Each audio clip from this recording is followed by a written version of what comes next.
Near the main entrance to the city was quite lively, and that's where the main character was just heading.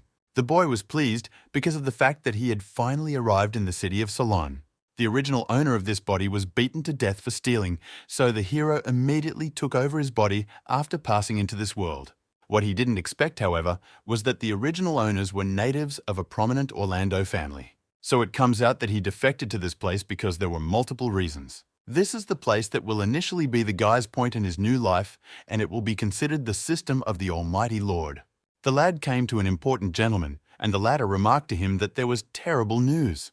The man was the governor of the city of Solon, and he reported that the hero's father, Calvin Orlando, had died the previous week. The new successor to their family is the guy's half-brother, Michael Orlando, and he has long considered him a thorn in his side. Richard Orlando was the illegitimate son of Calvin, and in doing so, he wondered what he wanted to say with all of this.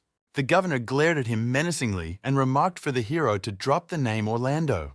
If he does agree, Michael will hand him a 500 gold moment to create his own territory. A subordinate of the ruler of the city brought a chest that contained the treasure, and further he opened it so that the hero could verify its authenticity. Richard took one of the coins and smiled, thinking he would have something to do with it in his new life. The old man went on to say that they seemed to have reached an understanding on the matter after all. But the lad looked at him incredulously and remarked that the name Orlando evoked thoughts of success and fame, and it was the most beautiful thing he had inherited from his father. The old man, of course, was surprised because of this and wondered if he was refusing. Richard smiled afterward and remarked that he should give him more money since that's what he wanted. The ruler was surprised and said he could offer 1,000 gold coins and interest-free loans, but he would have to shop in his city. The hero flipped a coin upwards and then, catching it, agreed to this venture. Before he left, he turned around and remarked that he had heard there was a group of mountain barbarians in the Colosseum. The old man remarked that he probably wanted to use robot soldiers to create an army, and that was a pretty good idea. But here's whether he's sure he wants to buy a group of unruly barbarians with his 1,000 gold coins. Perhaps the old man should remind something to him. Barbarians are known for their bravery and for their desire for freedom, so one shouldn't expect obedience from them, but the lad remarked that he knew that. The ruler stated to a subordinate 20 gold coins per person, so that leaves 50 people, and let them send him to the Colosseum. Richard realized that the first step of the plan was already a success, and the interlocutor next to him offered to go, for he would lead the way to the star-spangled Colosseum. The old man at the time looked at the hero and thought he was an unusual boy.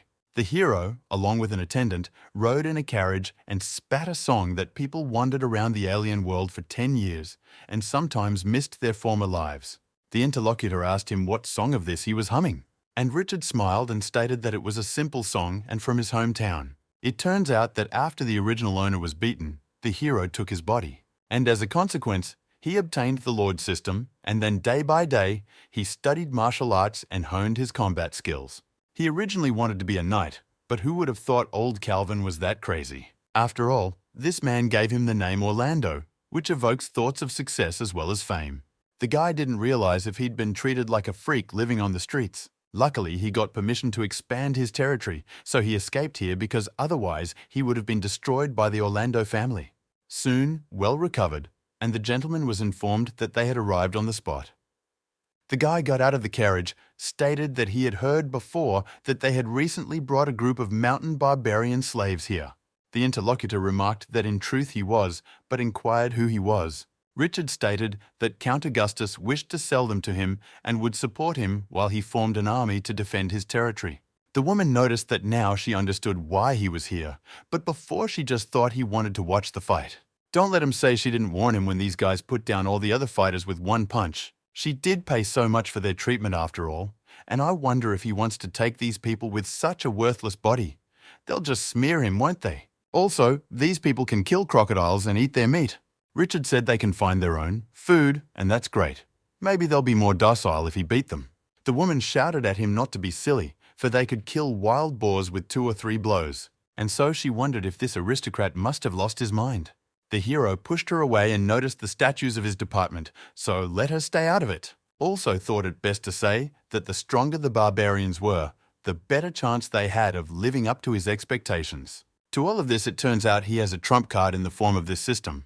It was a lord system that showed the strength level of dexterity, intelligence, and charm, as well as various inventory in store. Richard thought that he would finally show all his skills and the result of 3 years of training today. So he went into the arena where there was quite a large number of people downstairs.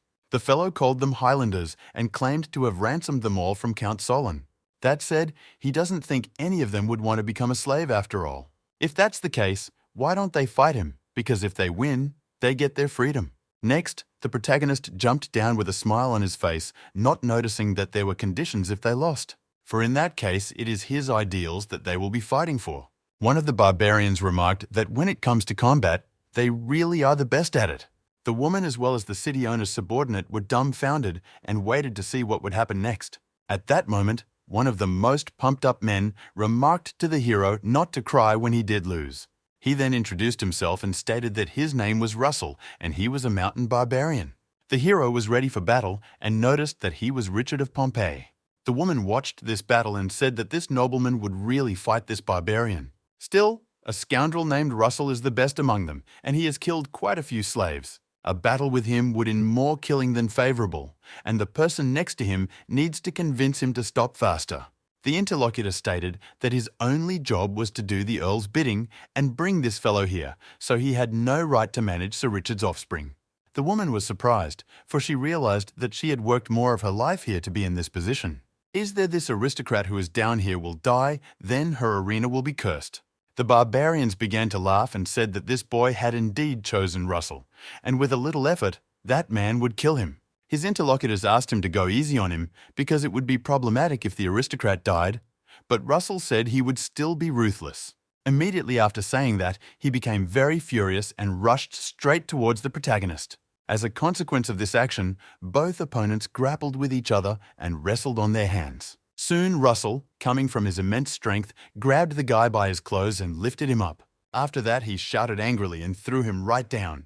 The main character's body slumped, and it was obvious that he was literally unconscious. Russell smiled because of this and stated that he expected him to have some fun, but he was defeated in literally a second. After that, he would go to his companions, and they would say that he had even destroyed the land, and it was unclear if the aristocrat would survive.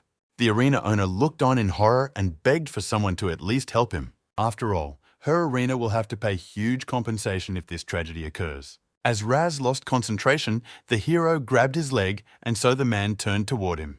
He was quite surprised when he saw the hero and asked what was going on. Also dumbfounded was the arena hostess, who stated that this guy was still standing. But the hero smiled and, preparing to attack, said that he was afraid he would say that he was bullying him, so he let him start the first fight. After these words, he struck Russell right in the stomach with a rather strong blow, and he fell down. Looked at the guy, he asked how the place could ever be okay, and wondered if he'd never been wrong before.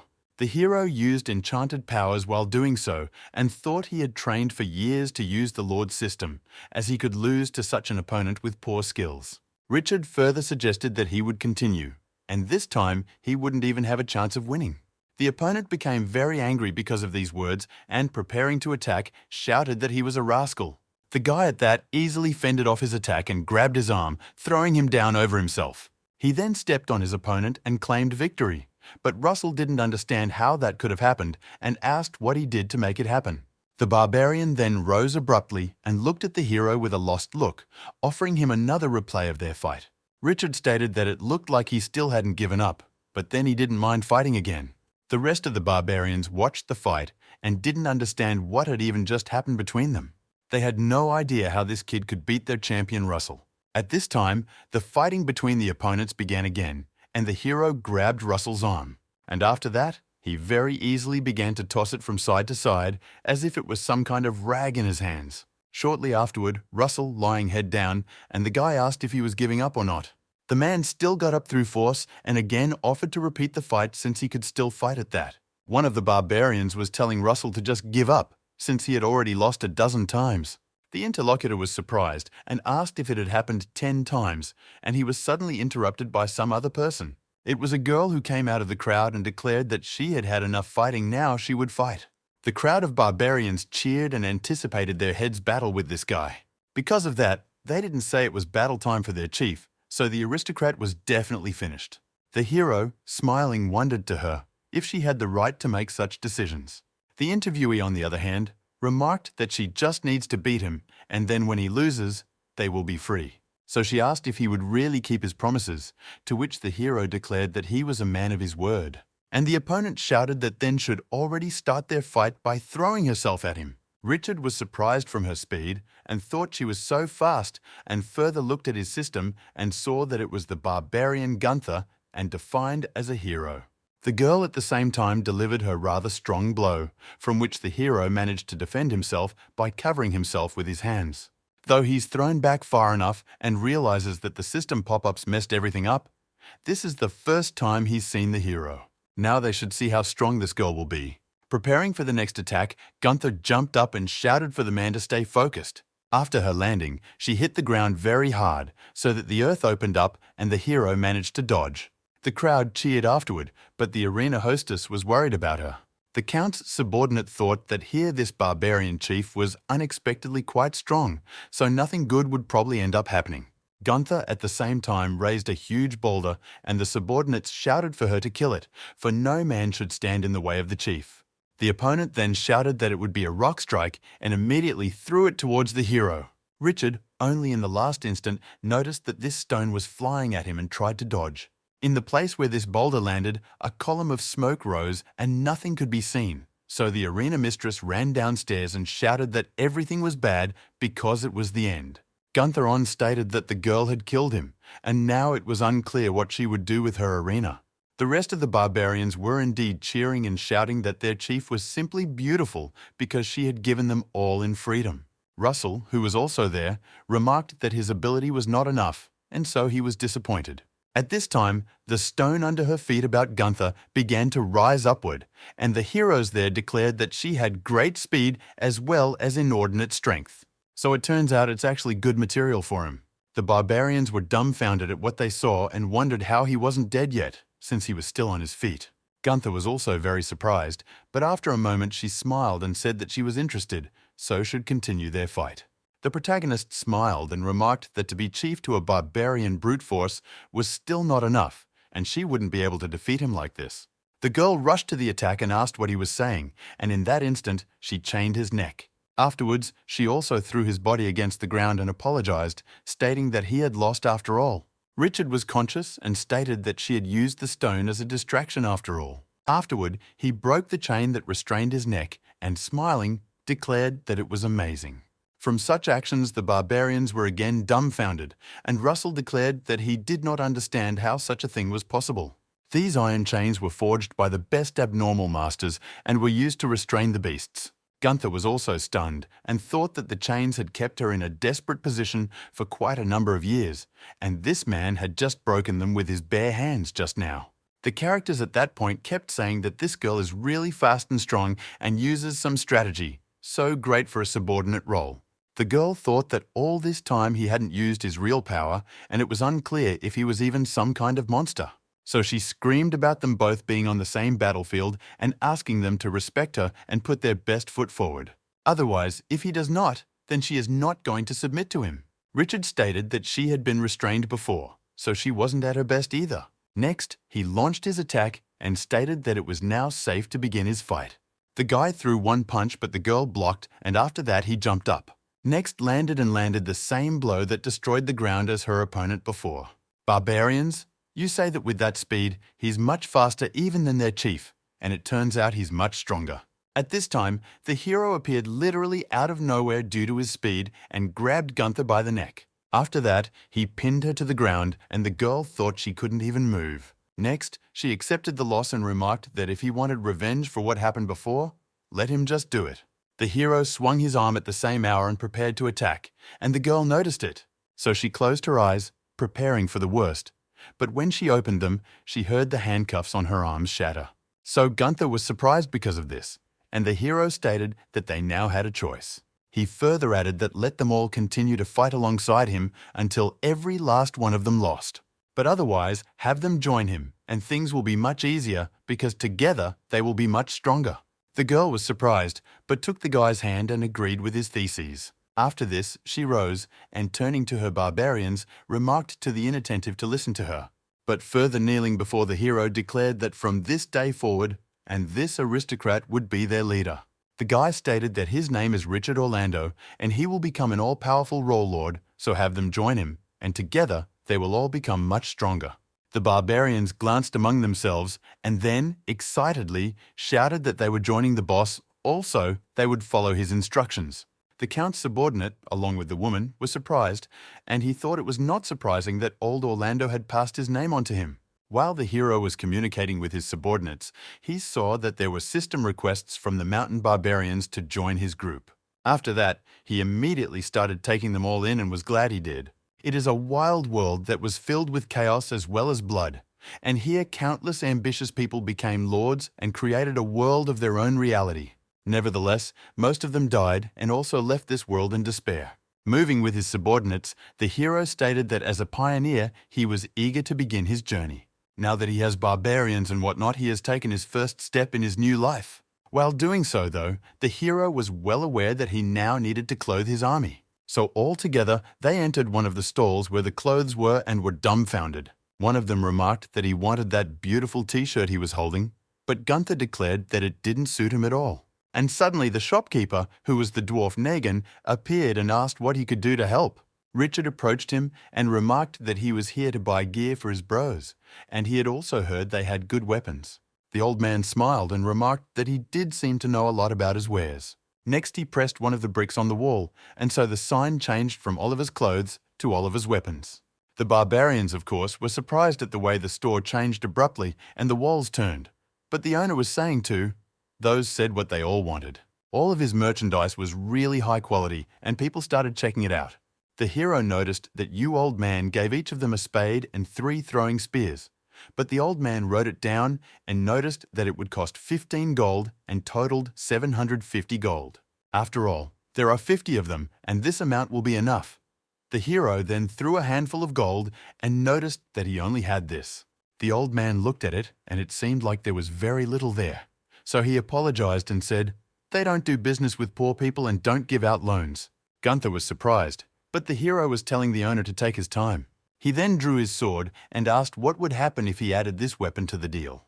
The old man, however, was very surprised, and upon picking up the sword, he noticed that it was a snake killer, and this was the first time he had seen such a legendary weapon in front of his eyes. Next, he thought, since he had such a high-quality sword, he must be an important mistake, and he shouldn't cross this man. So stated that it would be sad to leave this sword to dust here, so how about he keep it, and he will let them sign the contract, and they will pay the loan. Richard stated to each of them to take a spade, 3 throwing spears and leather armor, for they needed to prepare for the journey, and the old man asked where the armor came from. And the hero noticed, isn't that sword worth more leather armor for everyone? So because of that, the shopkeeper noticed Erica to bring them weapons.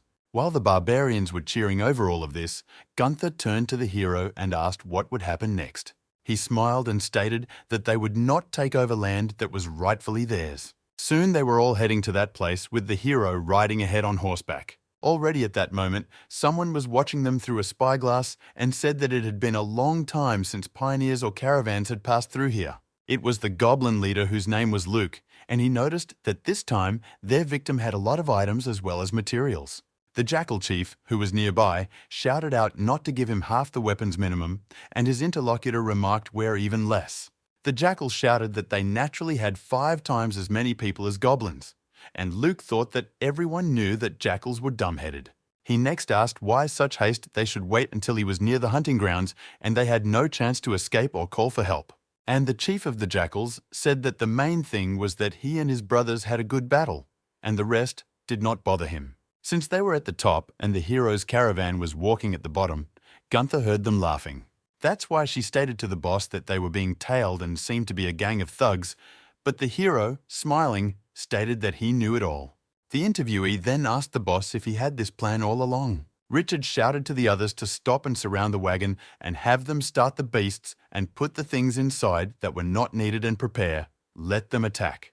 Then he turned to a few people and told them to come over to him because he had something to say to them. Pulling out some sort of pouch, Richard declared this to be handed out to everyone and told to swallow one for each. Gunther pulled one of the things out of that pouch and stared at it in surprise, and the hero noticed it. So he too took one of them and, opening his mouth, declared in the state of the pills from the east, he does not make people stronger, and let them hurry up and prepare for battle.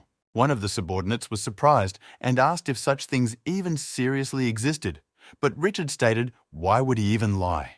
At this, he thought that of course he had lied to them, for they were just dumplings, but he would use his system, and further began to use them to reinforce his army before battle. Soon, a menu with all the characteristics of the fighters appeared in front of the guy, and it was a guide on how to improve a mountain barbarian soldier. Most of those thieves he has are defined by the system as soldiers, and here only one Gunther is defined as a hero. Richard was well aware that the barbarians would gain experience after battles and be improved by the system. All this happens because the system is too powerful, and in a short period of time, the total power will increase and they will sense something is wrong. That's exactly the situation, and the hero used the dumplings as a cheat. So he kept telling his subordinates that they would feel the power of the magic pill. The leader of the goblins declared that they had stopped, and the head of the jackals remarked that now these idiots would die. The interlocutor pounded his chest and asked if that made him so happy. And the jackal didn't realize if they were scared and thought about the group stopping. But Luke smiled evilly and remarked that it was simply because they were intimidated by their power and decided to just give up. But lo and behold, they didn't care and were told to go ahead and take no prisoners. The hero heard this and stated that they were advancing, so the subordinates should prepare for battle. The jackals cheerfully detoured and shouted that those who wanted guns, let them just take them away and let them kill and destroy them all. Richard saw the huge crowd, got excited and grabbed his spear and shouted to start the fight. And so the guy with great force and launched a spear that flew towards the attackers. That spear flew through the entire crowd and headed straight towards one of the heads. The goblin leader reflected this spear with his hand, and the spear struck towards one of his subordinates. As he did so, he noticed that it was quite powerful, but not threatening enough for him. Further shouted that they are several times their strength, so they have nothing left but to die and need to go on the attack. Small as well as huge goblins and wolves were heading into battle with the humans there. Some barbarians were even a little scared and said that they were advancing still no matter how powerful they were, but they could not defeat such a huge army. With great speed, the jackals also rushed into the fray, ready to fight to the death. Soon, there was a very strong fight between humans as well as various creatures. Some one-on-one duels were waged on by humans and some were won by beasts. Huge numbers of goblins as well as jackals overwhelmed the barbarian forces. So it wasn't long before people started yelling that they were surrounded, and that's pretty bad. A few humans who fought to the last man were killed by an overwhelming number of jackals as well as a huge goblin. Gunther saw this horrifying picture, and so she turned to her boss, asking what they should do. The hero asked her if she could give another spear straight to him, but the girl remarked that the boss wouldn't finish them off that way because there were too many of them. The guy, on the other hand, picked up his spear and remarked that there was absolutely no need to kill them all. First and foremost, they just need to find the right target and attack it. Richard looked up at his huge crowd of creatures and then began to accelerate. Because he swiped so powerfully on the roof of the carriage, fire appeared on the tip of the spear. Gunther was surprised and asked what that other fire on the tip was. But the hero did not answer, for he was concentrated on his target, which was in the crowd. So with a rather strong swing of his hand, he aimed that spear straight towards his target. After that, the head of one of the trolls shattered into pieces. The creatures that were there with the rift went into a panic and didn't understand how this could have happened. Some jackals, worried for their lives, began to flee the battlefield. They said it was impossible. How could this even be possible? That a troll was killed with a single spear, so they should run away and beware. The protagonist smiled and stated that the giant should be taken care of first. The barbarians got excited and noticed that the boss had killed the troll with a single spear, so they had nothing to fear as they explored the rivers to attack. The man, who was surrounded by a mob of jackals, shooed them all away and shouted for his comrades to fight back. At that very moment, a jackal chief appeared behind the man's back, ready to kill him. Sure enough, the barbarian sensed his presence and looked at him. He thought it was the jackal's will, but he has no time, defensively. And when the death of this man was imminent, a spear flew into the chief's chest. The man who released it turned out to be the main character, and he stunned the creature. The very barbarian was surprised and thought their head had saved his life. Richard pulled out his ball and held it forward, stated that the leader of these guys was dead and they had no strength left, so should finish them off. The people from the rupture galvanized and began smashing these creatures, dealing critical damage. Gunther smiled and noticed you walking around. The boss was aiming for their leader and standing on his belt for a better view. The guy stated that, as the saying goes, to catch bandits, you must first catch their leader. And he finished the surveillance, so there was only one left to finish off. Luke got angry and yelled, "What a bunch of losers, aren't these ordinary people? Let them see what they just did." The hero noticed that this goblin looked like a chieftain and asked if he had planned this attack. It turns out that he has caught their ambush, but isn't he afraid that he will fall at the hands of more powerful races? The goblin asked what other times in the near future is in a highland fortress that is a couple miles to the east and is easy to defend and difficult to siege. But these kobolds don't have the guts to go out and steal his battle trophies, and the hero thanked for such information. It will help him a lot. He was also ashamed that he had let him take their things, so he let the snake killer go, the goblin preparing to attack at the same time. With a concentrated look at his interlocutor, the hero declared that he would give this ball to him. And at the same instant, he abruptly rushed towards the goblin leader and cut him into 2 pieces. Here seen subordinate goblins were horrified and realized that this is bad because their leader is dead, so this guy is just some kind of monster. Wasting no time, Gunther ordered the warriors to kill all of them, and they enthusiastically agreed. Richard received an urgent notification from the system stating that the barbarian spearmen had been upgraded to level 4. Guys started saying it was like they were getting stronger, and someone said that's really how the pills must be working. The subordinates approached the boss and noticed that they had subdued 2 trolls, so should they be killed? The hero stated that there was no need to do so. 1 horse was killed, so they carry the stuff. Now they marshal Ben and Bean. At that time, Gunther came up, who noticed she had found Luke's map. Richard picked it up and familiarized himself with it, and in doing so stated that it was really not bad. Next, he got enthusiastic and shouted that their next stop, a high mountain fortress. Soon, all their army was marching forward, and the hero was sitting in a wagon pulled by a troll. Richard noticed that the troll was quite fast, and at this rate, they would soon reach the Highland fortress. After that, logged in to see his strength, agility, intelligence, and also charisma. The guy knew that after each improvement, he would get bonus points for personal attributes in the system. Right now, the store button is still grayed out, so it's definitely not active. Probably you should first pump the points of strength and throwing weapons, because the possession of weapons can be improved not only by adding points, but also participation in battles. However, the same attribute bonus is also limited by talent, and he doesn't have any magic talents because the guy can only choose melee. Right now, he's literally 10 times stronger than the average person, and if he keeps it up, he's going to be a jock, I guess. Soon, Gunther turned to her boss and noticed that they had arrived at the foot of that very high mountain fortress. The hero was surprised and remarked that if that was the case, he should take a look for himself. He then looked ahead and immediately stated that it wasn't that bad here. Soon they stopped, and the barbarians began to go to a body of water to bathe. There, one of them said that he had spent his whole life in a wheel and therefore stank. Afterward, he offered the chief as well as Gunther to bathe too, but the girl shouted for him to wash himself first. A few guys came up with a twin and noticed that there was a lot of wildlife in the area. They had caught a few and would soon start a full-blown hunt. The protagonist realized that these guys had a lot of survival skills in reserve, and then he looked at Gunther. He quietly stated to the girl that she had been fighting a lot in the last 2 days, and might as well bathe and rest since there was a hidden pond not far away nearby. The girl was surprised, and Richard declared not to worry, for he would see to the boys. Gunther smiled sweetly and thanked her boss for this concern. And so it was not long before she went to that very hidden pond to rest and wash her body. When night fell, the hero, surrounded by several subordinates, came to the summit, and he declared that you are all prepared, for this is a high mountain fortress. It turns out that today is the day they will make this place their camp. And further, he thought, the kobolds who occupied the high mountain fortress are here. Russell stated that these guys weren't particularly strong, so they could just go ahead and kill them all, and the hero remarked that they would then attack now without delay. Inside the main room was the boss of these kobolds who wanted love with his companion.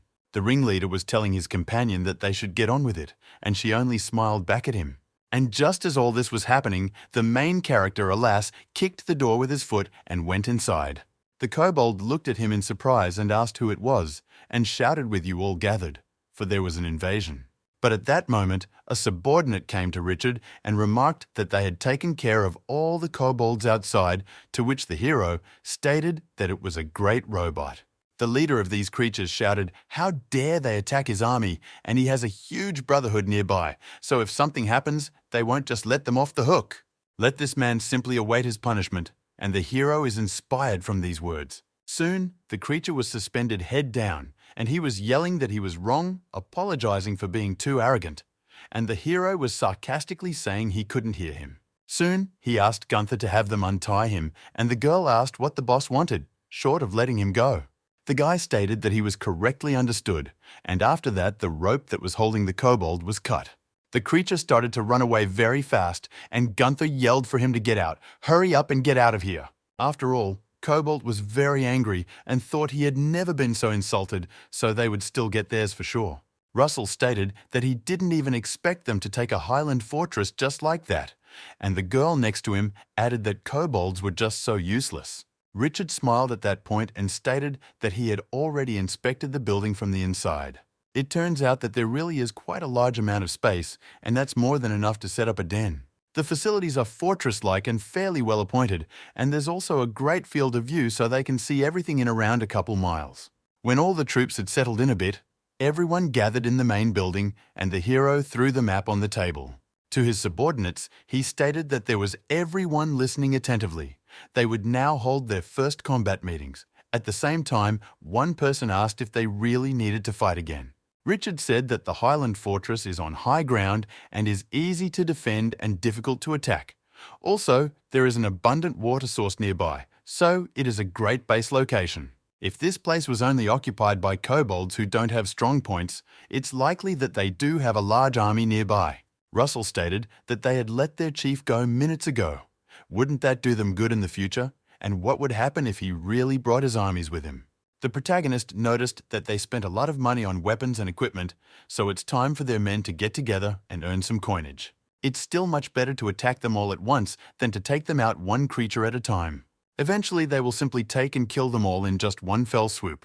At night, the barbarians sat around the table and said that today's chowder with potatoes and bacon was very good indeed.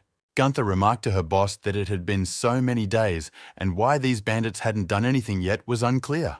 But the guy stated that she was too impatient and rushing around was ruining everything. Soon, one of the subordinates came over and shouted to the boss that he was indeed right recently. Also, Russell, pointing toward the window, stated that there was a combat unit nearby, and it looked like they were plotting a sneak attack.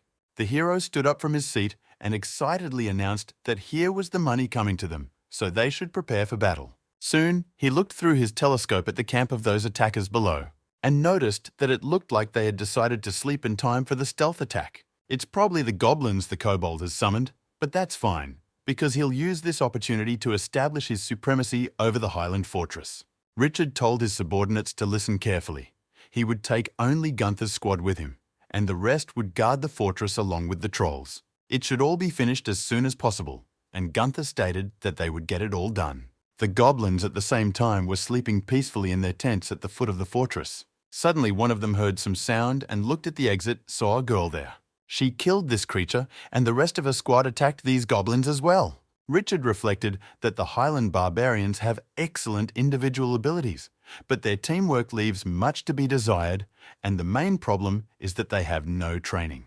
Force alone wouldn't make skilled soldiers, and meanwhile, Gunther was yelling at them to stay in the hollow and destroy everyone. The hero thought that now these barbarians had become elite soldiers, able to organize their forces because the system gave them more than a boost in strength.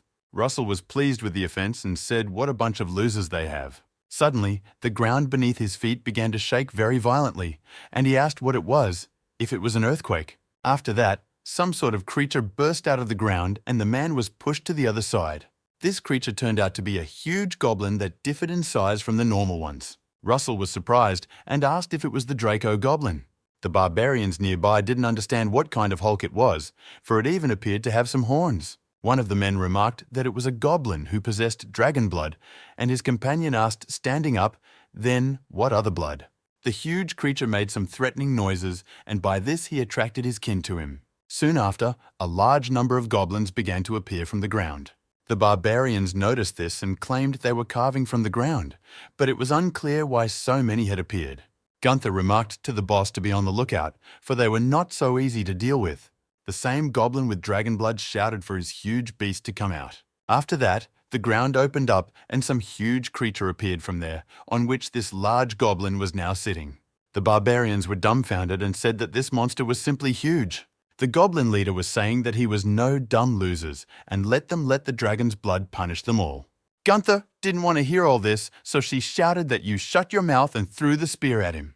But when the spear struck the body of the huge monster, it simply bounced back, not piercing the skin. The girl was dumbfounded, not understanding what had happened, and her opponent shouted, "Does she really want to pierce the armor of his huge beast with this flimsy wand here? So let this loser know her place and learn the power of noble dragon blood." Gunther was well aware that she would not have time to dodge the attack of this creature that was bearing down on her. At the same instant, the protagonist saw this, and with a sudden movement stood directly in front of the girl. Richard latched onto the monster that attacked them and grabbed his leg. The ground beneath his feet began to crack, and he kept getting harder and harder, squeezing that foot. Soon the guy gave a very strong shriek and then tossed the huge creature aside. Because of this action, it was defeated, and the goblins stood in incomprehension from what was happening. Russell was also surprised because of the situation that had happened and wondered just how strong their leader was. The hero then approached the tapestry with the dragon's blood, and that creature screamed that it was impossible. Richard asked them what this noble dragon's blood, perhaps his nobility, would surrender before him. The monster gripped his weapon and asked if the guy thought that was enough. Immediately afterward, he rushed into the attack and shouted that he would never surrender. Richard easily repelled his attack and counterattacked with his own arm, knocking out this monster. Soon afterward, they were all defeated, and the hero was pleased with himself and saying as he said before it should be finished quickly. The hero logged in and thought he wondered if he could do it now. He saw his experience increase, and the barbarian spearman was upgraded to level 4, as well as the hero Gunther, rocked to level 2. Richard thought to simply add a few points to the growth sour. At this time, Gunther came up, who remarked to the boss that they had brought a present for him. The man next to him was telling the boss that these guys were very poor, washing inside their chest with only 2 gold coins. Richard said, "It sounds like that's the case. They're obviously having a pretty tough time as well." The girl turned to him and asked the boss what they should do with this huge thing. And he looked at her and licked his lips and asked, wondering if her meat tasted good. Next, the hero noticed that this creature would now drive him around, and he would call it a wind horn. But if he dared to disobey him, Toner feed everyone his meat. Afterward, Gunther suggested that the boss go back to his fortress and have a nice lunch. After a while, the protagonist was riding on the head of his new monster.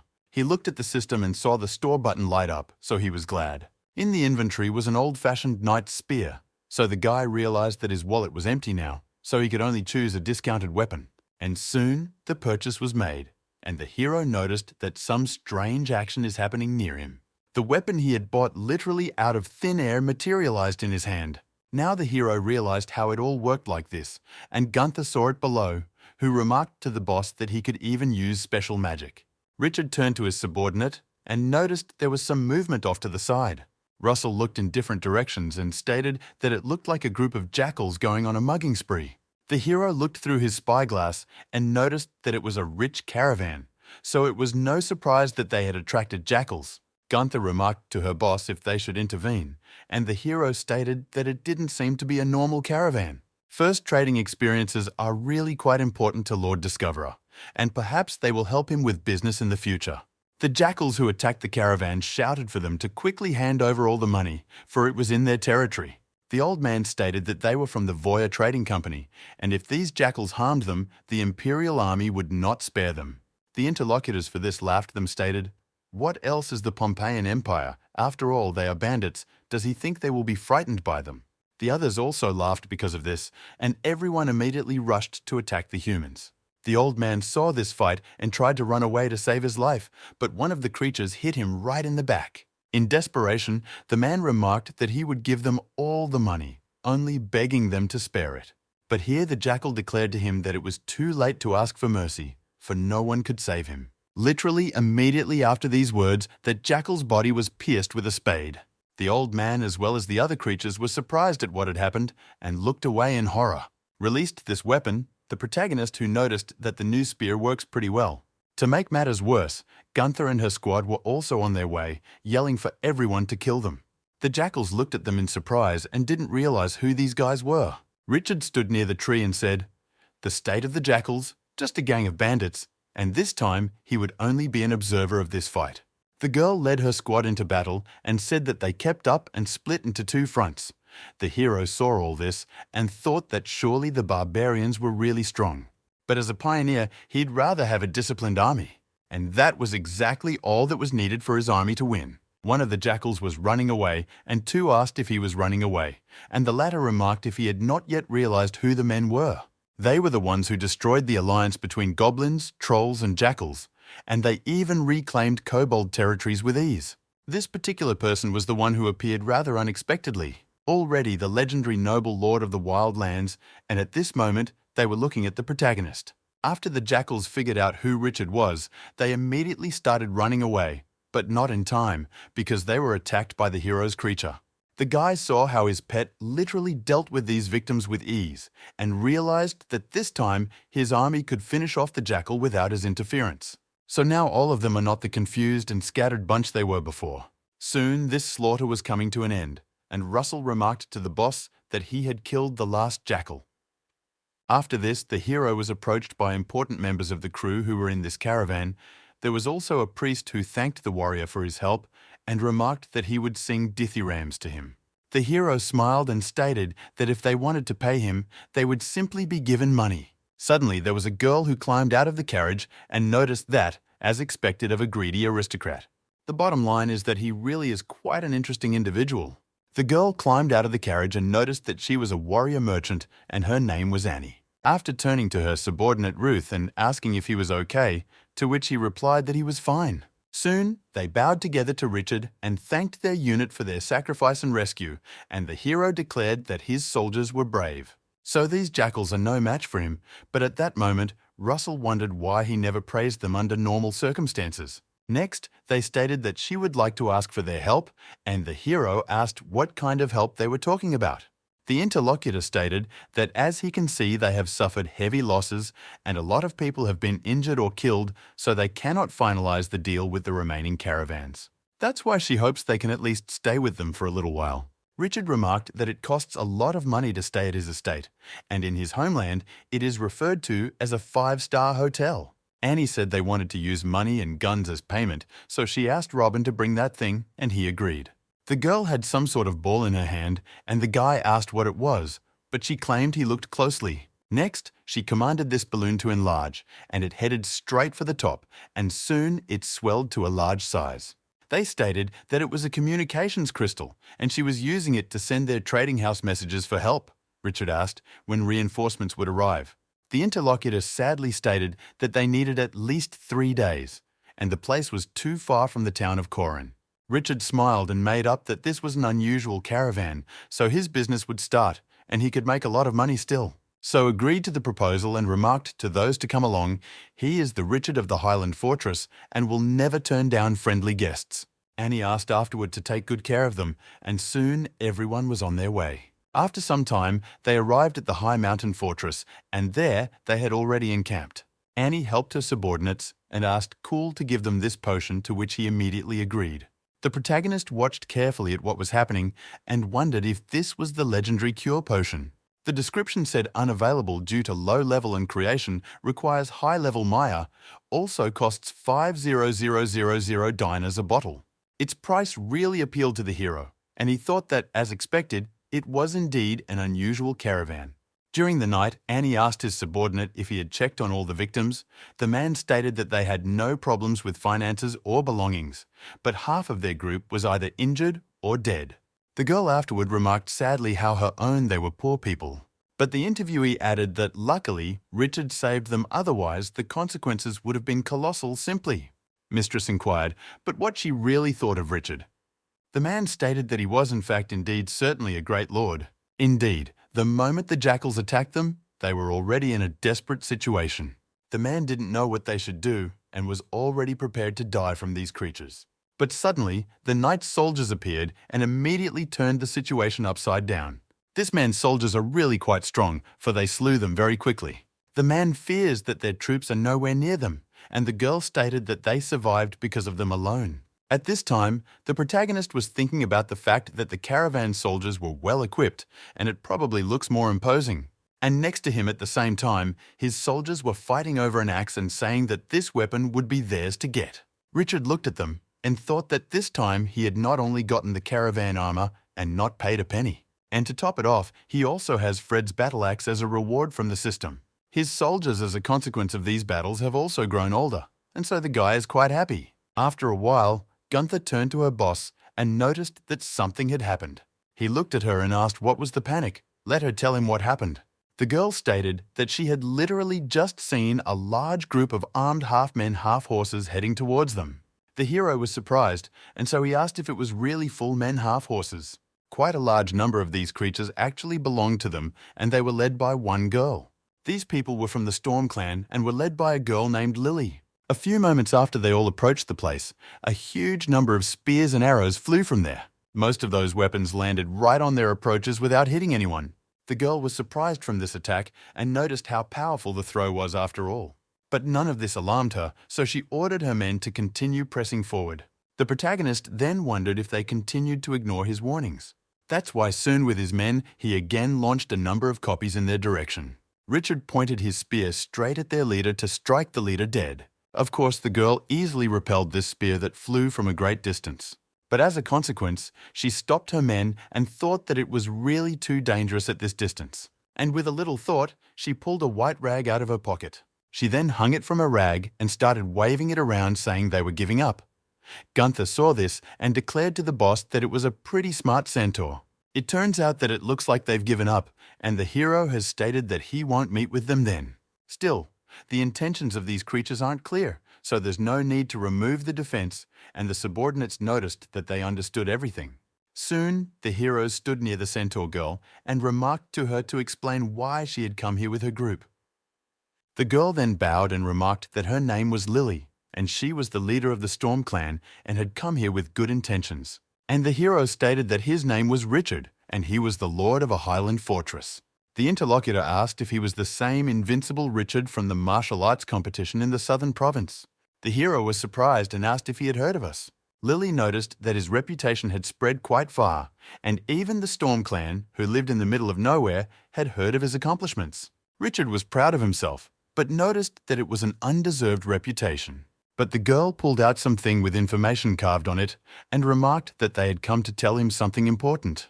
The protagonist picked up the object and asked what it says, since he can't read anything.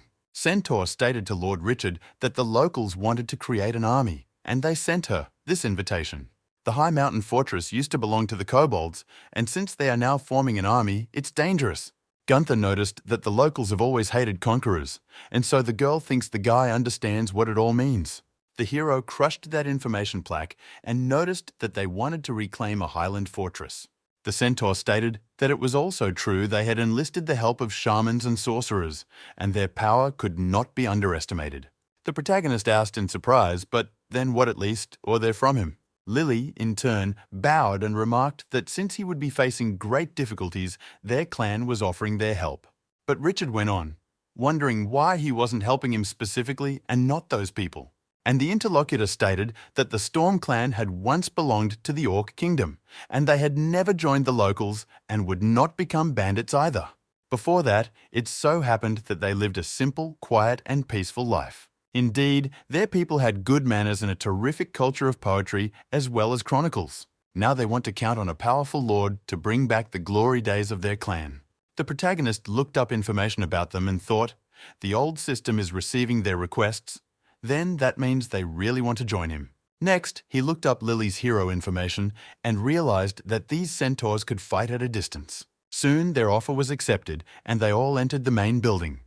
Their hero stated, "You all have met. This is the leader of the Storm clan and her name is Lily." In all honesty though, she brought some pretty bad news to them. Annie and everyone present was surprised and asked what more bad news. The hero sat down in a chair and declared that soon enough the kobolds, as well as the jackals, would declare war on them again. The girl asked Lord Richard afterwards how soon he thought it would be. The guy thought for a few seconds and then smiled and stated that at least 10 days should pass. Annie, as well as her subordinate, were whispering over the situation and didn't know what to do. But Russell along with Gunther were pleased, because they realized that there would be more casualties because of this. Centaur stated that although the locals already have an army, it includes many different times, and they have definitely divided up the work as well as preparing food for the army. They all need at least 10 days to get here. At this point, the hero smiled and noticed that the enemy was strong. Even still, they have 10 days, and that's plenty of time to prepare. Richard then put the map on the table and declared that he had created a strategy to defeat the enemy. Gunther got excited and remarked that if the boss had a plan, could he tell them too? Richard remarked that they should not worry, for they would know when it was time for them to do so. He next turned to Miss Annie and remarked that in order that they might meet such a formidable foe, he had one request. The girl stated to let him do all the talking. The hero remarked that he wanted to borrow 500 gold coins from her. Annie stated that there would be no problem with that if it would help. She would give him 500 gold coins. Richard bowed to her and said that the Highland Fortress would always be grateful for her generosity. That same night, while inspecting the domain, the hero turned to Lily and asked if centaurs were really good with a bow. The interlocutor stated that he was correct in his understanding, as the Storm Clan literally has the best archers, and the hero was looking at his system for bows and arrows at the time. The guy was well aware that it was very expensive, and equipping soldiers eats up a fair amount of money. He soon acquired a weapon and a purple bow and a pointed arrow with a white feather materialized in his hands, so stated to his interlocutor to try it out. The girl was surprised and asked if the Lord was using magic. The hero, on the other hand, stated that it was just a little trick he could pull off, after which Lily took the bow and arrow to her. Then, closing her eyes, she began to draw the bowstring and listened to the rustling of the wind. Soon she released her finger and the arrow, which flew at great speed, pierced several leaves from also killing an insect. These Richard was satisfied with, not noticing that, as expected, her technique was indeed excellent. The protagonist understood that these centaurs would strengthen the remote defences of the Highland Fortress. The centaur thanked Sir Richard and remarked that it had been a long time since she had used such a heavy bow. The guy laughed because of that and stated that she could practice pretty well tomorrow. That's the very moment Annie's subordinate came running to them, who noticed to the hero that something was wrong. It turns out they found reinforcements for the caravan, but it looks like they were attacked. After hearing this information, Richard turned to his companion and remarked that they should go and find out what happened there. Annie had already been to the scene of that very massacre, and looking at the reinforcements said those jackals were vile. Richard saw the situation that had occurred and asked Miss Annie what had happened. The girl then stated that it looked like all the reinforcement forces had been completely wiped out.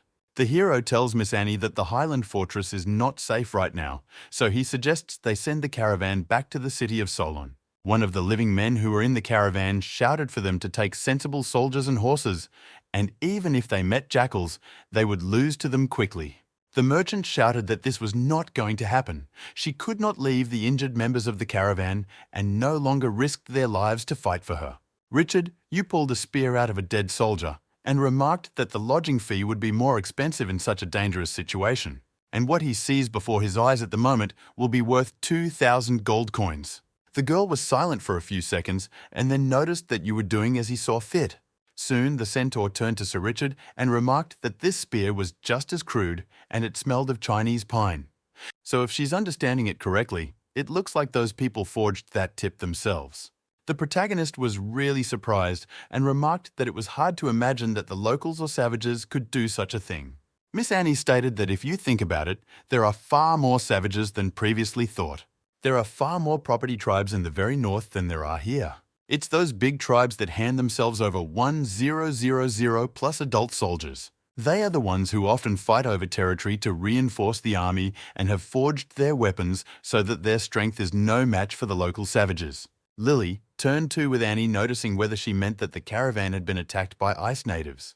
The girl sure noticed that it is so, because right now the local kobolds are gathering an army, and she fears that the appearance of the ice natives, not a coincidence.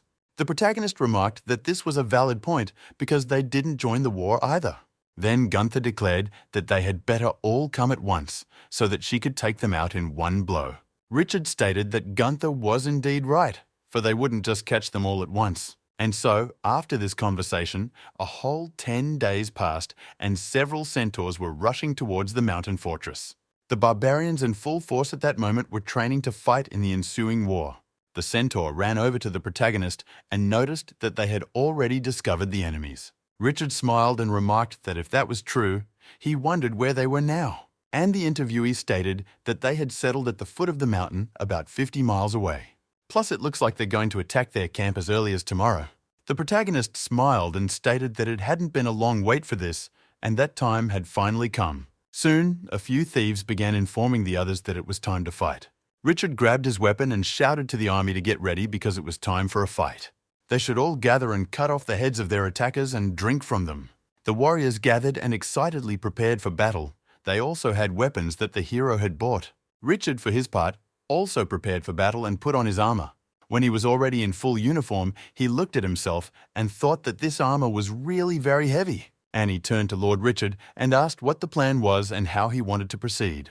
The hero remarked that he would not shoot all the arrows first and then let them attack, and if they killed 100 men, the rest would fall by themselves. The subordinate of the interlocutor asked if this was the plan he was referring to, and the interlocutor herself noted that they had at least 600 soldiers on their side. So she fears it 6 times more than the people in their fort, but the hero stated that everything is fine and they shouldn't worry. There were countless men in the opposing army who plunged at Orlan Valley. The chief asked the jackals if they were all soldiers and then turned to the dog-headed chief. To him, he stated that this time they needed to defeat them as soon as possible. But the interlocutor remarked that there was no need to hurry as their leader was quite strong. The interlocutor looked through the telescope and asked if it was serious. Still, this time, their strongest army is assembled and ready to attack. So gathered such a large number they should crush them easily. The main characters stated that God gave them life, but unfortunately, these creatures do not value it. Next, as he headed on his pet into battle, he shouted for all subordinates to prepare for battle. The leader on the opposite side was also the leader, leading them into battle and yelling at them to kill everyone and bite them to death. The head of the Centaur clan, armed with a bow, started the fire. She ordered her subordinates to fire, and thereupon a hail of arrows flew toward her opponents. Some arrows crashed into the shields of individuals that defended themselves, and some killed defenseless creatures. 2 huge military relics were heading towards each other, and they were shouting that they should kill this and that. The goblins, who had armed themselves with spears, also shouted in response that they would shoot and through them. But a large number of these weapons crashed into the head of the creature Richard was traveling on. Gunther, as well as Russell, also fought fiercely, killing the creatures across from them. During this battle, after a while the ground opened up and a goblin with dragon's blood began to come out of there. The protagonist noticed this and immediately ordered his pet to show how good he was. The creature obeyed his order and immediately afterward jumped up and then rushed down, crushing a large number of opponents. Richard didn't sit on the sidelines and attacked the goblin with the dragon's blood, and here he killed him easily with his weapon. Also joining in was Russell, who used his axe to deliver a critical blow. The final cut of this creature was still inflicted by Gunther, Razva killing him to pieces. Richard, still moving around on his pet, shouted for them to kill everyone and leave no one alive. A few moments later, several goblins with hammers jumped in and greeted him. The hero realized that he should defend himself, so he extended his weapon like a nunchuck. Soon he tried to fend off a blow from one of the goblins that attacked him.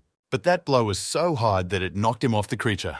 After Richard landed on the ground, he thought that these guys were really quite strong. Several of the same representatives continued to follow him and jumped down from the monster. Richard was ready for their attack, so he headed to counterattack and hit a few back. Waving his weapon, he killed these creatures ahead of him. Gunther, as well as Russell, looked at this and said that Lord Richard is too strong, for he is almost like the devil in the flesh. The leader of the jackals looked at all this carnage from his spyglass and said that it was horrible, because he didn't understand how it could have happened. Next, he shouted for the sorcerer to use his spell, and the kobold standing nearby confirmed it, asking for help. The sorcerer to whom they had appealed was at that time beginning to use his spells. There were several subordinates beside him, and he was summoning some magical powers to himself. Soon after, a magical fireball flew upwards from the bonfire that was ahead. The jackal as well as the kobold who saw this were overjoyed and said that now their opponents would definitely die. A few seconds after that, the hero turned his attention to the sky and saw a magical fireball. He asked if this fireball was the shaman's magic, and the shaman was controlling it. Soon, this orb changed its shape and looked like some sort of dragon that was heading towards the wars. They were asking if it was flying towards them, and the hero was screaming with you. They were careful with that weapon. A moment after those words, the fireball hit the ground and the impact was quite strong. The immense temperature caused Richard's weapon to break apart, and he wondered if this mage was really that strong.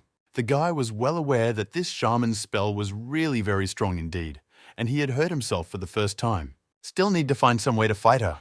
After looking at this sorcerer, the hero decided that it looked like she was controlling the fire with her cane. Soon, the centaur leader ran up to Richard and asked the master if he was all right. The hero turned his attention to me and then noticed that Lily was indeed on time. Pointing with his hand to the side, the guy asked if she could shoot the shaman at that distance, and the girl remarked that she would do so with no problem. She further ordered her subordinates to listen to her command carefully and soon ordered them to fire there. Plus, she asked that they in no way stop and keep shooting. The jackal leader saw this attack and remarked that this rain of arrows so should protect the shaman. Several goblins then grabbed their shields and approached the shaman, shielding her with their bodies. The protagonist used his spear and threw it that way, while noting that he should just seize the opportunity and organize a surprise attack. Jackal was distracted and was telling his subordinates to protect the shaman, and then everything would be fine. While he was saying they could turn their defeat into something else to him, a spear flew away. Of course, the moment he saw the spear flying towards him was too late, and so it pierced his chest. Jackal didn't realize how it happened, and so he and several subordinates were struck dumb. In addition, with its falling body, the jackal hit the shaman and his cane broke. The goblins, as well as the jackals that were on the battlefield, stated that the fireball in the sky had shattered.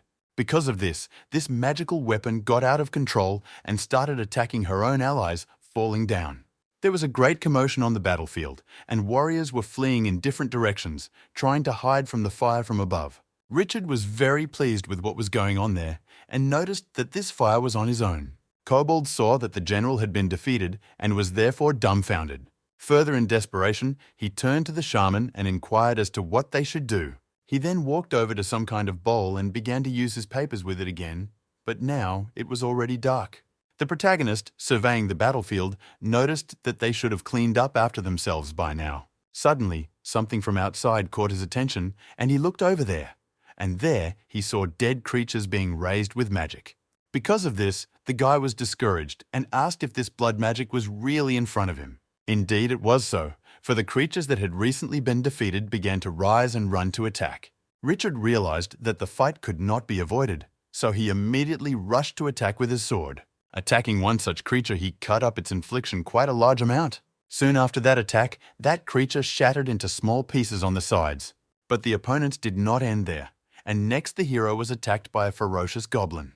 But Richard did not despair and continued to fight these creatures, cutting them apart. After his rather aggressive as well as abrupt, and so only body parts of these creatures flew out across the battlefield. Gunther too fought the creatures desperately and killed them one by one. After a small amount of time, the heroes jumped onto the slope where the opposing leaders were standing and claimed to have finally caught these guys. The kobold along with the shaman were dumbfounded, and the latter declared that it was over.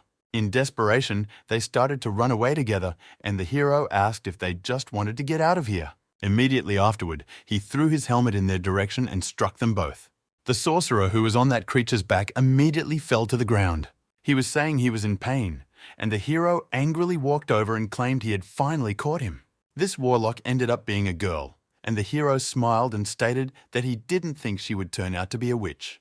The protagonist, along with two enemy ringleaders, approached Gunther and asked what was wrong with Arnold. The girl stated to the boss that he had a very serious wound, and this man needed a doctor. The guy threw the sorceress to the ground and noticed that she had killed a lot of people, and he said to save them. The interviewee stated that she was coerced and asked that she not be called her I because her name is Jessie. Richard asked if she was arguing she may not believe him, but he would make her suffer in every way possible, and the girl remarked that she didn't need to, because she would. After that, she crouched down beside the wounded warrior and began to use her magic. Soon he opened his eyes in surprise and began to rise on his own. Those present looked at that wound in amazement and realized that it had been extracted, and it was amazing. After her treatment, Jessie crouched down on the ground and sadly noticed that she was tired.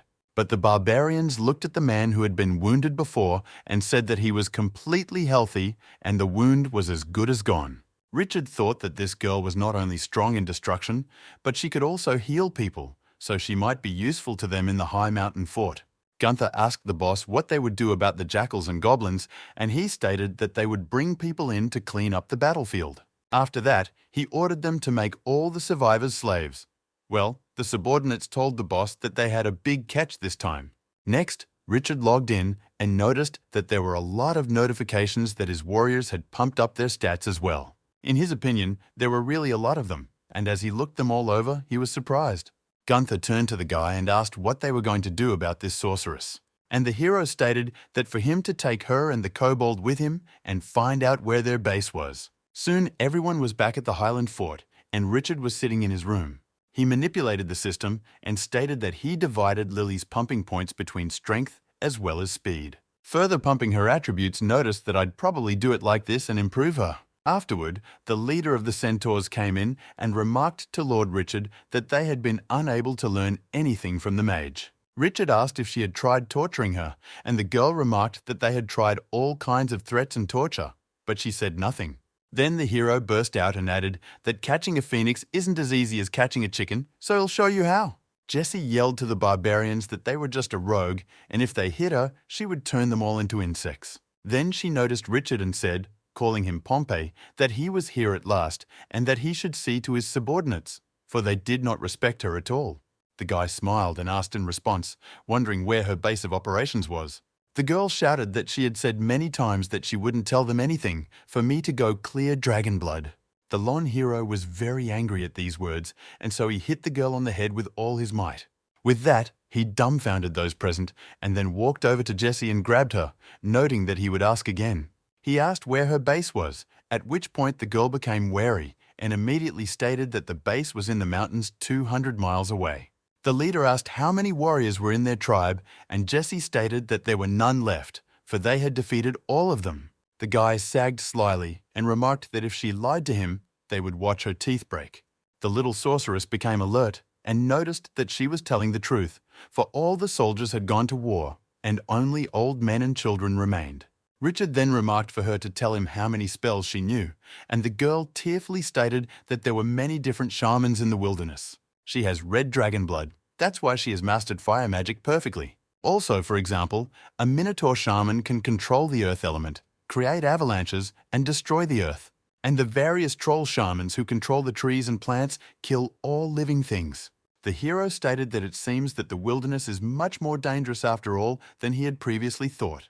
He then stated to Lily that they should go to Gunther and make a plan to attack the enemy base. One of the subordinates turned to the boss and inquired what they should do with these captives. Richard stated that they are useless after all, so let them bury them behind the mountain. Jessie was dumbfounded and remarked to her lord that she was still useful, for he could use her for sure. The interlocutor stated that if that is the case, then how can she help him? The girl was embarrassed and afterwards stated that when she came to the high mountain fortress, she saw two huge monsters. Still, huge desert monsters can train little too, so don't let them think they're so dumb. But the main character stated that from the first day he saw them, he realized that they were special magicians. Jessie said that since she is a magician, she can train them. Eventually, after her careful training, they will become azure shamans with an infinite supply of mana. 2 days after this conversation, there was a huge explosion on the mountain. One of the buildings was destroyed, and there were a huge number of slaves working near it. The main character was also there, yelling at everyone to work faster and not be lazy. After a while, Lily came up to him, and Richard asked how it was going. The girl remarked to Lord Richard that everything was going according to plan, for they would destroy the fort by noon and rebuild it. The hero said to defeat the enemy, they need to improve the fortress first, so have them move more border for the foundation and reinforcement of the city walls. And at that moment, he thought that he wanted to change the appearance of the mountain castle and make it the strongest castle at all and the wasteland. He further stated to his interlocutor that there was something he needed to discuss with her, for the shaman had said that their headquarters about the mountains was 200 miles away, and he wanted to go with you. The girl checked it out. The centaur asked Lord Richard if he really wanted to destroy the remnants of his enemies. The guy stated that it wasn't, because she would do it, and the people there are weak and old, but they need to be careful. So he declared to Lily and the rest of the humans that they would now be faster than ever. The interlocutor said that for some reason she suddenly felt the wind beneath her feet, as if she were flying and they were moving out right now. Richard remarked that you didn't remember that if anything goes wrong, let them go right back in. The subordinates set off then, and he thought it was time to see the results of the shaman's training. Somewhere at this very time, in the forest near the fortress, several trolls were practicing under the guidance of a shaman. Jessie sat on the sidelines and said that trolls really are that dumb. Suddenly, she heard some sound and looked over there, and there was a hero approaching who noticed that she had already been training them for 2 days. But he doesn't understand if there's still no progress because trolls are kinda weird. With indignation, Jessie declared that he hadn't called her her. After all, her name was Jessie. The girl thought her new boss was horrible, and now she would show him how to do it. So she used her magic on one of the trolls and noticed to avoid the wind. This monster had awakened its starskin skill. Richard looked at it and asked what the point was, and the girl declared, "How is it? What is the point? Let him look at it." The hero stated to dodge the wind he became invisible. But what about the other troll? Jessie said afterward that awakening magic takes time and space, and others haven't developed their skills yet. And then, the guy stated that the invisibility technique wasn't very strong, but it still increased their magic power.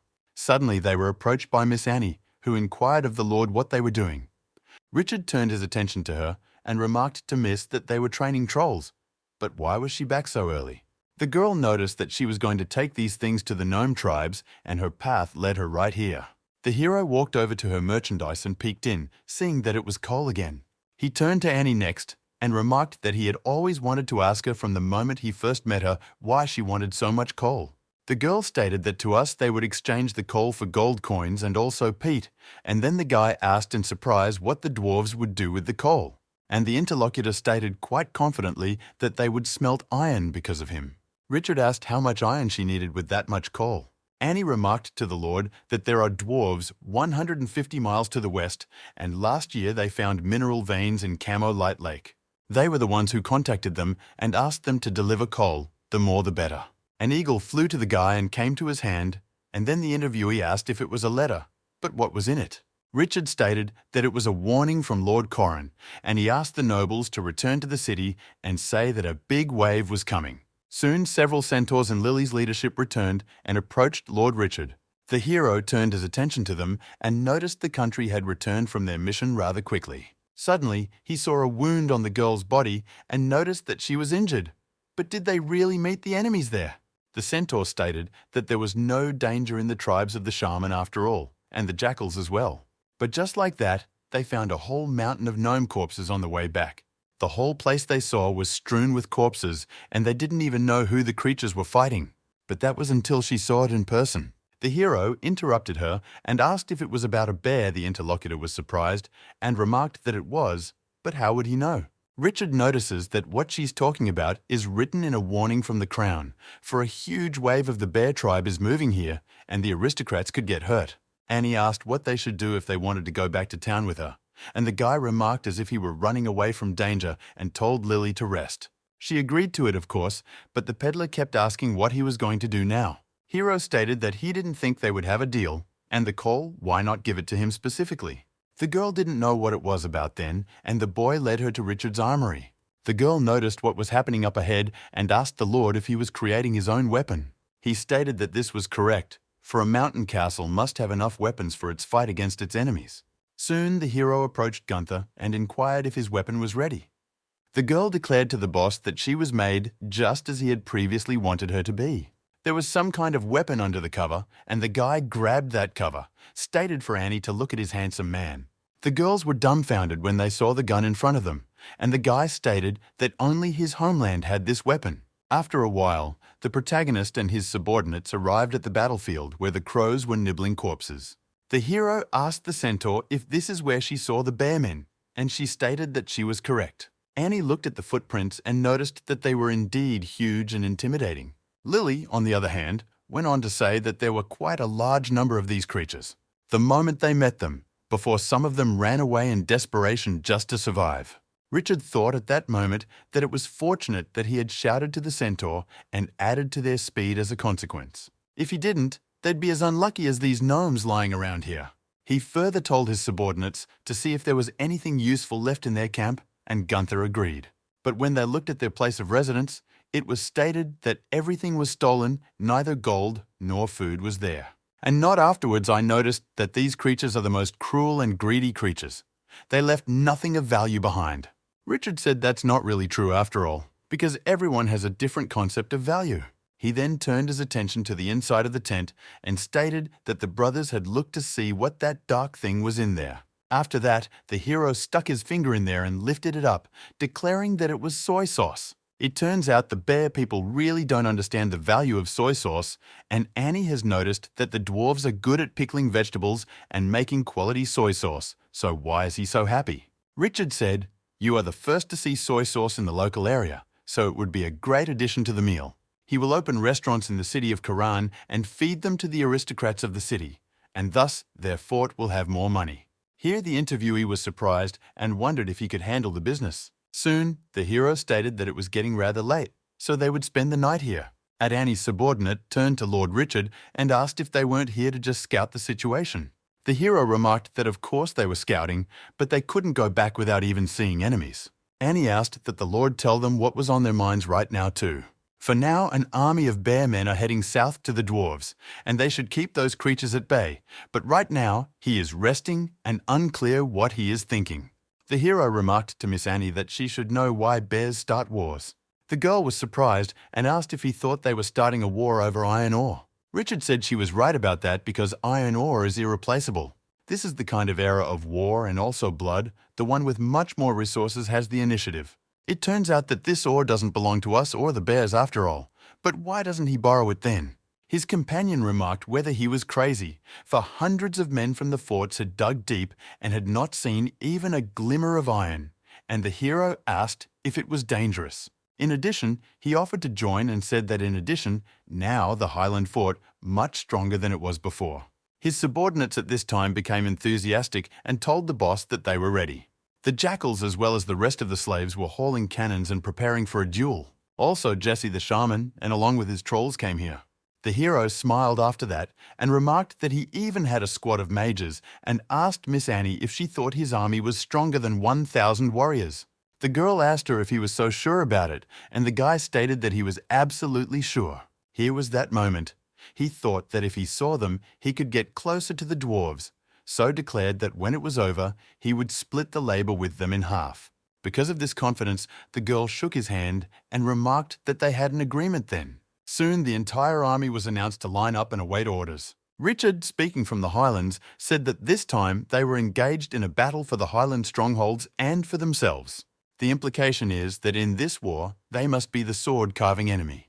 The warriors cheered and shouted to the Lord that they were ready to destroy the enemy at any cost. Shortly thereafter, the protagonist as well as his army were heading towards the castle Shimel. There were quite a large number of people moving quietly. Suddenly the hero stated you didn't stop because there is someone here. In a body of water nearby, the guy noticed some strange tubes peeking out from under the water. Soon, the creatures that were hiding in the water crawled out and they turned out to be rabbits. Richard noticed this and ordered his subordinates to be more careful and hide. He further stated that similar these rabbits were preparing a secret attack on the dwarves' fortress. Of course, this is all really weird. After all, aren't bears supposed to fight dwarves? But if that's the case, then why are rabbits here as well? Annie wondered, well, what's wrong with that? Since they made an alliance with the bears, Richard, afterward surprised, remarked, that's how things work out. Lily stated that strong races like bears rarely use their full strength to attack, and Gunther added that that was why rabbits would help them in battle. Richard asked if they all knew, but no one told him anything. Then Jesse remarked to the Honourable Lord, who would have thought he didn't even know that. The hero, angry, tapped her on the head and remarked to her not to think that because of her small stature, her enemies would never notice her. Somewhere around the same time, a few rabbits were crawling up the wall and the dwarves were standing asleep. Soon, one of them heard some sound and looked to the side and was dumbfounded, for there stood a rabbit with a weapon, and he declared to the dwarf that this time it was they who were attacking. It was then announced at the fort that the enemies were advancing from the direction of Lake Camo. The man in charge didn't understand how it happened and shouted out for you to get ready for battle, for they are under attack. After that, the fight between the dwarves as well as the rabbits began. Soon, arrows were fired toward the rabbits from the ballistas on the upper walls. Some of them chained with shields and survived, but some of these arrows struck. After that, more rabbits forced the lake and advanced directly on the fortress. Back and forth, the dwarves ran out for protection and said, "Hurry up, we need to get this done." One of the head rabbits noticed they were just in time and ordered his subordinates to kill them. But when the creature said all this, there was an explosion that struck his subordinates. He was dumbfounded at what was happening and turned around to see who had done it. The protagonist was there, subordinates who had been shot out of a cannon, and he noticed that it was now their turn. Rabbit turned his troops' attention to them and noticed that reinforcements had come to us. The barbarians at this also rushed them and shouted that they would destroy them. To all this, there was no staying in the country, and Richard, who chopped down his opponents with ease. Gunther, as well as Russell, while doing so, also fought quite fiercely, killing rabbits. The protagonist soon stated that these rabbits are quite strong, and there are also a lot of them, and it's quite risky. At this time, on the other side, some creature was approaching them and crushing the ground. The hero looked away in surprise and asked what it was. Really, what kind of earthquake is this? But here, when he saw the creature, it was a shambles, for its shadow covered the lad's body. And soon he realized that this creature was a bear man. He got angry at the carnage he saw and shouted and began to attack. Richard realized how strong this creature was, so he immediately put up a block. But here the power of this creature was so great that the guy was thrown far aside. When he landed, he assessed his opponent, realizing he had tremendous power. The bear man the hero fought with then shouted to his congregation that they would all attack together. He shouted that everyone should be beaten to death, and the bear men, as well as the rabbits, rushed in to attack. The centaurs saw this one and declared that they should fire their arrows. This weapon, young at the rabbits, handled them perfectly and killed those who were defenseless. The creatures that were in the body of water were saying what a great team was coming out on the attack. After that, a mass brawl broke out as we left for the castle. Shaman Jessie noticed this and stated that it looked like they needed her help. So once again On used her firepower and a magical fireball flew up into the sky. The bears as well as the rabbits were startled by this fire and did not realize what was happening. They asked if this fire magic and said their opponents were fighting, not fair. A few bears were fighting one of the trolls that had stone skin at the same time. But weapons did not take this creature, and so the bears did not understand how to fight it. Several dwarves stood atop their fortress, and one of them remarked to the patriarch that he didn't understand what it was about these people that they weren't too strong. The patriarch of the dwarves was named Georg, and remarked that he didn't know. Perhaps the godsmith had just sent them to help them. The subordinate further requested permission to command a squad to assist them. But here the old man looked at him and remarked that there was no need for it. After all, he and his squad should do a better job of saving their people, and the others, let them fight for them. The bears and rabbits at this time decided to regroup and said they should all gather. And the hero was saying that they should find out how powerful this lord was. Immediately afterward, with the help of his weapon as well as strength, he made a vortex. The bears, when they saw him, immediately retreated back, but the rabbits were caught and defeated. Richard then rushed to the attack and shouted to his subordinates to kill all of them. He then attacked the bear, but the bear easily repelled the ball strike with his weapon. The guy realized that he couldn't defeat him that easily, so he activated his system's heavenly power. He shouted that he was activating the powers of the heavens, and so magic flowed to his weapon. The bear was dumbfounded by this because he didn't expect the guy to be so strong. And just moments later, he had no time to do anything, and Richard easily chopped him in half. Because of this action, he got 30 experience points and 2,000 dinars, so the guy claimed it was all thanks to the system. One of the trolls was spewing fireballs from its mouth, and Gunther was attacking a bear and telling it to taste her blade. But here, her opponent saw her attack and easily repelled it and counterattacked at the same time. Immediately afterward, the girl flew a far distance away from this attack. Russell saw what Gunther was attacking, and so he called the creature a rogue and threw an axe at it. But that weapon didn't hit him. It just flew off to the side, and the bear, laughing, asked if that was all his strength. In just a moment, there was nothing left of his joy, for his head flew off his shoulders. The main character who was under invisibility did this and remarked that he didn't expect this ability to be so useful. The rest of the squad ran up to Gunther and asked if she was okay. And the girl stated that she was fine because she was saved by the stone skin technique. Richard remarked afterward that it seems that this guy's stone skin as well as invisibility can be transferred to other people after all. Gunther rejoiced and shouted to her boss that another crushing victory was behind them. Suddenly, the hero felt something from the side and looked over there, and there he saw some kind of magical pink light. After this color touched the fallen warriors, then they began to rise as if they were alive. Jesse was surprised and wondered what it was doing to them. But here, after those beasts became even stronger because of the spell, everyone realized that it was a berserk. Eventually, the Crescent Moon tribe came to the aid of those creatures, and it also turned out that there were minotaurs. In the southwest of Pompey's empire, there is a bit of minotaur tribal life going on. They are the ones who rely entirely on the sorceress power, their powerful shaman Robert.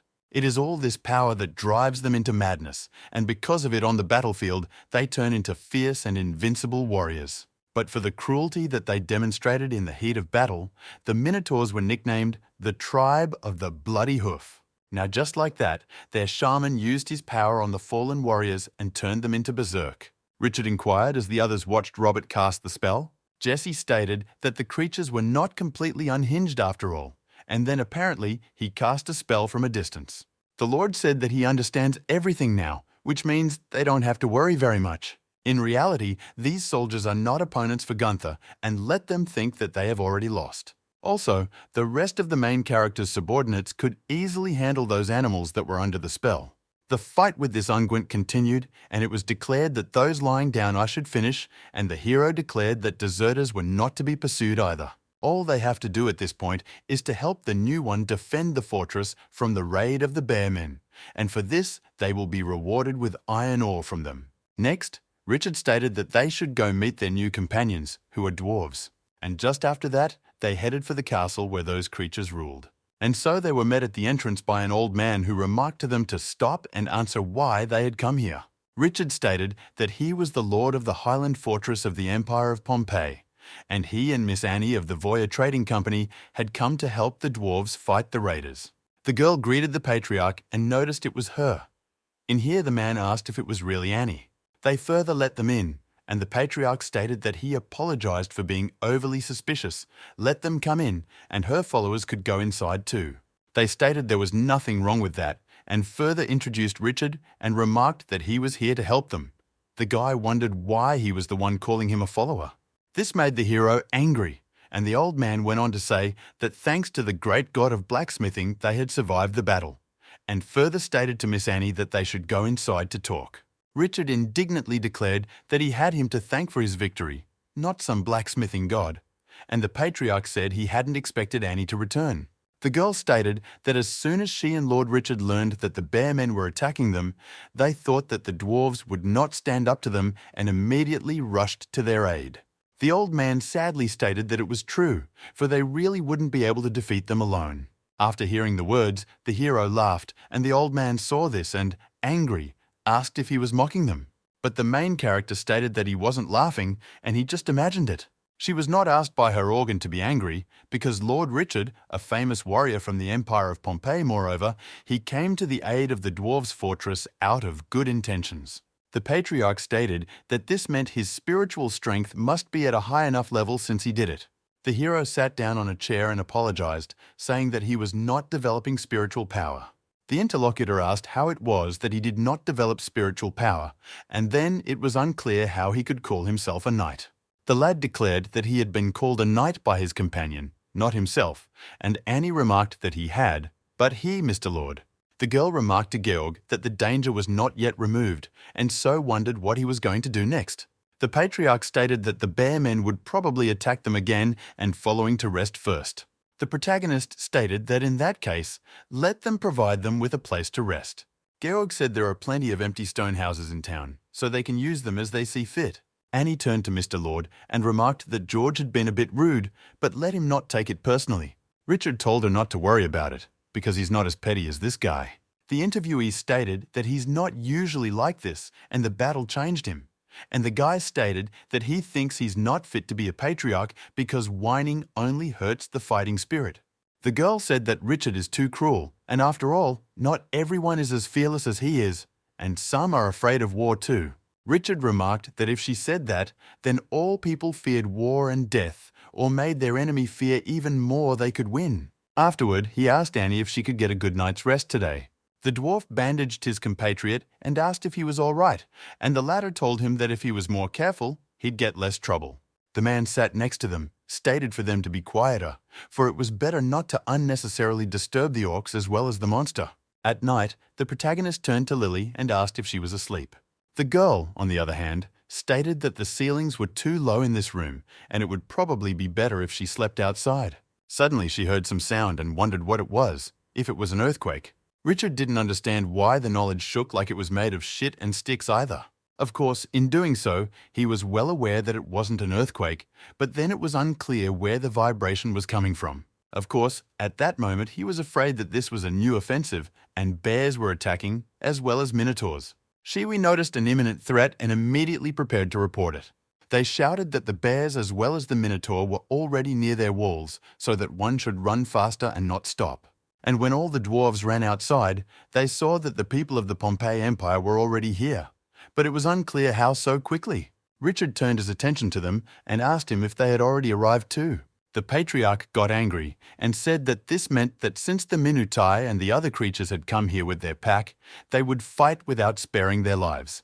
Hero stated to Georg that Robert himself was here this time, and so he asked how he was going to fight him. One of the old man's subordinates stated that the bull-headed tribe was very impulsive, and so they would trap them and then pounce with the whole crowd. And the patriarch remarked that in addition, they were too tall, so they would have to bend down to attack them. The dwarves stepped forward and remarked to the Pompeians that they would be their reserve army, and they, the dwarves, would try to hold off their onslaught. The hero thought that these sexes grew so generous, and Gunther told Lily that she was tall, so it would be dangerous for her to bat. But the girl replied that she wasn't small either. Shortly after the battle began, a rather heavy torrential rain fell from the sky. One of the dwarves said that if a minotaur destroyed the city wall, they were dead, and the interlocutor remarked that this was so, for they were very fierce. The older of the two shouted for him to not stop talking nonsense and quickly get to work. The hero looked through his telescope at the oncoming army and noticed that they were indeed many and about her quite strong.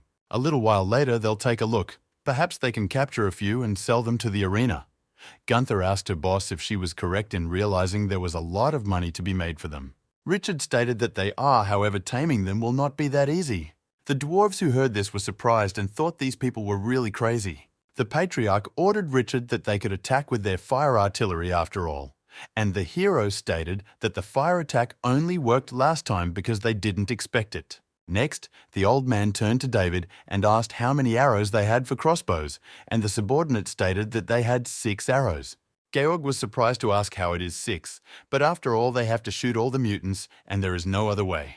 The dwarves on the battlefield shouted to go forward and fought the bears. But those creatures were stronger and defeated them due to their immense power. The patriarch commanded the crossbowmen and told his opponents to come even closer. The bears easily broke through the dwarves' defenses and ran further and further away. Immediately afterward, Georg declared for the crossbowmen to shoot at them. All those arrows they had flew instantly out of their weapons and headed towards the minotaurs, wounding them. Some, of course, struck these creatures, but most were simply imported into their skin. The minotaurs only got more angry about what had happened and started mauling the dwarves. Georg looked at the picture below in despair and said it was the end. Gunther noticed that the dwarves were failing and asked the boss what they would do, and he stated that it was so crazy minotaurs are difficult opponents. After that, asked where their mage squad was and where Jessie had gone, the interlocutor remarked that she had tried to escape, taking advantage of the situation on her being caught. The girl was held by the hand of several barbarians, and she tried to break free and screamed at them to let her go. Angry at her, the hero approached her and noticed that there was a strong enemy in front of them. She wondered if she was thinking of running away. The girl noticed that the dwarves can't defeat these creatures, so she is scared. Guy stated that Robert has madness magic, but she has bloodlust magic, so it's unclear what she's afraid of.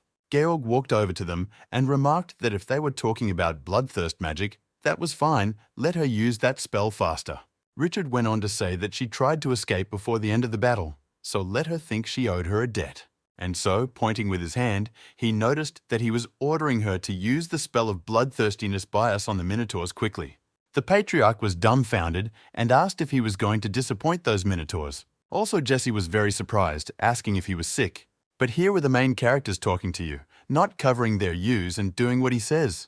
There was nothing left for the girl to do but agree, and so she soon began to use her magic. What will happen to the Minotaur if I add a bloodthirst spell to the spell Drive Me, increasing combat power several times? Shouldn't all of this lower the power level of insanity of these creatures?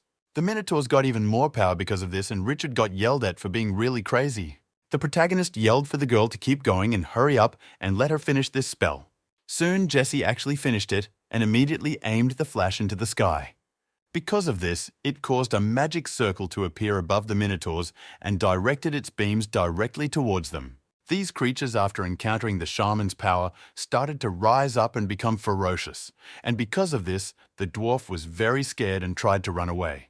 These monsters did become simply enormous in size, so the dwarves fled from there as best they could. Someone was hiding in the arms of his compatriot, fearing this situation. Jessie declared to the Lord that he really is crazy, because now they're definitely all going to die. But the hero grabbed her and said, "Why is she making a fuss? Let her open her puppy eyes wide and take a good look."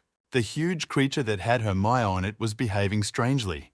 The Lord noticed that the more strength the creature had, the greater the strain on its heart. Eventually, the power of madness as well as bloodlust strengthened the physical strength of these minotaurs. However, this put several times the strain on the creature's cardiovascular system. Eventually, after all, when that load exceeds the allowable limit, something will happen. In a few seconds after he said all this, the huge creature fell to the ground dead. Those present were shocked to see that the Minotaur was dead, and the hero at that moment was added experience as well as gold for the defeated enemy.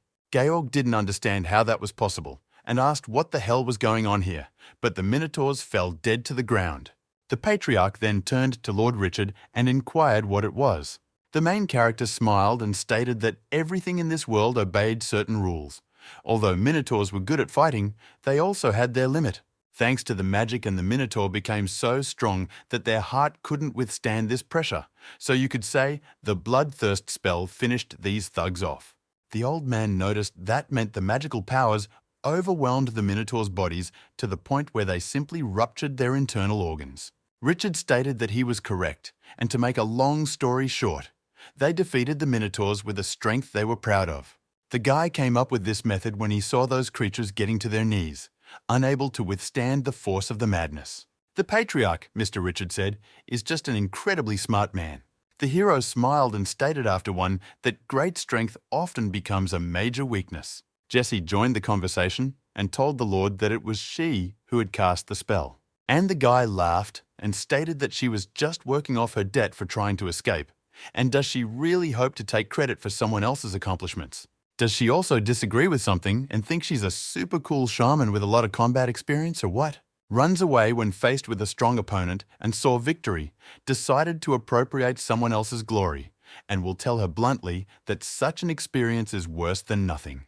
In the future, the Highland Fortress will definitely reach a high level, but its combat experience gained from battles with primitive savage tribes is simply useless. Jessie should realize that painted canvas is less suitable for painting than white paper. Soon, Richard noticed that all these mentors were dead and the internal bleeding should have killed them. Of course, it really is a shame, as he was hoping to sell a couple to the battle arena. The bearmen as well as the Minotaurs have fallen one by one, and now surely they will calm down for a few days. However, after a lull, a storm is sure to follow, and he thinks now the castle of the dwarves is in danger. The hero remarked to Georg that these arrows are forged from the iron that is mined in their mine, and he stated that this is how crossbows are forged from them as well. Richard realized that he was not afraid of the system if the battle continued. Besides, the iron ore would belong to them sooner or later, but they also had to help them win. So the guide told his interlocutor that they needed to make as many crossbows and arrows as they could, and they would need them in a future battle. Georg stated that it is possible to make arrows, but crossbows are much worse. Then, one of the dwarves came up and remarked to Brother Richard that he wanted to show him something. Together, they headed to the tower, and the hero stated that its shooting tower is pretty low. The old man smiled and said they just didn't think people would ever help them.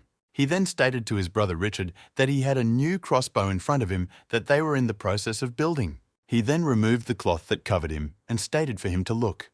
The hero was surprised and a little hesitant, asking if they did it. And the Patriarch stated that of course it was so they had several bronze engravings preserved, and on some of them the secret of making such crossbows remained, and they did not just follow it. Richard asked what kind of range they had, and his interlocutor replied that this little guy was capable of hitting an enemy at 500 or 800 paces. The hero then held out the thing he was holding and remarked that if they used this sight, they could shoot much farther. The power of prospective fire from 3 of these crossbows would be simply incredible, and even he doesn't know who would be able to resist it. George stated to his brother Richard that the problem is not really the range of this crossbow, but now the problem is the bowstring. The guy asked what the sense in the bowstring was, and the interlocutor stated that the stress of using an all-metal crossbow was too much. So the lamb's wool bowstring they used before just wouldn't hold up and would tear. He wanted to try making a net out of Monica's giant leech. But unfortunately he couldn't buy it. Then the hero stated that means they don't have a receding bowstring, and he understands why the dwarves didn't use it in the recent battle. The old man went on to say that those very Monica leeches are very rare, flexible, and incredibly strong. In the end, if these leeches dried and processed from them can be made very strong wood. The protagonist thought about it and stated that if it was about these creatures, it was quite a challenge. By the way, he asked if they had any gold at all, and the interlocutor stated that if they were talking about gold. Is it unlikely that Brother Richard would be able to sell them some Monica leeches? The Lord apologized and stated that he did not have these creatures after all. The old man was puzzled over this and thought why then he was talking so much some rascal. The protagonist went on to say that one commenter uses the vein of a Komodo dragon as the bowstring for his bows. Richard realized that by twisting several of these into one, you think such an aunt you could replace Monica's leech. But he has a ball in his pockets, so can't do anything to help. And at that moment, Georg thought being used worse for a Komodo dragon in place of leeches was an interesting thought, and stated to Brother Richard that the dwarves had previously sold iron ore and furs, so money was not such a big problem for them. Guy stated that if that was the case, then let Georg carry everything they had faster. Soon, a subordinate was asking Commander David why the Patriarch suddenly needed so much gold. The man stated that the man told him he was going to buy tequila for the rest of the crossbow from Lord Richard, and the interlocutor remarked that this diaper was not as easy as it looked. He is sure that the man is not helping them out of good intentions, but only to achieve his goals, and the guy next to him said that he thinks so too. But they are not fooled. The commander remarked that despite that, he was still helping them, and they should remember that those failures didn't go that far. Brother Richard may be their last hope of winning this war.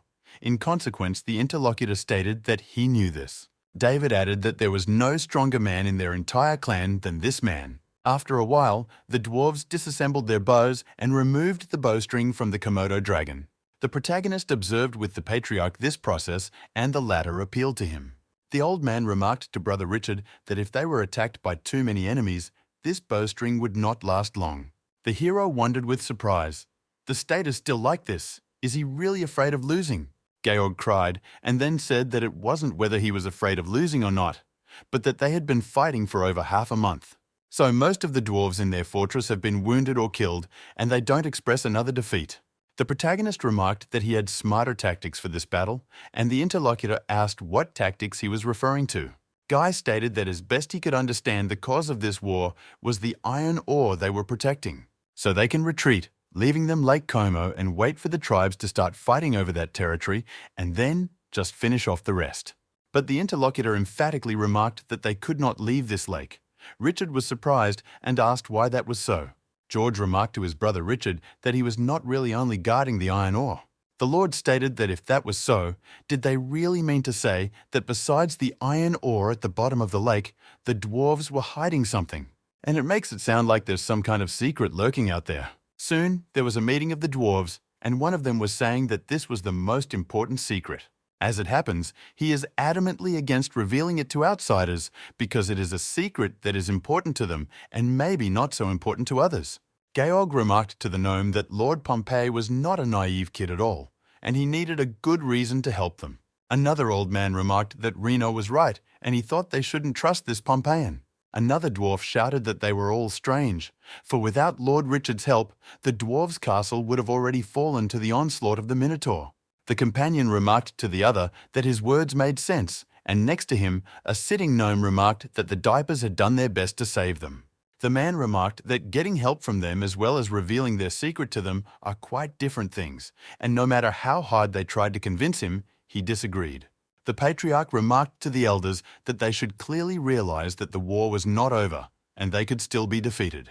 It is at this very moment that their people are unable to resist the onslaught of a vicious enemy on their own. That is why he fears that Brother Richard is their last hope, and beyond that, her session is declared over. After a while, the hero watched a few trolls practicing. One of them screamed quite a bit at that point and then slammed his hand to the ground. Richard looked at this and wondered if Jesse seriously had practiced so long to show him this useless technique. Annie told him not to worry, for the technique seemed useless but might come in handy. And the shaman added that it did, for he had called the technique useless before too. Richard remarked that the soldiers of a Highland fortress should be able to cast a powerful spell, and so Jesse should train even harder. Before that, a subordinate of old age had come to the hero and called to him, and now they were heading into the depths of the lake in underwater masks. There was some sort of rather deep crevice, and it was into this that the three of them descended. As they descended a little lower, the hero looked ahead and was dumbfounded at what he saw there. There was the body of some huge creature that was underwater.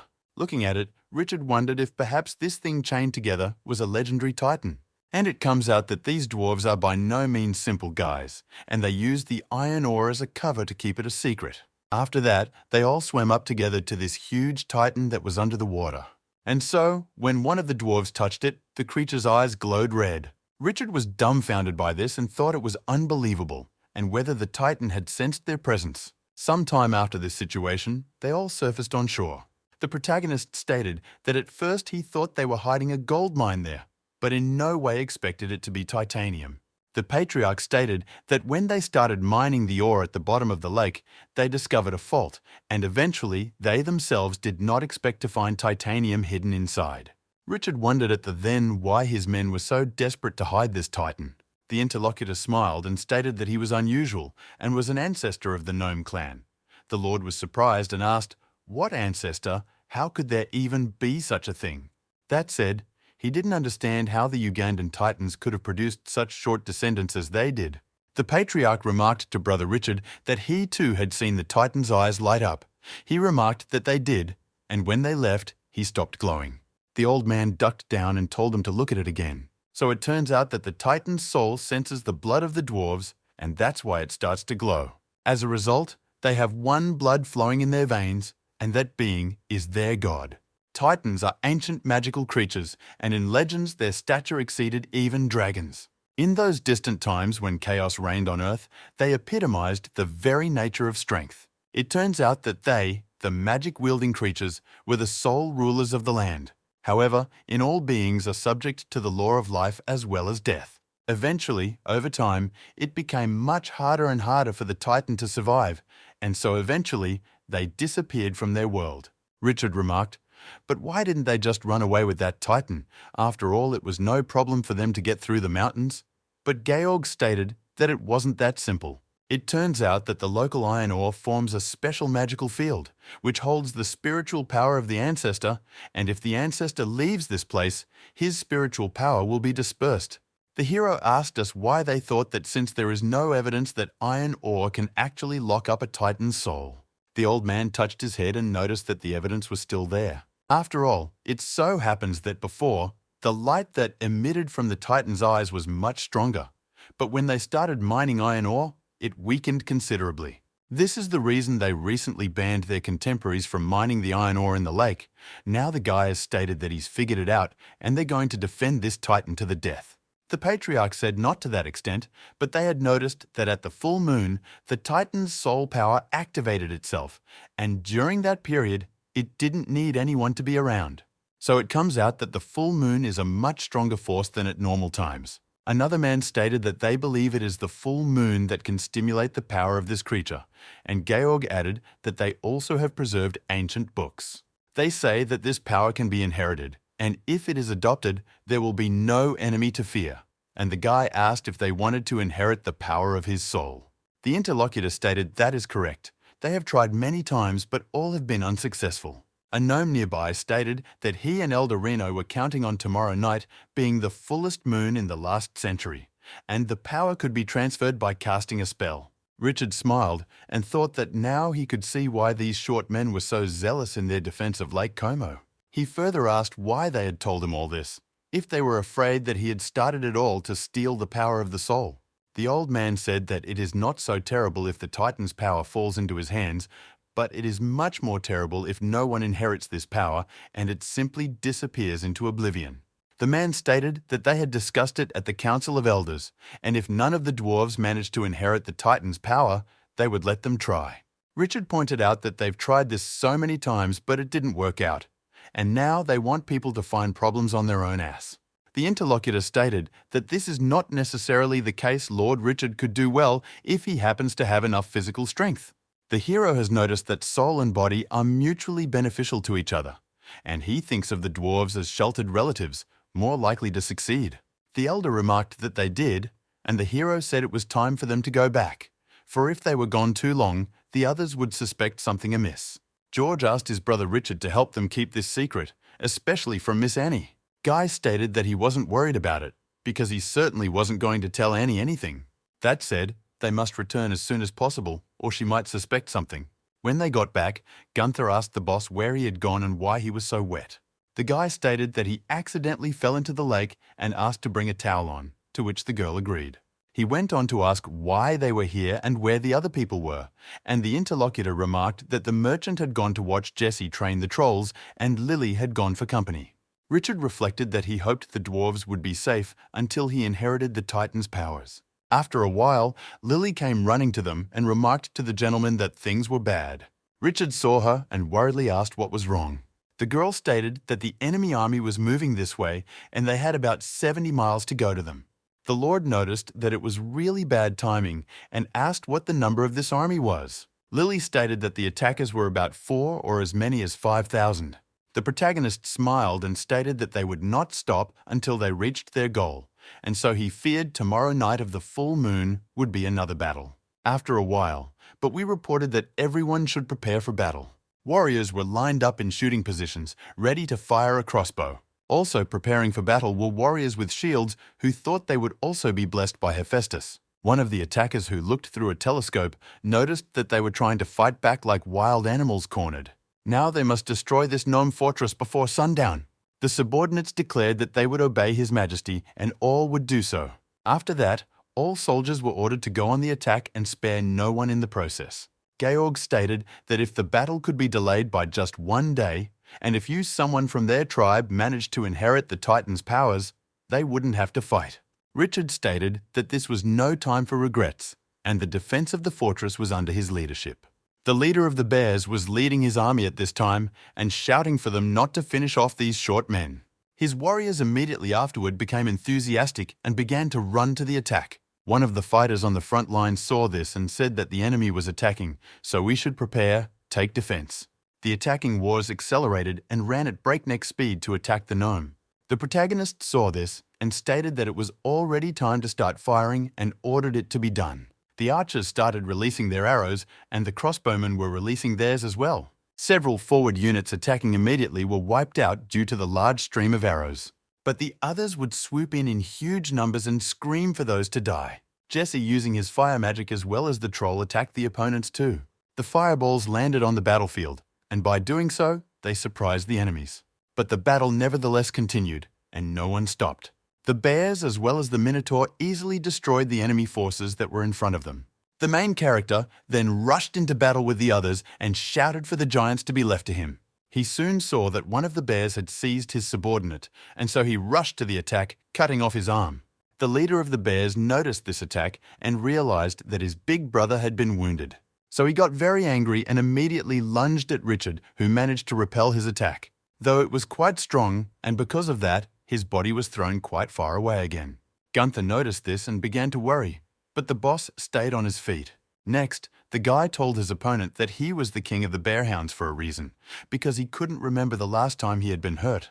While doing so, his opponent angrily shouted that he would take his life no matter what. This infuriated the protagonist, and he asked if he had captured the die, and in doing so, he rushed in and chopped up several individuals in front of him.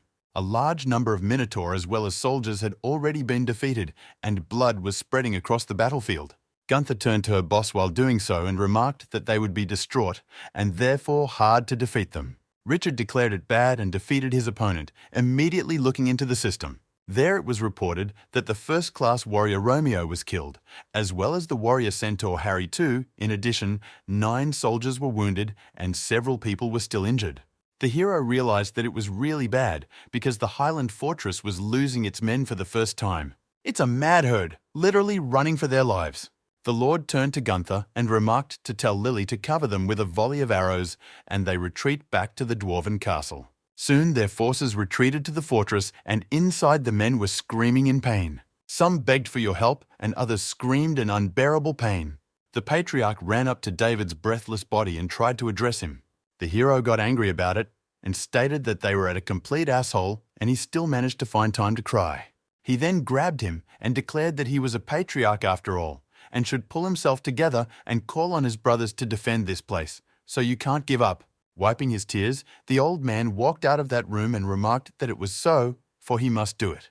And the hero approached the breathless body, the dwarf, and asked that David rest in peace. Annie turned to the gentleman afterward and inquired about the situation. Richard stated that the assault on the city had begun, and elves have excellent hearing, so she should be able to hear the sounds of battle coming from outside. Her attackers' warriors were already standing at the walls of the fortress and trying to break down the front door with a huge bar. The troll in doing so used the new as charges to apprehend these creatures. Also, the barbarians and dwarves held that door, saying that everyone needs to pile in together. At the same time, some creatures tried to besiege this fortress and used huge ladders to climb to the top. Already there, they fought the dwarves who stood on the wall and defended the place. After a while, one of the defenders shouted that the enemies had sneaked in, and so, following from fleeing. Soon, Jesse declared to the gentleman that things were really bad, for the enemy soldiers had sneaked into the fortress. The protagonist was dumbfounded by this news and asked if it really happened that fast. He then got angry and asked why the two of them had come back then and why the girl hadn't hit them with a fireball. Jesse declared that it was raining too hard outside and the fireball wouldn't do any good, and the hero shouted that she was a useless wench and asked where Gunther and Lily were. And soon there, the entrance wall that was shielding the attackers from the people inside was smashed. Gunther was very concerned when she saw this and yelled out that this must be the end. The first to show up were the huge creatures, which were minotaurs as well as bears. Richard asked Gunther if she was okay, and the girl stated that she was in one piece, but even the petrification technique didn't help prevent them from breaking into the city. The Lord asked Georg how many men he had left, and he remarked that it was already less than 100. The hero stated that if that was the case, then each of them must then defeat at least 100 opponents. And while he was saying that, several minotaurs as well as bears had already run up to him. Therefore, the guy stated that they should be dealt with first, and immediately shouted to his subordinates he told them to all go into battle together. Gunther, along with the main character, chopped up several opponents in front with their first lunge. The guy fought very fiercely at that moment and killed even the goblins that were in front of him. The Bear King saw this, shouting to his subordinates to deal with the Pompeian first and finish him off. Therefore, his troops concentrated on the protagonist and immediately all rushed towards him at once. Richard noticed this and knew that he should defend himself, so he used his power and as if to spin a magic vortex. After that, he struck with his sword, and that sword was enveloped with magical energy, so it reached the opponent in front. They all fell dead to the ground, and Gunther, noticing this part, shouted that he was cool, frying them. Richard, on the other hand, went on to say with confidence that today he would let them see the power of their lord. The dwarves were having a bad time at the same time, and the bears handled them with ease. The girl noticed this, and so shouted out to Lord Richard that it seems, but we are not handling this onslaught at all. The hero turned his attention to her and asked if they were failing. And so, after a few seconds of thought, he shouted to Jesse's shaman to use the bloodthirst technique. The girl immediately started using her power, and the hero yelled for her to cast it faster. And so, after a while, the girl channeled her best upward, which was to spread around the neighborhood. And so these magic beams headed towards the warriors who were fighting outside. The protagonist saw that the magic was upon them and shouted for the enchanted squad to use all their powers without reserve. The dwarves who found themselves under the magic from also the troll were ready to take a beating.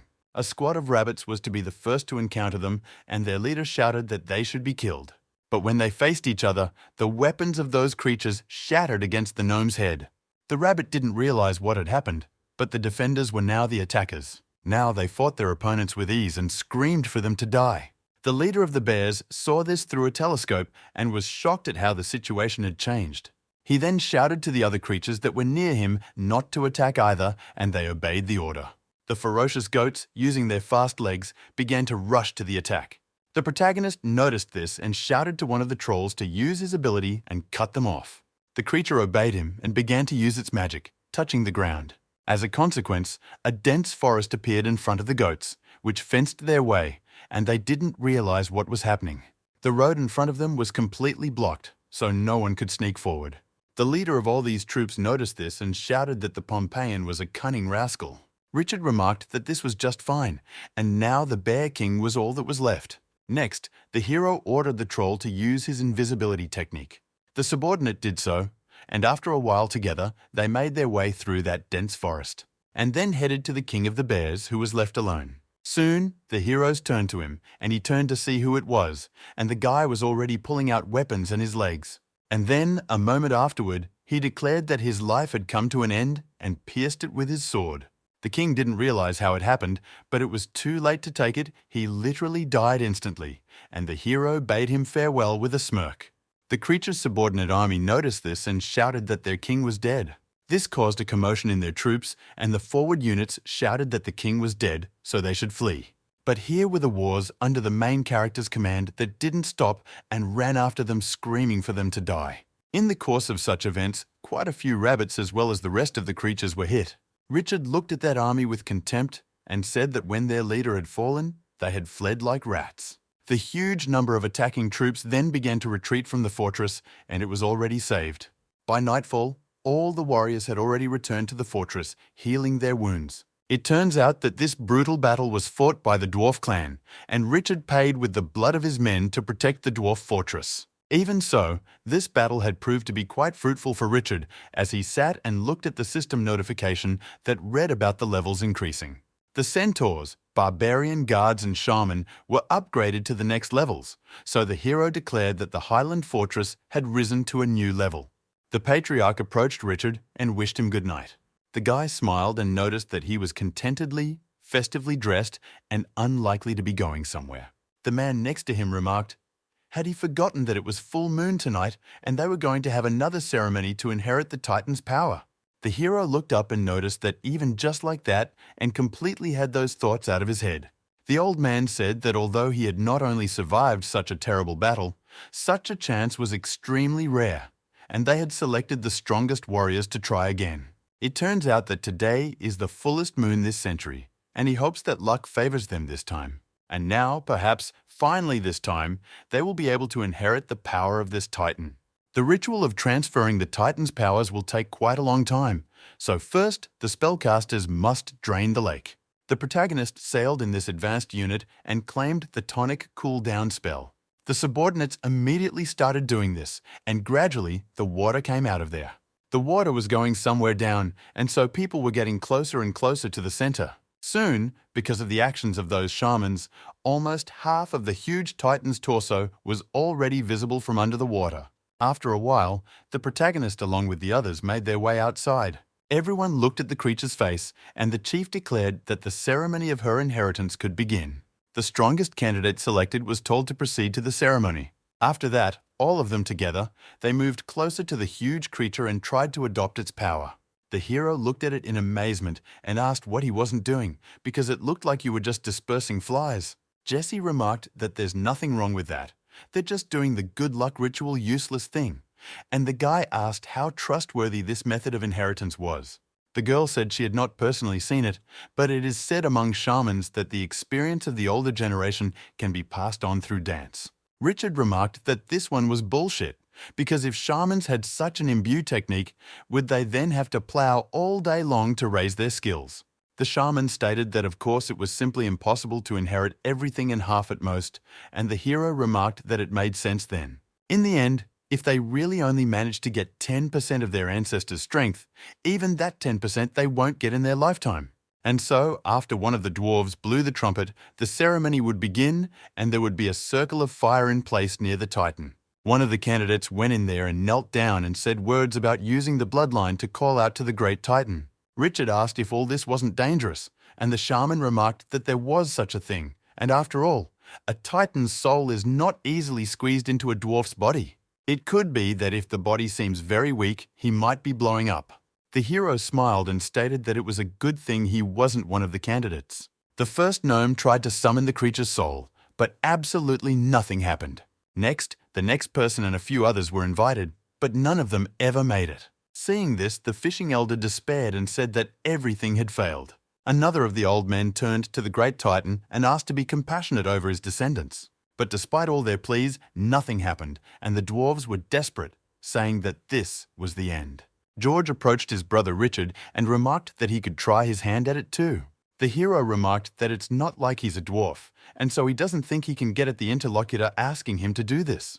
The guy after that, he remarked that he agreed, and since he was asking so much, then he would give it a try. Next, Richard walked over to the circle and got down on one knee and asked how they were doing it. Seemed like this was it. Literally moments later, there was a magical light that exuded from that circle, and it surprised the guy. The hero saw the titan's eyes light up, and he wondered if he had hissed, so it turns out he was a dwarf too or what. The creature's huge stone body began to glow and crack as it did so. Some small silhouette appeared from within, but at the same time, the body was collapsing completely. The protagonist noticed all this and shouted to the others to run away, because it seems that the titan is about to explode. The dwarves were dumbfounded at what was happening, but they didn't run away, but looked at him, and there appeared some silhouette of a beast. The creature eventually emerged from the eye, and it looked like a cat. When you scattered me a lot and the magic light subsided, then everyone saw this creature, which made some strange sound. Upon seeing it, the hero wondered what this thing had to do with the titan, and if he had been reborn into this. The dwarfs asked that the ancestor should not hurry or fall, and one of them declared that it was impossible that he should hurt himself, for he was a descendant of the great titan. Richard said that rather touchingly, and Jesse remarked that perhaps they should cook the creature and eat it so that its powers would transfer to them. After that, the little beast jumped out of the titan's eye and descended straight down in rather large leaps. We were dumbfounded at how fast this creature moved. The hero noticed this too, and declared that it was not without reason that he was a descendant of the great titan, for he liked to tower over everyone so much. The little beast jumped onto the arm of one of the trolls afterward. They looked at him sweetly and were happy about him running to them, but suddenly he was grabbed by the hero. Examining the animal, Georg stated that it had webbing between its forearms and ribs, as it must be able to hover with their help.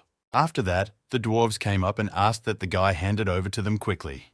The hero noticed that the creature began to behave strangely, and electricity appeared near it. So he threw it to the gnomes and ran away screaming for them to catch him. Moments after that, an explosion went off, and all the agronomist's hair stood up because of it. Richard smiled and stated that it really wasn't bad, because who would have thought he had inherited the Titanic thunder technique? Georg turned his attention to the titan and shouted to everyone, "With you not looking at him!" And at this time, the huge stone body-only creature began to splinter apart. The dwarves looked at it sadly and said that his body was deteriorating, and the elder added that apparently he had completed his last mission. So it turns out it was his time to return to the land. Based on the sounds he heard, the main character he said they would name this creature Chiuchi. Sometime after all these events, a caravan with the protagonist in one of the carriages was heading somewhere. Annie said that the guy is in such a hurry high mountain fortress because they did not even have time to negotiate the terms of cooperation, and the hero remarked to her not to worry. After all, she would get her share anyway, as they had agreed before. The girl was outraged and said that he and those dwarves must be hiding something from her. The protagonist tried to cover up this one, that, and noticed she was wrong, and suddenly a creature appeared from behind him. The girl looked at the creature in amazement and noticed that he was very cute. Next, she looked at him carefully and asked the hero where he said he came from. Richard touched the creature and noticed that at first the dwarves wanted to raise it themselves. But as soon as the protagonists left them, the animal began to refuse to eat, and so the dwarves had to give it to him, and so the guy asked that the small one drink slower. A few days later, Richard as well as Annie reached the Highland Fortress safely, and then the girl travelled back to the trade guild together with the merchants, promising to send people as soon as possible in order to establish trade relations. But a few days later, having never waited for Annie, Richard met with the head of the reserve, Christopher. Richard remarked to the horde that it had been a long time since they had seen each other, and the interlocutor stated that the latter had become popular lately. And indeed, all the bards of Kowloon sing its history. The guy bowed and asked me if the Lord was here passing through or had come here intentionally, and the man stated that he had come here intentionally and more specifically for him. In addition, he asked why all this officialism, and the hero asked if for his sake, because he is not interested in men. The old man was dumbfounded and stated that he didn't mean it that way. It turns out he brought a rare delicacy, and how about a little conversation over a meal? And the hero smiled and agreed to it. Soon they were inside from one room, and the hero thought, that is, according to Christopher, a rare delicacy is the teppanyaki squid. And so, while the guy was thinking about it, his pet ran up to him and jumped right into his arms. Richard inquired of the toddler, wondering if he had crossed over again to bother him. The brute at this time held out some sort of nut to him, and the lad took it in his hands. And afterward he crushed it in his hand and ate the nut that was inside. The creature was upset about it, and the old man who was sitting next to it stated that it was quite cute. There were fluctuations of elemental energy emanating from it. Is it not a demonic beast? Richard said he's not a demonic beast. He's a descendant of the Titans. Next, he stated to the kid to call the cook, the gnomes, and here is his reward for doing so. The critter then gobbled up all the treats and quickly scurried away. The guy stated that despite being so small and tiny, this baby has inherited the purest essence of a Titan, and let him believe it or not, it is so. Soon the squid was cooked, and the hero thanked the Lord, for had it not been for his permission, it is unlikely that his expedition would have gone so smoothly. The old man asked if he wanted to know why he had done so before. And the protagonist thought, how can this be so since he's just trying to intrigue him? My lord afterwards said that he knows, after all, that there have been two factions in Pompeii for many years. Richard stated that if he is about those very two factions, he knows them very well. The guy realized that one faction is the minions of the Holy Church of Light who sleep and see all the power at Pompeii will fall into their hands. The other faction, however, is the followers of the goddess of ice who are at enmity with the Holy Church. It is at this point that the Holy Church of Light is the main religion in the world of men, and almost 1/3 of the countries on the continent have the prefix holy before the name. However, despite this, Pompeii is the northernmost country of people on the continent, and so many people believe in the goddess of ice. The old man said that in winter in Pompeii often occur all sorts of natural disasters that contributes to the spread of belief in the goddess of ice. Richard inquired if he and his half-brother really belonged to the same faction. Well, the interlocutor said that it is not so because they do not believe in gods, and that's why they count themselves among secular people, thus keeping neutrality. The lad said that magic is not usually smoked after all, and my lord remarked that it wasn't tobacco, it was powder made from the brain of a giant beaver. Mages are weak physically, and they often have to strain their brains, so this gizmo is just helping him ease his migraine. Richard looked at his companion and noticed that he didn't really believe in gods either, because there was no evidence that gods had come to this world. So no one could make him believe what he had never seen with his own eyes, and the old man noticed that he had been watching him for a long time. It's not often you meet people as unbelieving as he was, and the man decided to help him because rare species of people need protection. Richard got angry and asked if he was kidding, or if that was it. Let him hold his horses and see if he tries to pull him into a faction that adheres to neutrality. The old man smiled afterward and stated that there was such a thing. The hero, on the other hand, gave him a disdainful look and shouted that you didn't even think about it. After all, when the disputes start, the neutral party will have to fight both factions at once. And the interlocutor stated that it didn't sound good, but the thought was right. So if one day they do find themselves on the brink of war, he suggests he choose the Church of the Holy Light. The main character was surprised and asked why this was so, and the man stated to look at these 3 types of Pompeii coins. The first gold coin can be exchanged for 12 silver coins, but 1 silver coin is exchanged for 24 copper coins. So it comes out that humans only have 10 fingers, and in fact Pompeii could have changed that ratio to a number that is easier to count. But why didn't they? He wondered what he thought about it, and the hero stated that it was because the goddess of ice has 12 wings. And so in the end, perhaps the ice goddess church has too much influence. The Lord noticed that the hero had a good reputation, so why wouldn't he take advantage of that little advantage? Richard grabbed one of the coins and remarked that that was right. It was better than nothing. Besides, he owed him 1,000 gold pieces. And the interlocutor remarked that he now owed 1,000 as well as 1 gold, and the hero was infuriated by this. Soon, they were coming out of the high mountain fortress, and he didn't question if he was really going to leave like this. The man wondered if he was still unable to digest all the things he had told him before. The protagonist noticed that this wasn't the case at all, as he would be acting on his own anyway, and thought, did he really think he could just come here and get away with it? My lord said he heard they were developing fast, so he put aside all his important business and came to take a look in person, and the lad added that it wasn't a bad privilege and to travel everywhere. The old man said it was a privilege, but he saw no reason to begrudge the privileges of an old weasel like him, for the lad, Lord Discoverer, has a wonderful world waiting for him. Richard asked if he regretted not doing it on his own now, because there was no way to get higher, and he didn't want to be lower. Lord soon stated that he would give him a small example. In fact, he is allergic to the powder from the brain of a giant beaver, and it is worth breathing in. Immediately begins to itch in the throat. However, the migraine is much worse, because even when he complains of itching quarter, he still realizes that this powder has relieved him of an unbearable headache. This is what is called choice, and soon after these words, he and his men set off. After a while, the main character and his new pet were relaxing at the edge of a body of water. Jessie came over there and yelled to the boss that Annie's sister was back. When the girl came closer, she looked up in amazement and asked if this was a high mountain fortress. Richard asked if she really didn't recognize these places, and the girl added that simply this place had changed beyond recognition. The hero stated that it's all thanks to Ben and Ben lately. They've been using fertility techniques regularly, so the whole area is drowning in flowers and herbs. Understand noticed that she probably wants to ask what these dwarves are doing here, and it turns out that almost all the warriors are dead, so getting together and living together goes without saying.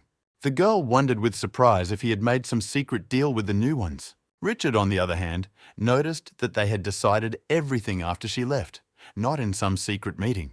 Annie wondered, but what was he even doing here now? The hero was surrounded by several girls who were waving huge leaves at him, making a breeze. He looked a little embarrassed and then said that the girl knew that he was a philanthropist and that after the war, some races were on the brink of destruction. And it so happened that the moment they arrived at the threshold of the Highland Fortress, he simply couldn't refuse them. Besides, it was Jessie's idea in the first place, even though she said those little girls had no one to rely on, so he'd let them be his maids out of good faith. The girl was surprised at these words, and Annie remarked that she realized it and had another thing to do. Next, she stated that she wanted to introduce him to Miss Jennifer, a famous naturalist. The girl removed her hood and greeted Mr. Richard. The hero, along with her pet, took off her glasses and asked if she was a tigress. They said that Miss Jennifer comes from a very famous clan of white tigers, but she is much better at art than she is at fighting. The tigress further stated that her nickname was Tan, so he could address her as Tan Baihu.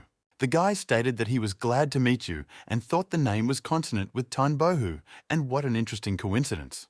Richard further stated, Miss, that he hoped they would fully succeed in their naturalistic research. It's not a big deal that they don't have anyone to eat, and the girl resented it. After a while, the Yonka squad announced to the boss that they were leaving, and the guy remarked that the sooner they left, the sooner they would be back. He hoped it would go smoothly and they would bring some barbarians with them, but just let them not overdo it. And the girl remarked not to worry him. Still, in any case, someday they would bring all the tribesmen here. Soon after these words, they set off. The hero then turned to Anna and asked if she could help see if there were any high-end books on the market for improving the spiritual power of warriors. The interlocutor agreed and remarked that let her not hope for much, because usually good books cannot be bought with money. After a few moments, Brother Richard was approached by George, and the lad looked at him. He really didn't look good, and so the guy made a note to remember to take good care of his condition and not to overwork himself. The old man stated that they had finally finished building the new blast furnace and blacksmiths and were preparing to open it. The protagonist smiled out of this, for he realized that having a clan of dwarves join them brought quite a few blacksmiths as well as ore. As a result, the military industry of the Highland Fortress reached literally a new level. Soon after, quite a large amount of armor and weapons were produced.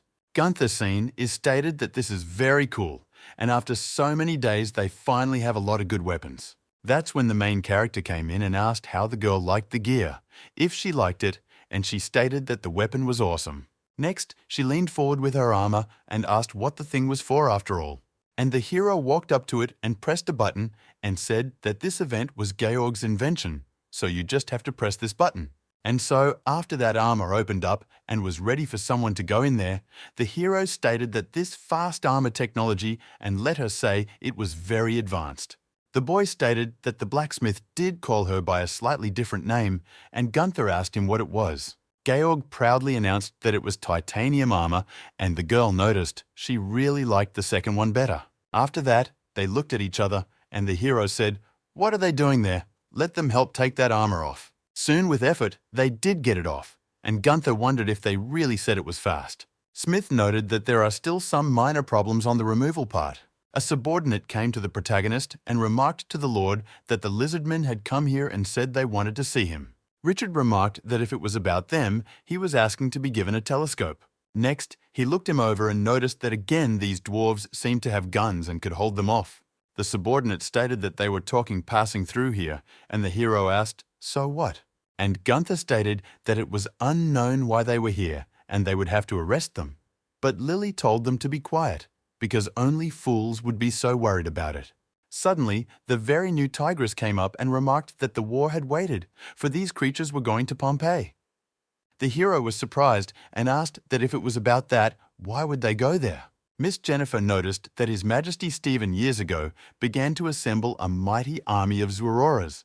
The boy asked what that had to do with them. They said not to underestimate them. This nation of lizardmen call themselves Psychair, but they have another name for dragon tamers. The main character was surprised and wondered what other dragon tamers were. His companion remarked that it wasn't real dragons he was talking about, but a dragon-like beast called the Dragon of the Psychair lands. Richard stated that she hadn't told him about it before, and the girl, angry, asked what he was talking about. Miss Jennifer stated afterwards that the lives of the Psycha people are special and begin at birth. It turns out that each of the lizards originates with a single dragon. That's exactly why rounded up dragons isn't quite the right name, because they're relatives, not master and pet. Richard asked who was in charge of reproduction, and the woman said that the spirits of the lands were infertile, so it was definitely the Psycha people who were in charge. The hero asked if she could wait and asked how big these land dragons were. The girl corrected her glasses and stated that they were a little smaller than his armadillo, and besides, they were pano-hoofed, which was useful when leading a... Richard then crushed his spyglass and shouted for his subordinates to bring them here and provide them with lodging for the night. Miss inquired what he wanted to do, and the fellow remarked how it was what he wanted. After that, he smiled slyly and remarked that he was going to let them stay in the fortress. The interlocutor said he still dreams that the people who don't choose a king will choose his Lord Pioneer with an uncertain future. And after a while, the girl was dumbfounded, for she saw what they had agreed upon and realized that it seemed to work out. Richard said they could bring all their men here and they would discuss business later, and the interlocutor remarked to the gentleman that of course they would. The girl was dumbfounded and wondered if they were also calling him master. So she turned to Richard and asked if it had worked, and he, smiling, remarked if it could have been otherwise. Jennifer asked if maybe he gave them some kind of potion, since even young girls are harder to fool, the hero said, which product he just noticed had magic herbs. Herbs increase strength, and that the creatures could stay if they wanted to, so they got excited when they heard that and agreed right away, and the girl thought he was a jerk. After a while, the protagonist, along with the trolls, sat at a table and played cards. Soon, Richard heard some sort of violent shaking and so announced that his unwavering team of dragon lords had arrived. Together with his subordinates, he went out to the gate to meet them. His animal, after hearing a big noise, hid right behind the guy's clothes. Gunther turned to Lily and asked if centaurs could stand up to such, and the girl remarked that they were so stupid they wouldn't stand a chance. At this, Richard gazed happily through his telescope and shouted that it was his cavalry. A large number of lizards were traveling on their dragons and rushing straight towards him, and the hero remarked that it was worthy of the name of the great lord's squad. And the lad remarked that it was a pity, of course, the people of Psycho were so physically weak and they could use a stronger rider. They can change riders easily, but the blood bond, thanks to which the trust between horses and riders is achieved, will not be preserved. Miss Jennifer remarked that there has to be a balance everywhere, and here, if nature had given them more strength, they couldn't have been such good riders. Still, the Psycho people are always twins, but due to physical weakness, it is sometimes difficult for women to get pregnant and bear children. The chief of the lizards greeted the Lord and stated that his name was Chris, and he was the leader of the Psycho people. Richard greeted them too and asked how they were doing here. The lizard leader looked us the entire Highland fortress and remarked that it looked quite promising. The hero remarked that he would see to it that the medicine he spoke of got to everyone, and the interlocutor thanked the Lord. Soon, the protagonist was dealing with the system and didn't expect to have dragons in it as well, probably because the lizards and their earth dragons are blood relatives. After Richard's cure, both of them will start to have an experience together. The white tigress turned to the hero and noticed that Annie had told her that he wanted to buy a book of light magic. The guy stated if there was a movie and so asked if she had one. The girl replied that she wasn't there, and the hero got angry, wondering who she thought he was. But the interlocutor added if he had heard of the art of holy prayer, and she would advise him to try it too. Richard stated that this art seems to be related to the power of the voice, and compared to physical development, it is unlikely to add to his power.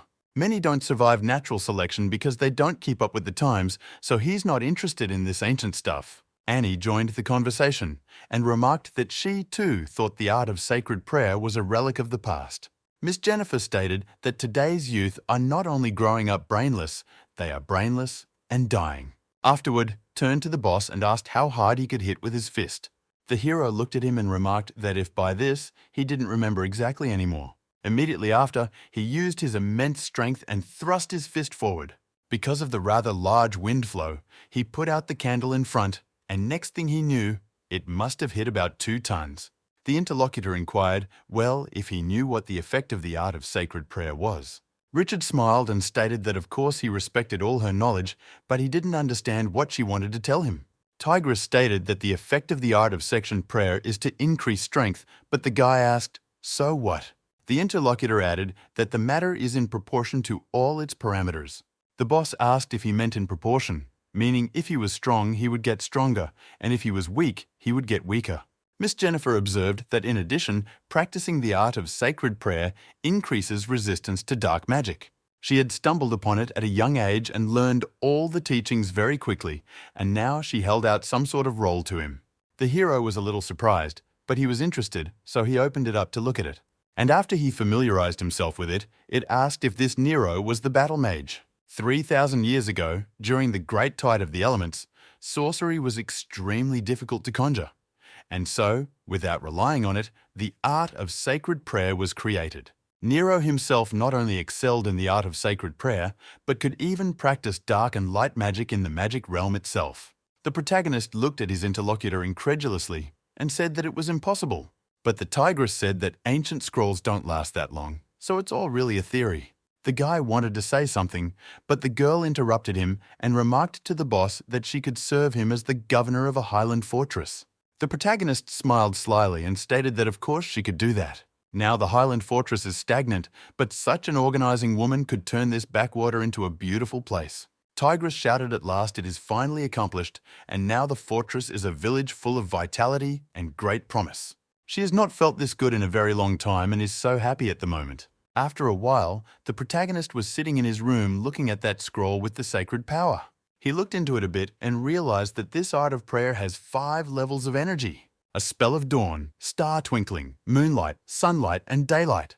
The lowest ranked spell is the dawn spell, and it is used once a day, and the effect lasts half an hour and increases strength by half. It also turns out that with each successive rank, the level of duration of the effect increases. After that, the hero discarded this scroll and said that enough theory, because it's time to try everything in practice, and he will start with the elementary. Soon, the heroes actually used this power and shouted that he was very cool. So this scroll says it usually takes almost a full month to learn the basics. If the sensation of warmth reached the heart, then it means that the spell really worked.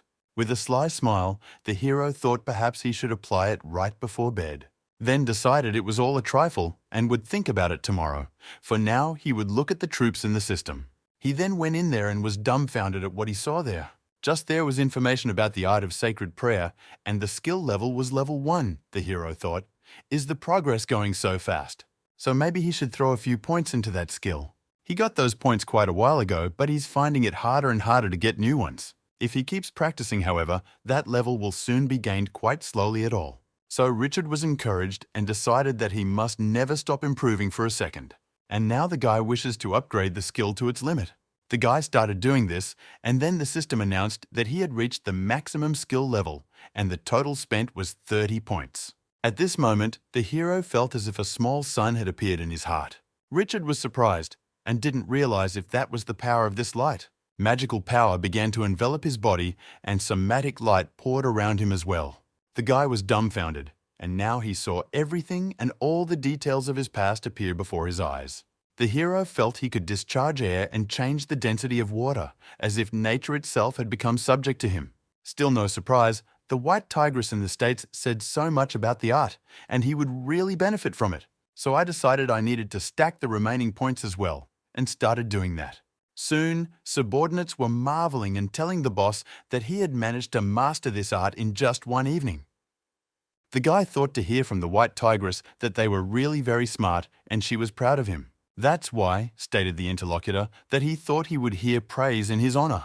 Gunther, Lily, and also Georg were saying that the boss was doing great, and they even got breathless because of how awesome he was. Upon hearing their praise, the hero was a little upset, for he realized that someone had been silent. He looked at the white tigress next, and noticed that the scroll she had given him he had already mastered. The girl smiled and stated, "Did he read it now? Let him continue to try and summon streams of heat." Hearing no praise, the hero was disappointed and thought it was some kind of redneck. The blacksmith approached the city lord and asked to be allowed to ask him about this bronze weapon still lying in storage and what he should do with it. Miss asked what the bronze weapon thing was about, and the hero declared that he had almost forgotten that there was such a thing as when wild nations dig up ancient weapons, they will be overrun by them. Richard remembers the sword, and judging by the decoration, it dates back to the time of Nero's rebellion, and it must have been worth quite a bit of money. The girl asked if he could take her with him, and the lad remarked that he would go too if there were more than a dozen bronze treasures likely to be sold quickly. After a while, they all headed to the very same warehouse together and saw a whole mountain of weapons. The hero was dumbfounded by this and asked why there were so many of them. This figure is some kind of bullshit after all. Better a tit in hand than a crane in the sky. Bronze is not junk, and the high price is evidence of its scarcity. The tigress picked up one of the balls and remarked that she was surprised, for these weapons were quite well preserved. After that, the girl licked the weapon and noticed that the smell of the earth of an ancient mausoleum or armory couldn't help but like it. She had only heard of it, but never expected to experience the contraption herself. The guy at that did not care at all, and he already had only the desire for riches in his eyes. Next he told his subordinates to go and get Jessie for their master, for she knew the wilderness best. Soon the girl was brought in, and she asked, without understanding, why they were arresting her here, for she had not stolen the milk of the second general. The hero turned to the deer shaman and remarked that from now on he would ask, and she would answer, and the girl agreed. Pointing to the mountain of weapons, the lord remarked that when she had been to the tribe before, had she seen this bronze right here? The girl remarked that she saw it, and the guy animated him and asked where she was from. Also wondered what time she was and what quantity there was. Jessie stated that they were traded from the eastern neighbors about 6 months ago. At the time, many tribes bought them because they were much cheaper than iron weapons. Richard was dumbfounded and wondered why the hell she hadn't said such an important detail before. But the shaman didn't understand Lord, and why he needed this nonsense of a weapon. They had made themselves far stronger than those broken iron and bronze. He looked at his interlocutor in surprise and then asked himself to calm down, for Jessie was probably ignorant and shouldn't be blamed for it. After that, the guy touched the girl and noticed that the organization had now decided to give her the hardest task. The boss stated that he would give her 10 fighters and let her go and find out where all these things came from, and the girl sadly asked if she could refuse. The guy said that more than that, she's not even allowed to ask, or here's the question. And so, Jessie and 10 warriors set out to find the source of the bronze. Fortunately, after several heavy battles, the famous golden sign of the Castle of the Scarlet Order was erected near the fortress. As soon as Jessie entered the nether regions, the natives began to flatter her and frantically show her affection. Eventually, the bronzes circulated all the way in public, and soon the girl found the deposit of ruins. And on the way back to the fortress, the number of the team had already increased to several hundred men. The hero shouted out that he already thought someone had attacked the Highland fortress, and the tigress nearby remarked that they didn't know their origins or what tribe they had all snuck out of. Richard noticed that one day a man handed out a sickle, and they all turned on the grass for him to feed to the cows. Shortly after arriving, Jesse tells me that almost everything is here. But the hero marveled at this information and noticed that there were hundreds of miles of land in this place. He further remarked to the girl to choose a trustworthy guide and bring dozens of people, and he should realize the situation with his own eyes. Soon, when the time comes, it will be sold and exchanged for wheat beans, and he will get back several hundred tons. These earth dragons are even scarier compared to the darthlings, for their mouths are just some kind of bottomless pit. Lastly, the hero noticed someone to come back and give him a good defense of the Highland fort. A whole week passed after these events, and Annie saw the caravan and noticed that it was Richard and they had returned. The White Tigress inquired upon arrival about the progress if everything had gone smoothly. The boss displayed a mountain of bronze weapons and remarked that if he takes on a task, is there anything he can't accomplish?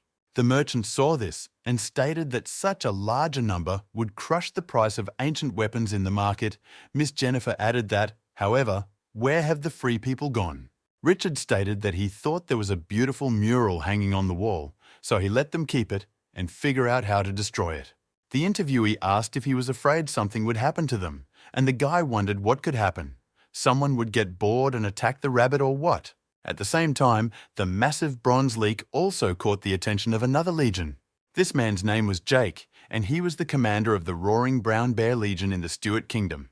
He and his subordinates arrived at one of the sites and noticed that they had finally found the ruins after all. Jake is a man from the Kingdom of Stuart in one of the three great nations. As a kingdom comparable in power to Pompeii, Jake is in a true sense the grandson of an imperial marshal. A wealthy family and noble background, as well as a bright future and the label of aristocrat, is excellent for someone like him. Unfortunately, things are far from easy after hard training with several of his brothers. Only Jake was sent to the frontier and became a roaring brown bear commander. However, in the Stuart Kingdom, there are strict rules for naming the army, because the name alone is enough to understand a lot of things. The Front Elite Army is named after natural disasters, such as the fury of a storm or the shaking of the earth. Tier 2 armies are named after powerful monsters. For example, the Dragon Battle, the Griffin's Courage, or the Swift Hawk. Bears boars from the moon are common beasts and are the name of all the worst armies in Line 3. So it's no coincidence that there's no chance of a promotion in Jake's future at 27. But this man is definitely not someone who can give up so easily. When the brigands were suppressed a few months ago, Jake had accidentally discovered that they had quite a few antique bronze items. He therefore immediately began to investigate, and it was not difficult to find the origin. My lord was approached by a subordinate and remarked whether he did not wish to capture the living first and beat the information out of them by torture. The man stated that there was no need to just let him defeat them and they would tell them everything. Also, let everyone rest and eat, go to bed and prepare to attack after sunset. Inside the ruins at this time, the main character's subordinates were working, and they said that this mural is too difficult. If they continue to chisel like this, when they will finish is not clear. These savages used to at least give advice, but now they just observe and have fun.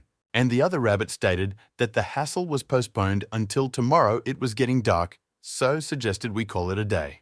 The others happily agreed and said they should go to bed already. One of them turned to Freddy and asked what he was doing there, and Freddy remarked that he had gone poop.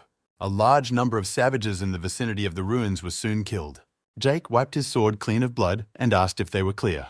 And the subordinate stated to my lord that the bronze was accidentally discovered, and the man stated that it was wonderful. Next he wondered, so why he still couldn't see her in front of him. The knight noticed that 3 days ago, the Pompeian aristocrat had stepped ahead of them, and they had been replaced. Jake asked what about the other people, and the interlocutor said the leader of the Pompeians from the Alpine castle. My lord said that these hillbillies described them as very powerful and as the coming of the holy light. It's just a little pioneer. And here you are, for Germans have no knowledge, so you shouldn't take those words to heart. However, it seems that war is about to break out. A subordinate remarked to my lord that if the Pompeians found out, they would be in big trouble. Jake stated that it was indeed true, as it would be a problem if they found out. But here, if the pioneer leader is destroyed, how long will it take to be discovered? The interlocutor hesitated and asked if 1 month. My lord added that if the Griffins got rid of the corpse, it might never be discovered. Suddenly he asked who it was that farted and why it stinks so badly, and it turns out it was one of the rabbits sitting in the bushes. The white tigress sat at the table with the main character and the others and said that the monarch of the Stuart kingdom is named Charles and is famous for a lot of ideas. He has appointed a lot of ambitious boys, commanders of armies, and they all feel they will be handed the banner once more, so they build armies out of their own pockets. Such is the trickery, and does Richard know how many gold coins will be in the treasury in a year's time? Next, Jennifer got excited and shouted that she was talking about at least 100,000 gold coins. Gunther and the others were surprised, so they asked if it was so much money that year. But then what Charles used it for. The tigress stated that this man was known for being voracious and lustful, and so, naturally, he spent all his money on this. The hero smiled slyly and said that corruption was flourishing, but suddenly some sound was heard. Several rabbits took their wounded counterpart inside and turned to the master. Richard was terrified and asked what was wrong, while wondering if this wasn't the same Freddy. The wounded man informed the Lord that someone was going to attack the Highland fortress. Shortly after everyone realized what had happened, the game asked if it was a legion of brown bear. Jennifer noted that the Stuart Legion is usually about 4,000 men and the brown bear flag should be a garrison legion. So the maximum would be 3,000 people and he shouldn't worry too much, the guy asked. Is it really that many people and isn't a legion a top-level unit? But compared to the total number of people, what matters most is whether or not the other side has a march with an army. Once upon a time, he played a huge role in the battle against the Minotaur. They stated that this is true if the other side has some high-level mage, then he can't play. Hero stated that on the contrary, they have their own Mahi rogue plus 2 fools to him. Jennifer said calm down, although high-level magics are strong, but their numbers have decreased dramatically. Annie remarked that this is so. Charles is very suspicious. High-level magic are assigned only in wartime, but now peacetime, the hero noticed that he thought he was about financially and drug-addicted and knows nothing beyond that. The girl remarked that he doesn't even know such a thing, and of course the voices of supporters and opponents are very loud, and everyone in every country knows about it. Richard remarked then that he didn't realize anything about how many years ago it had been. She stated that it was probably over 20 years ago, and Richard added that he hadn't even been born then, and did she really think everyone lived like her? Jennifer remarked that they should get down to business, since they didn't need to worry about the mage. The main character said that other people's mahis aren't as good as their 3 fools anyway, except there are 3,000 people there and no mage with an army yet. Then he jumped up from his seat and shouted that he had decided if he didn't dare to come, they could never come back. The tigress asked if it was really so, because even if they mobilized all the people who could fight, the number of warriors would not exceed 600. With only one 5-part enemy force, he had the audacity to say that only 3,000 men were there. Richard remarked to Annie that when the time came, the loot would pass into her hands, and the girl rejoiced and declared that of course there was no trouble about it that way. She further inquired if she would tell her that she needed help. The hero stated, "What other request for help? Better let them kiss his ass because great lords don't need anyone else's help." Soon after, the 1,000 men in the entire Highland fort went into action, preparing for the coming war. Their fort is located on the west side of the river, and to avoid casualties and damage, Richard decided to position the battlefield to the east. And just to be realistic, the guy had people build a fake Lord Hall on the east bank of the river that would be both attractive and authentic. Second General Ben used the soil fertility technique every day, and the weeds and reeds grew rapidly, forming a green city wall adjacent to the riverbank. 20 days later, the two sides finally entered the first preliminary confrontation. After a round of cautiously analyzing the sides, attacked each other. But no matter how good the scout's riding skills are, he can't match the centaur's own legs, and the outcome will be decided in an instant. After the battle, Lily stated to Richard that as they fought, and it seemed like there was some heavy cavalry on the other side. The guy asked if it was heavy cavalry. If it was, well, its equipment is self-valuable. But they were too slow, for in 20 days, only the Rangers got to the battlefield first, and at this rate waiting for the army to arrive would take several days. Jake grabbed one of the arrows and noticed that using the centaur as a ranger pleased. But it's just a fight to the death, because when his army comes, this one won't necessarily lose. After 2 days, there was nothing good left of his enthusiasm. He realized it was the damned weeds. After all, they are the ones who get caught in the wheels, and because of them, the speed of movement is reduced several times. Even so, you can't leave them behind because there are 2 teams of heavy cavalry and 100 men each inside, which are the key to the battle. After a while, Gunther remarked to her boss that they had arrived, and he asked if they were finally here. He then looked through his telescope and was dumbfounded that what the hell? After a few days of waiting, they received a group of legions in a broken state. It turns out that only the front half of the cavalry armor is iron, and the back half is probably leather. And on top of that, they have horse armor with a bare ass behind them. The bottom line is when it rains. Are they really going to hold an umbrella? If they don't have the money, then let them learn from others. The hero just doesn't look good. But doesn't he think he, like Richard, can be intimidated? Jake looked through his telescope and stated that surprisingly, everyone wearing armor and those big guys didn't look like normal craftsmen. The equipment, as well as the number of people, is much larger than he expected, and he underestimated them. The knight turned to the commander and noticed that this one looked at those reeds. It turns out that this plant, which wilts every year, has grown to 4 meters and lush like a grove, and he asked the commander if these reeds are an ambush. The man stated that the muddy shoals would prevent the horses and soldiers from gaining speed and make the raid impossible. Then shouted to all his army to prepare for the attack. The swordsmen come forward to suppress, but the infantry go in formation and all the cavalry flank the flanks. The troops immediately lined up, and the man in charge noticed that you were all shooting.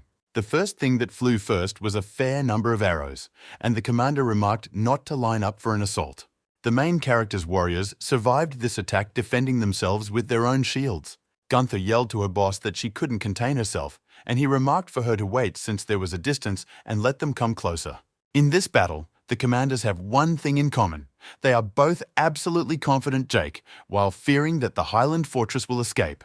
Richard, on the other hand, worries that the roar of a brown bear will find his ambush, and then things will be bad. In the end, even Lily focused only on defense for fear of undermining her opponent's offensive enthusiasm. Soon, Gunther shouted to the boss that the opposing troops were only 20 yards away. The hero then put his hands up and shouted to his brothers to beat him out of here. A huge army started moving towards the attackers and shouted that everyone should be killed.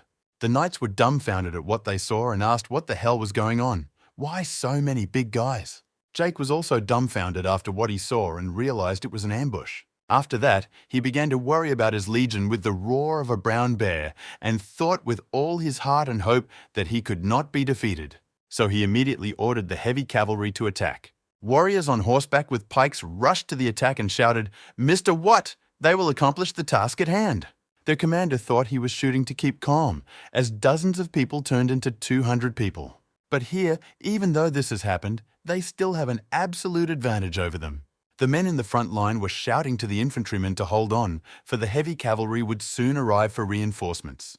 Well, at the same time, the barbarians were destroying these infantry with ease, and the centaurs were also fighting them. While this battle was front to front, it was that heavy cavalry was coming from the other side.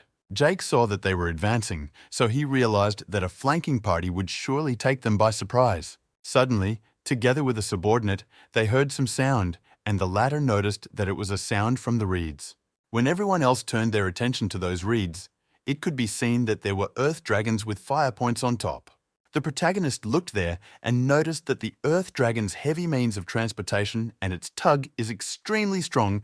Agility is the only weakness. At such a short distance, the legion would have no chance to change its course. The heavy cavalry were astonished at what they saw and asked what else it was. Richard stated that forcing a U-turn at this time meant giving the enemy the most vulnerable flank, which would be tantamount to killing himself.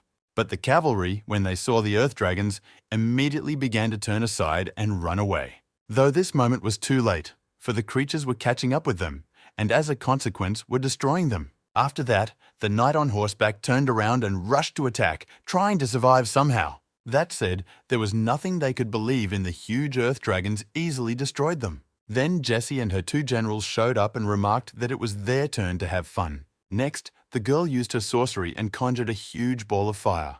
While doing so, she shouted that it was a slashing fireball and threw it straight into the crowd of knights. Because of this, a large number of warriors were struck and ran away to escape the fire. Several trolls also joined the fight, using their magic and radiating it directly at their opponents. The warriors fell one by one, and Jake was very angry at the picture in front of him. Afterward, he touched his griffin and noticed if he could see the 3 mages on the other side, let him kill them. The creature immediately after realized the order and flew upwards to attack. Soon, the huge griffin was heading with its claws towards the trolls, as well as Jesse from the back. Jake grabbed his sword in his hands and shouted with you all ready to fight. The warriors became excited, anticipating the fight, and agreed to his orders. At that moment, Jessie heard some sound and turned around with you to look, but was startled when she saw a griffin heading towards them. She then shouted to the trolls to turn around, for they were now in the crosshairs. With that, they turned around with a smile on their faces and immediately started attacking the griffin. The creature was hit by their fire, but did not give up and fought it. The shaman noticed this and conjured her sorcery to increase her attack on her opponent. At that very moment, there was a huge explosion in the air and the streams of the day flew apart. Everyone looked away from the bouts for a few seconds and looked up, but then continued on. The protagonist was on the battlefield and easily slew his opponents with his sword. The foot soldiers were falling his despair and screaming that this guy was some kind of monster. Suddenly, one of them looked forward and announced that it was Lord Jake heading towards them. When the Legion commander saw what happened to his subordinates, he attacked towards the hero. Richard, of course, noticed this attack and counterattacked to secure his life. After that, there was a huge explosion, and the hero realized that he had such a strong fighting spirit, so maybe he was their leader. Jake stood there proud of himself, and his subordinates shouted that this was what was expected of their lord, so now they would definitely be able to win easily. Next, their commander turned to the main character and remarked that his name was Jake. Let him introduce himself as well. Richard exhaled deeply, then smiled, noting that he didn't deserve it. And here is the record. A causal invasion of a Highland fort. He sentences him to death and then asked if he had anything last to say. The interlocutor got angry and remarked that he was waiting for him to die, but first let him shut his rotten mouth. Immediately afterward, he threw himself into a furious attack on Richard. But the protagonist, of course, noticed her and used his sword to repel her. Afterwards, fighting with weapons, the opponents struck each other. Richard's strength was stronger in this fight, so he threw powerful punches. After one of these, Jake was turned away a short distance away. Hero stated afterward that he did block his one punch, and he did a great job preparing. And Jake reflected that it was really good that he had the power of the unloading effect. Otherwise, he wouldn't be able to withstand his opponent's sword attack. Though at that, he smiled, for he saw his subordinates flying at the hero and realized that despite everything, he was definitely finished now. The rest of the infantrymen noticed it too and were excited because of the fact that the leader would be defeated. Richard saw the attack and said that he thought they had a regular army, and it turned out to be capable of one surprise attack. But even so, he also has one surprise attack and a hidden technique, so he ordered his body to activate the power of radiance. After that, the sacred power practiced by the main characters enveloped his body, and he, aiming his weapon with tremendous power, made several magical cuts. And with this magical weapon, he struck down the warriors who were attacking him from behind. The Legion infantrymen were stunned because of this attack and didn't know what to do. At the same time, Jesse, along with the trolls, were running away and begging the boss to save them. For it was then that the griffin that was to kill them was rushing after them. As it did so, the creature also spewed fire from its mouth and struck. Jesse, along with the general, was running him down and saying he would catch up with her soon, so she begged to be saved. A few seconds after that, an arrow flew into the griffin's mouth that was open and struck it. She was released by Lily and shouted to her subordinate centaurs to attack the griffin. A huge number of arrows flew towards that creature at the same time and hit it easily. The Legion foot soldiers were dumbfounded and shouted that it was the Lord's griffin, and it was all very bad. It was also seen by Jake himself, who was discouraged by the situation. What had happened? Because of what he saw, he flew into a rage and shouted that they were all scoundrels and then rushed to attack. As powerful as his attack was, it was Richard who still held it back with his ball. Next, he noticed that Legion 1 had suddenly attacked them, and the freaks turned out to be them for some reason. He then used his foot. It pushed his opponent away from him in order to further attack. Jake deflected his blow and thought that his magic armor had a powerful fire-reflective power, and the more he attacked him, the more damage he himself would take. Well, before he could say that, he saw something strange, because the main character's sword started to get close to him. Suddenly, the man shouted out, "What happened to the reflective power of fire? Why isn't this rogue being affected by his fire element?" Richard's onslaught only increased further, and Jake's sword began to give its cracks. Soon, his weapon was destroyed, and so the man fell to the ground, talking about his sword. At that moment, he was distracted, and the protagonist got close and kicked him with his foot. The next thing you know, you stood right in front of him and declared that a gun is just a gun. If he cannot sue and fight without his sword, then he is unworthy of the title of leader. The fire-reflective element of his magic armor is certainly cool, and even his hands blistered. Jake asks what he is saying 5 times an attack with a fire elemental is enough to vaporize a person, yet he only burned his hands from it. Of course the man didn't want to do it, but kneeled down and remarked that he was admitting defeat. The subordinate knights were discouraged by this and turned to the Lord, saying that this was indeed a defeat. Richard's wars, on the other hand, were very joyful and said that they had won this battle. Gunther asked the boss if they should all be caught, and the hero remarked that it should definitely be done. But first, Jake and he would take his magic armor. After a while, that armor was indeed already removed, but there was a huge dent in the middle. The hero was saddened, for he realized that he had broken it himself, and so it was impossible to be weighed down like that. He was coming over his cutie and noticed that she was hurt because of him. Then Annie ran up and asked Richard if he was okay, and if he was hurt. The lad showed the mangled armor and remarked that this was how his heart was wounded, and he was in great pain. The girl realized he wasn't hurt, and it was a good thing she hadn't wasted the remaining half bottle of holy water on him. Jennifer stepped closer and wondered if it was the magic crystal in her. It is said that magic crystals are so expensive that their price cannot even be measured in gold coins, and they are considered a must-have material for magical equipment. But that's the end of it, and have the guy ask the blacksmith to remake the progress, and then the crystal will work again. The hero was surprised and asked if it was serious just like that, and the interlocutor said that if she wanted to, let him check, but she didn't want to. But just don't let it be said that she didn't remind him that even if he wants to repair what armor he has, he still can't use it, because that armor isn't for him. Richard tossed it down disappointedly and remarked, "Let Georg deal with that too. He had things to do and positions right now." There would surely be a considerable ransom paid for these captives, and so he ordered Jennifer to deal with them herself, and the girl obeyed her master. Annie turned to the boy and noted that it was still necessary to solve the issue with the remaining war booty, because that luggage and horses could be sold and make a lot of money. Richard asked if that was so, for he wanted to cook some horse meat for himself. The interlocutor said that these captives could also be sold in a trade alliance specializing in selling captives, and it would be much more convenient that way. Each of these people could be sold for somewhere around 5 gold coins, and the hero of his stranglehold asked if it was that much. After that, the girls left the hero thought that compared to these two, his knowledge in commerce is very superficial. Still, aside from military might, there are many more laws and rules in this world that he should learn, and it even gives him a headache. Much less bronze weapons, enough to completely fill the palace vault and forget the problem of poverty forever. Besides, it turns out that after this battle, the ogres have improved their strength quite a bit. The guy's system reported that the upgrade of the twin scar to elite warriors was done. Even the level of the earth dragon had increased, and its muscles as well as its body had increased quite a bit. Warfare had been improved, and the hero realized that of course it had, with so much experience in team combat, it was really wonderful. After that, some time had passed, and the high mountain fortress was late in the evening. The main character was sitting with his subordinates, and they were having dinner at that moment. Jennifer stated to Lord Richard that she would advise him to go into town with her this time and exchange coins. He wondered with surprise why this was so, and the girl remarked, because this time their enemy was an excellent legion. They are the ones who are Stuart's sentinels, and Pompey's relationship with Stuart has been very strained in recent years. So if the guy encounters rejection on their part, it's worth reporting to the House of Lords immediately. The hero remarked that it wouldn't really be an invasion after all. The girl remarked to count or not to count it was no longer up to him, and Richard stated, "Does she mean to say that the top of Pompeii might make a fuss about it?"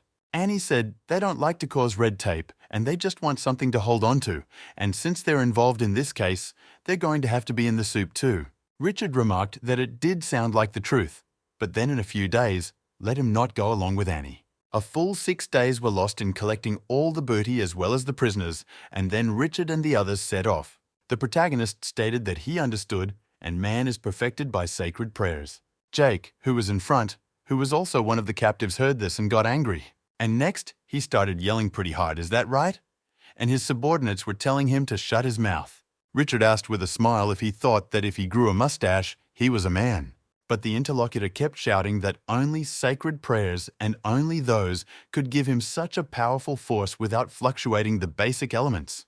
The hero remarked that he was right, and it was true, the art of prayers, but he wouldn't give him a brownie for the right answer, and the man asked what rank he was. After all, even the fire element attack didn't work on him, and the hero stated that there were minor problems until he could switch to his previous apocalypse mode. Jake was dumbfounded and asked what apocalypse, since that was simply impossible, while pondering that it turns out he had reached solar rank. This particular rank is only second to the apocalypse mode, and the man also dreamed of taking over the place. Next he inquired of the hero, but what he meant by problems with this. And Richard said with a smile on his face that the problem was that he hadn't even gotten to that level yet.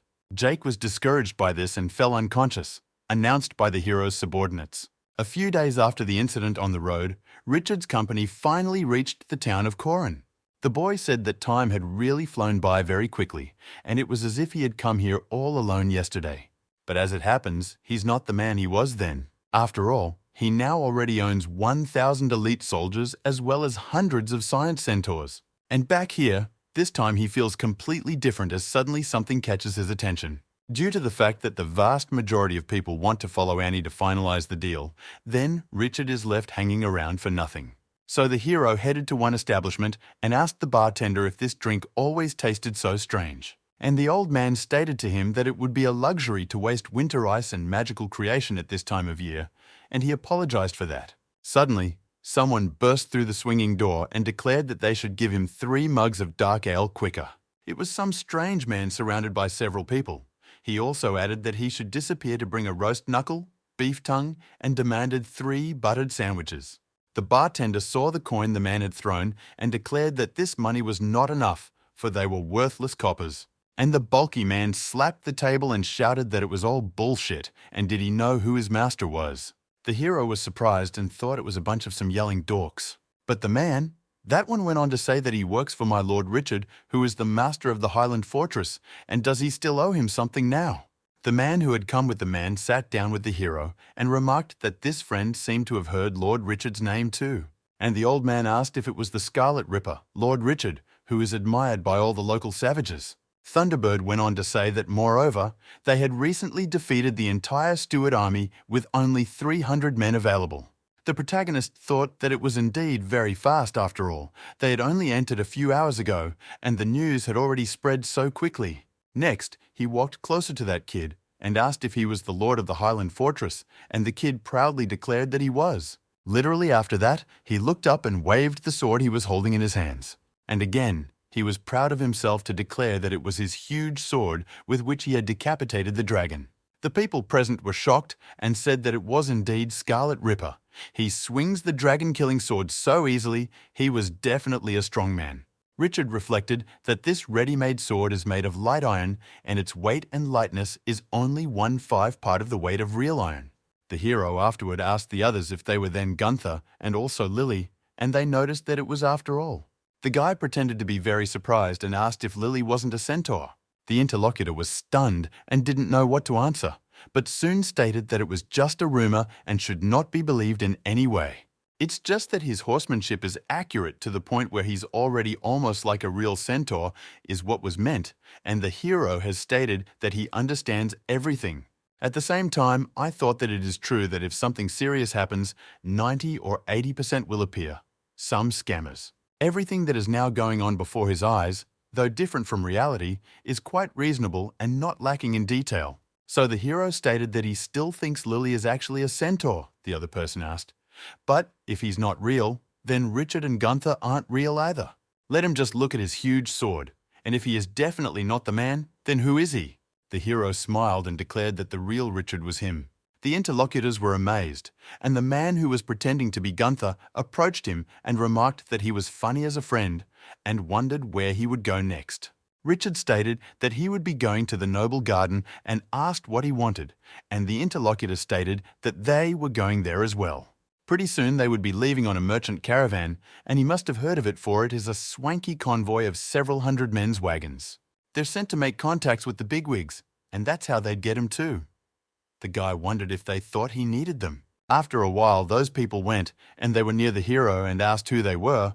The guy stated that they were just a few acquaintances. Lastly, the hero stated that the caravan would wait for now, and he would go to the nobleman's garden to find Christopher, and now he was on his way to him. The maid saw the lad and asked Lord Richard what he was doing here, and he inquired where he needed to be. The woman remarked that Lord Christopher had gone to the Highland fortress to see him a few days ago, and the hero was taken aback and asked if she was joking and when she left. She reported that it happened 4 days ago, and the hero barked out how he could have made such a mistake. The guy felt someone approach him and asked if he was calling his name. Richard paid attention and saw it was Christopher, wondering what had happened to him. The old man stated that he needed to know to get back from the Highland fortress as soon as possible. He hadn't corralled 6 high-grade horses and used acceleration magic. Hero asked if it took them 4 days to go there and back, but why the urgency? Did something happen after all? And Christopher claimed that their Pompey had started a war with the Stuarts. Richard wondered how it was true that Pompey had started a war with the Stuarts. Christopher didn't respond to this and simply called the protagonist after him. Soon they arrived at his office together, and he opened the curtain. The room brightened more, and the old man, pointing to one of the envelopes, remarked to Richard to look at it. The guy took her in his arms and asked if he wanted to create a more atmospheric setting, since she and he weren't on such close terms. The document itself stated the decree of the Executive Chamber of Pompey, and it said the country would avenge the dastardly attack on Lord Richard and war would break out.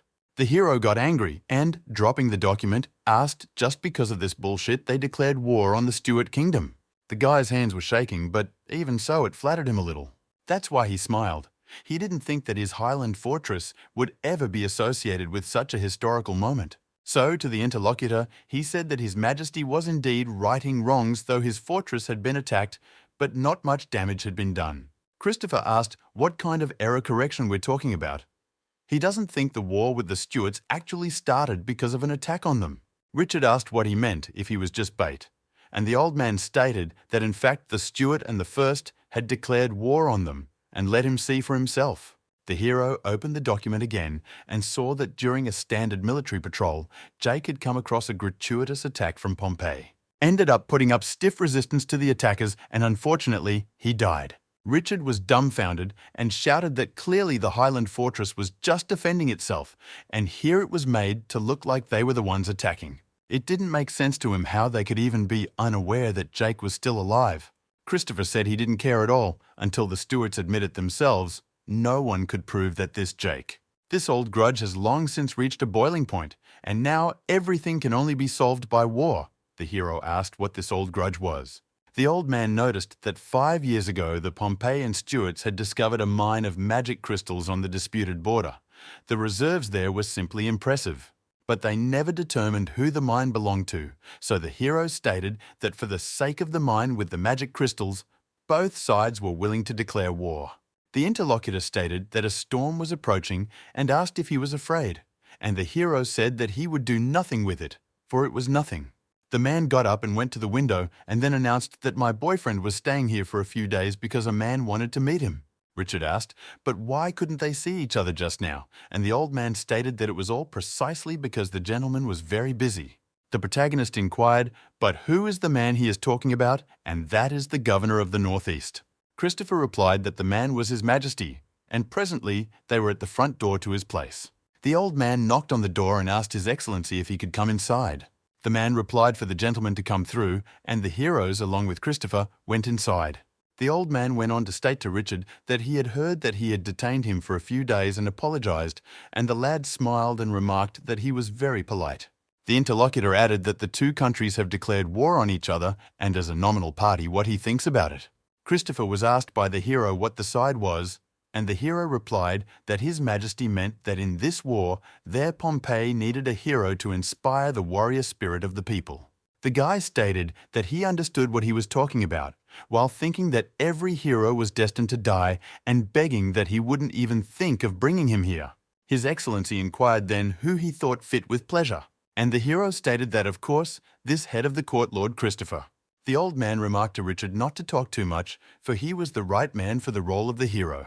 The decrees of war of both states bear his name, and he is master of the Highland fortress. His lordship remarked that they should not take it as something very heavy, and he asked Christopher to pour everyone a glass of wine and only let them choose a 50-year-old bottle. The man agreed, and the man went on to say that the military corps was willing to give Richard the rank of Knight of the Eagle, and that it was a rare honor in peacetime. The hero, with despair, remarked His Majesty that their village units of the Highland fortress even thieves do not bother to touch, and there is sheer poverty. That's why, if he's willing to share half of the Venerable Palace's division with him, he'll consider it. The head of the court said that the division of the Honourable Palace Lord really dares to think about it, and his lordship remarked that he was understood, and they would discuss it later, for he had another matter to ask of him. A tribe of Scaras had recently answered the call of Pompeii, but halfway there they had gone missing. But the Highland fortress is just about where they disappeared, and he wonders to the hero if he knows where they are. After all, it turns out he is not a born warrior, and no one would just accept losing them. The lad rose at once and remarked to His Majesty that he should not think about it. Of course, he has absolutely no idea why, but right now there is just an unimaginable fire of justice burning in his heart. So it is now that he considers himself worthy of the title of Knight of the Eagle. His Excellency inquired if he had changed his mind, and the hero remarked that he was unselfishly willing to serve this country, for it was the duty of every Pompeian. Of course he would take it upon himself, and the interlocutor remarked that in addition, being an Eagle Knight, he would receive great honor and respect. Also, his soldiers can enlist out of turn into the Dragon Claw unit, but they won't have to obey, as they will have a lot of autonomy. Richard realized the Dragon Claw. He remembered this unit, and they were known for their bloody and brutal battles. Na realized that he didn't care if they were good or bad troops. This battle was not going to be easy for either side. Christopher stated so Richard wouldn't worry too much, as His Majesty was also now serving in that legion. The hero was surprised and asked if His Excellency's son was also here. The old man noticed that this is reality, and so Leo is here as well. Richard realized that only of course is fine, because the unit in which the prince serves will definitely suffer the least, and the merits will be many. Next, His Majesty declared that since he had not discussed things so well, then he would not detain them, but let them rest, and the lad thanked him for it.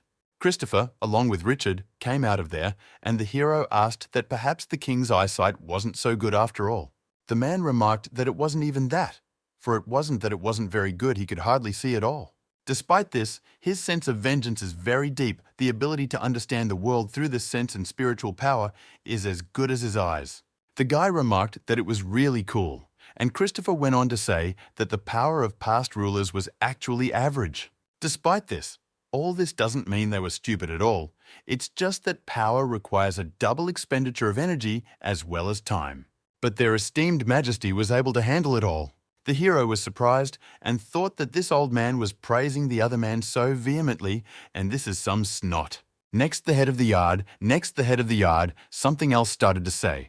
The leg hero interrupted him and said that maybe he should go to this dragon claw to meet everyone, and the interlocutor stated that he probably really should. Next he offered to go right away, and so soon they were there.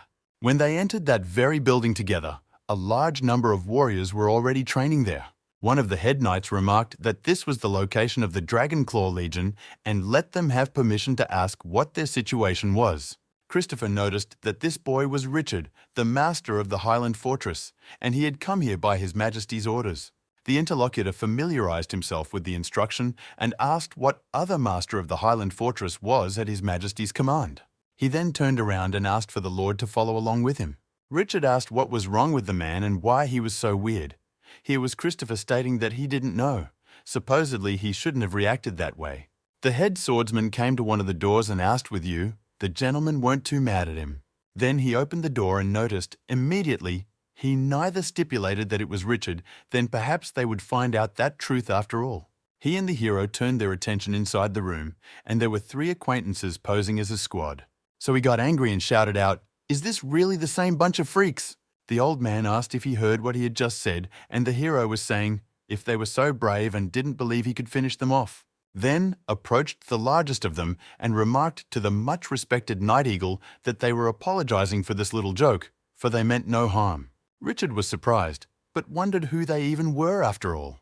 The interlocutor looked a little embarrassed and, scratching the back of his head, remarked that he was actually Leo. Both men were dumbfounded, and then Christopher asked if this big man with swarthy skin was really His Majesty. Leo hesitated and stated that he was. His father must have told Mr. Richard about him already. The hero approached the table and asked what it was about if he was really His Majesty's son, and the latter remarked that it turned out to be so. The guy who impersonated Richard claimed to be a member of the court division, and his name was Harry. And the guy who impersonated Zaley claimed to be a top-level Koran swordsman. Richard, he thought, they have no skin and no face, and it is unclear why he still believes them, because they are typical bums and traitors in one person. Most kings had several sons, and so could more conveniently choose an heir for themselves. But here His Majesty is also very distinguished, and he has only Leo. What an all-powerful omen of the fall of the state. Richard then turned to the head of the knights and asked if he had seen them before, and why he too did not recognize His Majesty the Prince. The interlocutor was embarrassed and stated that he had not actually seen them before.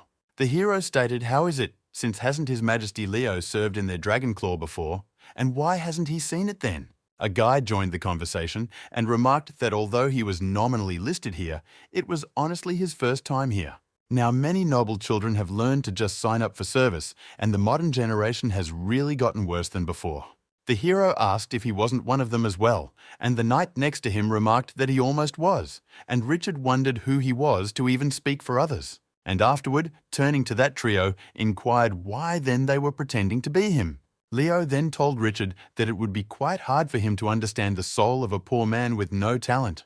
The gentleman probably can't understand what it means to be a rotten egg, and the hero asked what kind of rotten egg.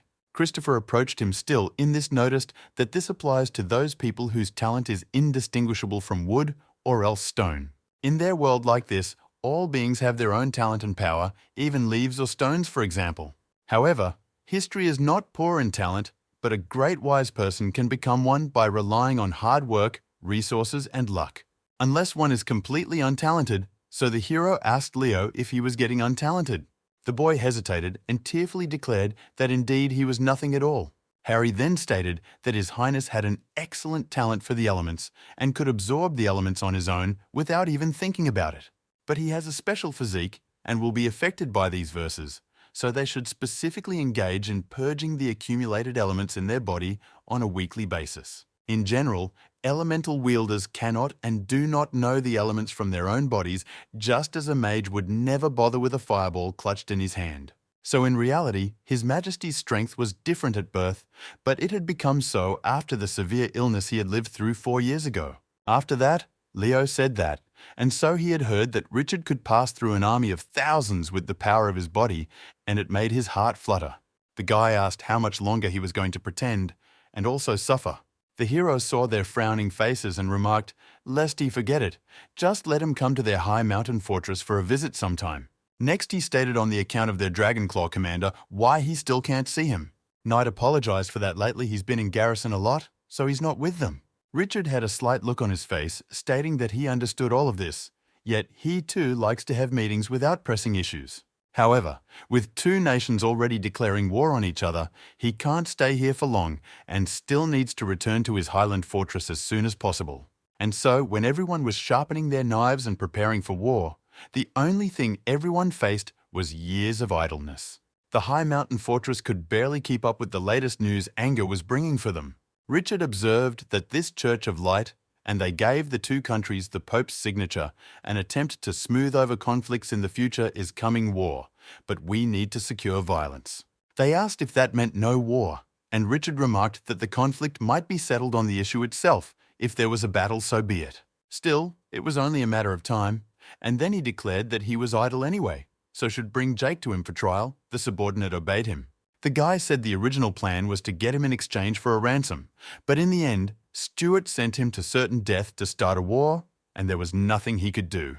Jennifer said that the letter also mentioned that the Church of Light and the Church of Spirits know there, and Snow faced each other in front of His Majesty. And it ended with the church to the goddess of ice and snow simply left the hall. The hero declared that in this war, Impossible Church, goddess of ice and snow, will not come out with Pompey to fight. But he really doesn't understand how you can offend a powerful force like this church right on the eve of war. Jennifer noticed that he probably didn't recognize all the information he needed, so the text of the letter was somewhat vague. Richard stated that this is certain, for the church is very powerful and its power is comparable to that of an entire country. His Majesty Alexander will not allow dissension in his country, so they will definitely break up. The guy then asked the interviewees who they thought would win Stuart or Pompey. They stated, heard that their forces are equal, so they can start such a large-scale war, and the Tigress added that this is outdated information and she is 30 years old now. Once King Alexander came to the throne, he did not have the same lust for grandeur and glory as previous rulers. Pompey was able to revive and is now prosperous. Of course, it's pretty rare for a girl to praise people for their big acts. But it was His Majesty, the ruler of this country, who was able to become a powerful ruler. Arnold of the Stuart family is a perfect example of a lousy monarch. He's pretty durable, and everyone can imagine that for themselves. Both of these men are opposites of each other, and their powers are long gone. Richard asked if that meant their Pompey would definitely not win, and the girl remarked, not necessarily. When it comes to a war between two nations, the issue is simply resolvable. But once entry to other countries is closed, this situation will become much more difficult. The hero asked if she meant that South San Jose was also going to have a hand in the war, and the girl remarked that more often than not, the biggest gainer remains the third side. When they intervene, they win. And the guy stated he had a headache. Suddenly, the subordinates with Jake walked in. The boy turned his attention to him and noticed that the Legion commander Roaring Bear had finally arrived. Jake stated that he was no longer of any value to him, so just let him be judged. And the hero remarked whether he was valuable or not was not for him to decide at all. So he better ask then, let him say what he's interested in and what he's not, and otherwise his sword will decide for itself. The hero then used his weapon and cut the man's chains, and further stated that before revealing his secrets, let him look here. The commander turned his attention to the document and asked if the Stuarts had declared war on Pompey. Richard said that he should care more about the fact that virtually to everyone he is already dead, and the man said that this is how his country disowned him. The hero smiled slyly and remarked that in that case, he had better tell what he was interested in. Still, if you break it down now, his life is worthless, and no one will even notice if he accidentally dies here. Jake understood the situation he was in, so he stated that he knew where one artifact was. Richard asked what other artifact sounds like some kind of nonsense after all, and if he was sure he wasn't fooling him. The man stated that if accurate, this brew from the ancient Titans era about 10 years ago, he and his father went to Winter City. Did so in order to attend a banquet to celebrate the coming of age of Lord Magellan's daughter. The Lord was young, having been a famous traveller. He brought in more treasures from different countries, and that day he opened his treasure room to the public, so Jake visited there too. An ivory bracelet caught the man's eye at that moment, and the Lord told him that it was the ritual bracelet of one of the clans of savages, and no jewelry at all. Even so, of course, he knew it was no ritual bracelet. This item is not even a bracelet, but it is a ring worn by the gods of the Titans themselves, and it is a thunder ring. The king of the Titans that ruled the world in that era created a whole set of rings from the bones of rebels. They were named as follows, as the Ring of Thunder, the Ring of Red-Hot Iron, the Ring of Earth Veins, and the Ring of the Sea Storm, and were in the hands of 4 Titans. Jennifer noticed that this legend is very popular. It says if you collect all 4 rings, you can get unprecedented power. The hero remarked that this is unbelievable. Afterward asked Dake where he had crushed it, and the man declared that he had not gotten it, for Lord Magellan was a very powerful man, and he would not have dared to ask him. But he must not have solved the mystery himself yet. That's why this could play into his hands. Richard wondered what he was saying. How is it that he couldn't figure out if he was some kind of retard? Jake said that the more high-level magic items are, the more imperceptible the fluctuations in their energy are. And that's why the Thunder Ring's energy can't be captured. Even if it is an artifact, Titan artifacts can only be used by the Titans themselves. The hero looked at his pet and noticed that if it was about Titans, he had one of them just right. However, no one has been able to find this artifact for a long time, and how did he manage to figure out that it was him as a child, and he claimed to be God-kissed? Richard was surprised, and Jennifer remarked, as the name suggests, is a lucky person blessed by the gods and has special powers. The hero asked what his powers were, for he felt nothing, and the interlocutor added that his right eye he could not see in the usual sense. The fellow inquired if he was blind, and the interlocutor stated that he was not really. He can't see things, but he can distinguish the brilliance of color and vibrations of different energies. And that's exactly the reason he's sure it's really a ring. The reason for this was that it emitted an unusual golden glow available only to his eyes. The main character said that it was cool and it must be some kind of evil pupil, then asked to wait. He urgently needs to look here in case there is something valuable. Jake turned his attention to the pet and noticed that it seemed out of place. Richard asked us enthusiastically what else he could therefore say, and the interlocutor remarked that he could see nothing else. The guy was upset at first, and then stated that for sure he hadn't told anyone about his talent, I guess. Jake remarked that he did. By the time he realized what it was, he was already old enough not to tell anyone about it. The hero asked why this was so, and the interlocutor remarked that he had studied history, blessed by the discovery of his talent to people with kin, the beginning of the countdown of life. Annie remarked that maybe it was anatomical studies or alchemical experiments or something. Richard slyly returned and noticed that the monster's special body parts could be used to make magical creations, and perhaps his eye could also be used. Jake was very wary, and the hero smiled and remarked that he was joking, since he didn't have any alchemists here. Next, the guy walked over to the man and grabbed his shoulder, noting that he could not go back to the Stuarts now, so inquired if he happened to want to join them. The man looked at him incredulously and asked what would come out if he refused the offer. Richard, smiling, declared that eternal confinement awaited him, and if there were any more questions. Jake stated he had two conditions. If he didn't agree, then he'd rather die here, and the hero stated, what a tragic thing to say, let him speak. The man told the former not to abuse his eye, like beating it or poking it out, and the guy stated that he has always been benevolent to his subjects. The man noticed that too, though he was a prisoner of war, he refused to join them as a slave, at least as a citizen. Richard stated that he accepted it all, at which point the interlocutor quipped and stated that from now on, Jake would be loyal to them until his last breath. The hero was surprised by this and remarked that it was rather wimpy. Immediately afterward, I noticed him to come up with a new name for himself, since Jake has been dead for a long time. The interlocutor thought for a few seconds and then declared that he was Dracula from now on and had nothing to do with the Stuarts. The character realized that Jake was two-faced and who would have thought the system would approve him quickly, unlike the man who claimed he would give for his life, and the system didn't approve him. She's probably still pissed about not having access to the biggest system benefit in the Alpine castle. Gradually, the cool and late fall came, and Richard finally waited for military help. He asked why they were sending all this stuff. This thing looks like a coffin. It appeared clear to all that His Majesty wanted him to reflect with humility to die in battle. The knight stated to the Lord that it is actually a primitive teleporter, and the hero asked if between the world gates he doesn't believe it, they are enhanced with magic crystals. The interlocutor noticed that this teleporter can automatically accumulate magic power every 2 weeks and teleport one person to a specified location. Richard said, but they have numerous wars and teleporting just one person every half a month is pretty insignificant. The knight remarked that you shouldn't be ungrateful. If you didn't Leo's constant requests, he wouldn't have been able to get, and his so easily. And the guy realized who he was talking about. The interlocutor went on to say that His Highness had asked for a message to bravely kill enemies and succeed. He said to tell his brother Richard, if he could not prevail at the opportunity, let him run away, for the war was the country's business and his own life. The protagonist laughed quite a bit at this, and he noticed, lo and behold, it was soon November, and the church was no longer able to resolve the conflict successfully. Richard led the group to the town of Corin to face a larger army. He realized he had chosen such a beautiful name for the Ripper Army, and he was given a hideous banner. The Great War was coming, and the once barren lands outside of Corin were now occupied by the few legions. Somewhere on those streets, Lily was saying that this weather was not fit for war, and in a wave, you could stay home and eat barbecue. Gunther remarked that it was, when war was declared, no one had thought it would be so cold this year.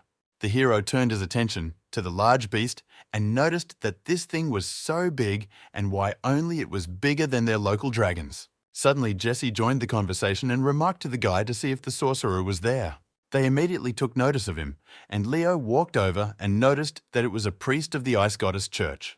Richard became wary and noticed that this guy was some kind of undead. Where did he just come from? And his interlocutor asked if he had scared him. The hero afterwards said he was talking. It was the priest of the Church of Ice, and he thought they had a problem with them in Pompeii, and Leo remarked that he was indeed right. Previously, each region was supposed to have 20 people, and this one has half that. He further stated that we should go to a pre-meeting and we should not forget the banner. Before they headed there, and the hero remarked that he had a meeting, and Lily let him start taking the guys to lunch, and she agreed. Soon they got there, and Game pulled out his banner, so Leo asked him if he had gotten that banner out of the trash. Richard remarked that of course not, he had made them in the Alpine castle. The guy added that they would come back later and take the banners to replace them, and the hero asked why that was so. Leo said that when the meeting was over, there would be a procession of all the legions with squad banners, and the hero remarked that he was missing more trouble in this kind of setting. Soon after it was announced that the leader of the Dragonclaw Legion had arrived on the scene, Leo then remarked to the hero that it was Oscar. He came from a famous Western family.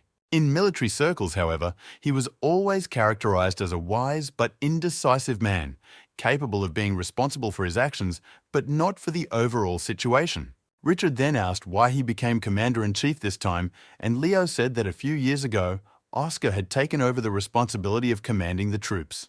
Doing so when his partner's superior retired due to illness, the leader saluted Richard's commanders as well as Leo's.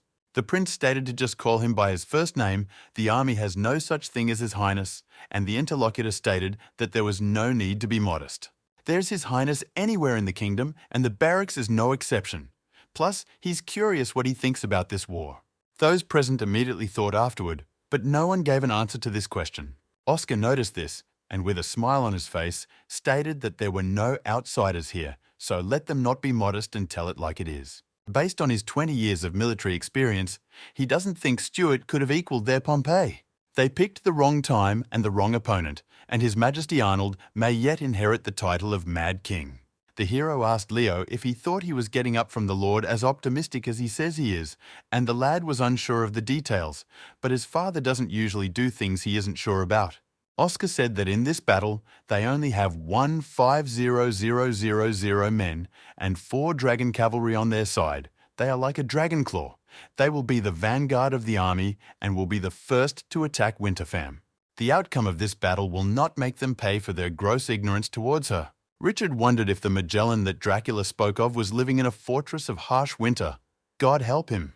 Soon the hero returned home, and Gunther asked if the meeting was over, and the lad remarked that it was. After asking where is Chris, why hasn't he seen him, the interviewer stated that there is a banner parade going on outside right now and they are ogling. They don't want to go back.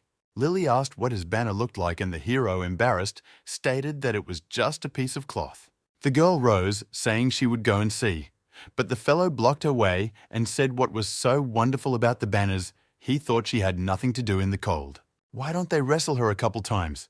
Then the girl stated, just let them forget about it, and she wouldn't go. Suddenly, one of the centaurs came running in through the swinging door and announced to the Lord that there was trouble. Chris and the others had gotten into a fight with the Dragonclaw people. They were in that very parade, the banners and the lizard saying it would spare no one. Several lizards had been in the parade before, and one of them remarked that this is what this event is, and it is majestic. The interlocutor stated, you that one looked at it. It's the military banner of their Alpine fortress. A few people laughed and pointed at them with us and shrieked, what the hell is this shit? Another person stated, just let him look at that flag with the broken chicken leg. How are they not ashamed to show such poverty? And the man remarked that as far as he remembered it was the banner of an Alpine fortress and the head of that eagle rider.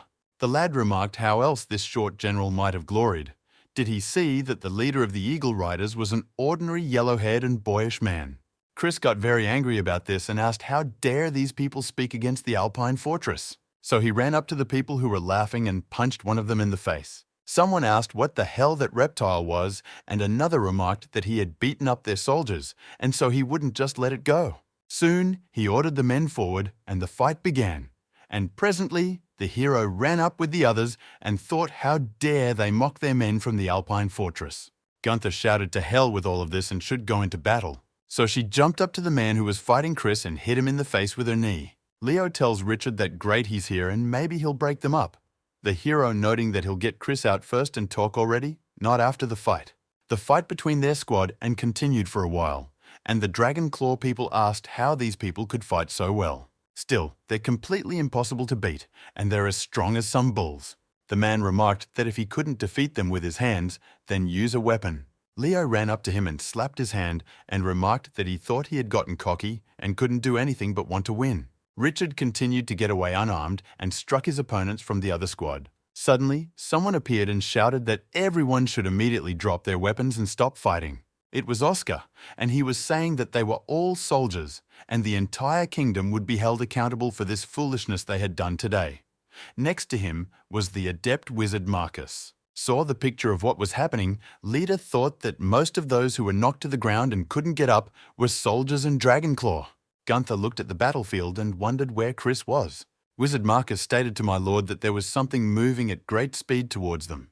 The people from the Dragon Kitchen immediately turned their attention there and were wary. Creosote swooped on the Earth Dragon and shouted for the boys to not run away and come back with continue fighting them. One of the guys yelled out that it was a local and a dragon, and the interlocutor remarked, "Does this reptile listen to a joint dragon, let it not make him laugh." Oscar told Richard that they were his men and asked him to keep them under control, and the guy remarked not to worry because he was very good at taking care of his soldiers. In the commotion, people from a neighboring unit began to scatter, and the show's heroes on the way. Chris saw him and asked if it was this chapter, and the hero remarked that he would only tell him that once. And after that, he stood right in front of the Earth Dragon's move and ordered it to stop immediately. People were amazed and said that so many local dragons, and everyone stopped after the word stop. Someone asked if all Alpine people were crazy. Chris told the Lord that they were the first to start insulting their fortress, and the guy added to forget it. Good for a little fight, but it was their fault for summoning the dragon. Oscar remarked to the hero that he couldn't believe they had such a powerful Earth Dragon, and the hero remarked that if it only seems like they have a lot of food between them. The man hoped they would realize that this scuffle was a blatant horror, and he and the Dragonclaw rulers would have to pay for it. Company Commander Dragon King Jonathan remarked that it was just that the Lord's soldiers were new to the city, and they were overly cautious in their new surroundings. Oscar remarked that he didn't know their men were fighting others, but if he couldn't dispatch his international, how could he be an officer? Jonathan said he thought the soldiers were too excited, for after all, war with Stuart was coming soon. Presumably, he thinks the same applies to Lord Richard's subordinates. The hero has noticed that this is true, but as a duty, it is the norm for him to soldier on and fight back when attacked. Be that as it may, there is no denying that the facial scars are there, and he is the real culprit. Oscar stated that it is hard to blame Lord Richard, and he in turn has a responsibility as an officer, and that's just fate. The character noted that perhaps it's something random and strange here, and that's the reason not for this farce. Oscar remarked that they should both shut their mouths because they would do anything to avoid responsibility, and it's a perfect combination. If they could use it in battle, they wouldn't have to worry about the outcome of the battle. But the honor they passed on was too heavy for him to allow anyone to tarnish it. In accordance with military discipline, he decided that with respect to this fight, the commanders were included in the vanguard of the Special Command. The advance party was marching into battle, and Jonathan remarked to the hero not to look with such a sad look. They say this is the advance battalion, but the enemy is always in front of him. Richard remarked to Leo that it was their business in Suffolk, so why did they come? The guy said he volunteered to do it on his own, and he didn't know anyone else. Jonathan remarked after all, the three of them were the most responsible, and if they were to be severely punished, he couldn't stay away. There is so much snow this year, and it is surely a sign of the goddess of light and ice, so he asked the wizard if it was true. Marcus stated that snow and wind are normal natural phenomena, and there is no need to bring the goddess into this. The Claw leader thought, no wonder out of the 10 famous ice and snow mages, he was the one assigned to the vanguard. With a low IQ, they would be ostracized. It was pretty snowy in the command headquarters of the Companion Expeditionary Force as well. One of the subordinates was in the room, and the man was telling him to pour more. Guy told His Majesty Dr. Simon that he wouldn't advise it, but the man interrupted him and remarked to pour more, and the subordinate added that he was making it difficult for him. Alexander walked into that room and remarked to Simon that he really should be out in the sun more often. The interlocutor stated that he knows its effectiveness, does not depend on it, and the old man added that the same is beneficial. The goblin remarked that he was simply afraid that people would find out the human expeditionary force was commanded by a goblin from the most despised race. And even with all that, he is disabled. Alexander poured a glass and remarked that it couldn't be sung anymore. He's sure his people don't care about that, so should go for a walk because he deserves fresh air. Old Simon obeyed him and remarked that as it pleased him he would do. After that, together they went outside and the man carried the goblin out in a wheelchair. He noticed that it was the tuna's flame boundary that maintained the internal temperature. But the interlocutor noticed that His Majesty takes everything to heart. Alexander added that he also met in the cold as well as hungry winter. The man said that this was true and there was a food shortage then. The old man stated that when he didn't find the creature, he saw it as Simon's all-devouring mouth. And so in rescuing him, he accidentally discovered that he was a god-bearer, and a very intelligent one at that. When the old man does become king, he can continue to use his talents at the state level. Everyone considered him a genius who managed to combine his studies with administrative work. Even so, few people know that the real person behind the curtain is the one who draws them in. It turns out that Simon is the reason their Pompeia is thriving. The goblin has stated that His Majesty saved his life, so he will do whatever he can to help. The king asked if there was anything to be said about the fact that there was nothing on it. The interlocutor inquired what he was talking about, and Alexander remarked about the goddess of birth. The goblin then told the Lord to be patient, for the ripe apple would one day fall to the ground, and asked their army if they had already set out. The king remarked that it was so this morning they set out, and Richard was temporarily transferred to the vanguard. The goblin remarked that it was a good idea, and it would let them know what he was capable of. When he first analyzed the fortress, he found that every step they took was gigantic. The old man is a genius himself, and naturally has no doubts about the ability of others to work miracles. So all this he can only explain by the fact that Lord Richard is a rare as well as a great general. Jonathan remarked to the hero that he is in a great mood even after everything, and the guy said he is practicing the prayer book to perfect himself. Leo noticed that he said the people of the fortress and the temple were one and the same. The hero got angry and befuddled. He shut his mouth, because he's the only one who won't shut up. Suddenly, one of the subordinates of the kitchen group ran up and shouted that there was something up ahead. Therein lies the very town that lied a detachment of Stuart's troops for its defense. Jonathan said, "There's probably a whole formed corps of 3,000 to 5,000 men there, and the area is a relatively important military hub." Leo noticed that it wasn't. It was just a regular farming town with the only specialty being pumpkins. The leader asked how high the wall was and how the defense was, and the subordinate remarked that the wall was a thin height of no more than 3 spades and no guards were found either. The man stated that it's strange, isn't it, an empty city, and the hero added that maybe it's not that simple. Most likely indeed this place is a trap to lure them in. After a while, the main character climbed out onto the back of one of the earth dragons and looked through a telescope. After that, I approached the others and noticed that I saw a small farming town cascade by. The soldiers on the wall also noticed them without any noise started moving their troops. Jonathan stated that he thought he had just seen a griffin flag with a red background and gold stripes. Leo said he knows of a trillion with griffins that are available in Stuart. Richard remarked that he had a man who used to garrison Stuart, and he would call him in to have a look. Dracula glanced over there and noticed that this lion ambition, and he also met the chief of their army by the name of Lincoln. They are only but a regular region, and the man is sure his troops are stronger. The hero stated that then there should be no delay and prepare quite to attack. Then hero ordered the archers to block the fire and let the infantry raise their shields and prepare for a siege. At this time they were preparing to attack the city of Cascade. Baron Lincoln, who was the commander-in-chief of the army of the brave lions, was there. He remarked that it had been several days since war had been declared on Pompeii. Commanding total chaos, or perhaps a piece of shit more apt description was, 15 days ago, His Majesty had asked their griffins to move to Winterfell. So, 3 days ago, they were asked to return to Wangdue, which is like asking them to become a monkey. But Pompey's army is already on the move, blocking their way back. He had to put his men into the small town of Cascade to get a fighting defense, and it's all that stupid Arnold's fault. His Majesty Arnold was never interested in politics and always relied on a few ministers to form a cabinet. It worked well enough, and some people even thought it was a better way than the emperor's monopoly. But then Arnold suddenly came back as king and began to interfere in politics with greater force, and soon it became clear to everyone that he was talking pure nonsense.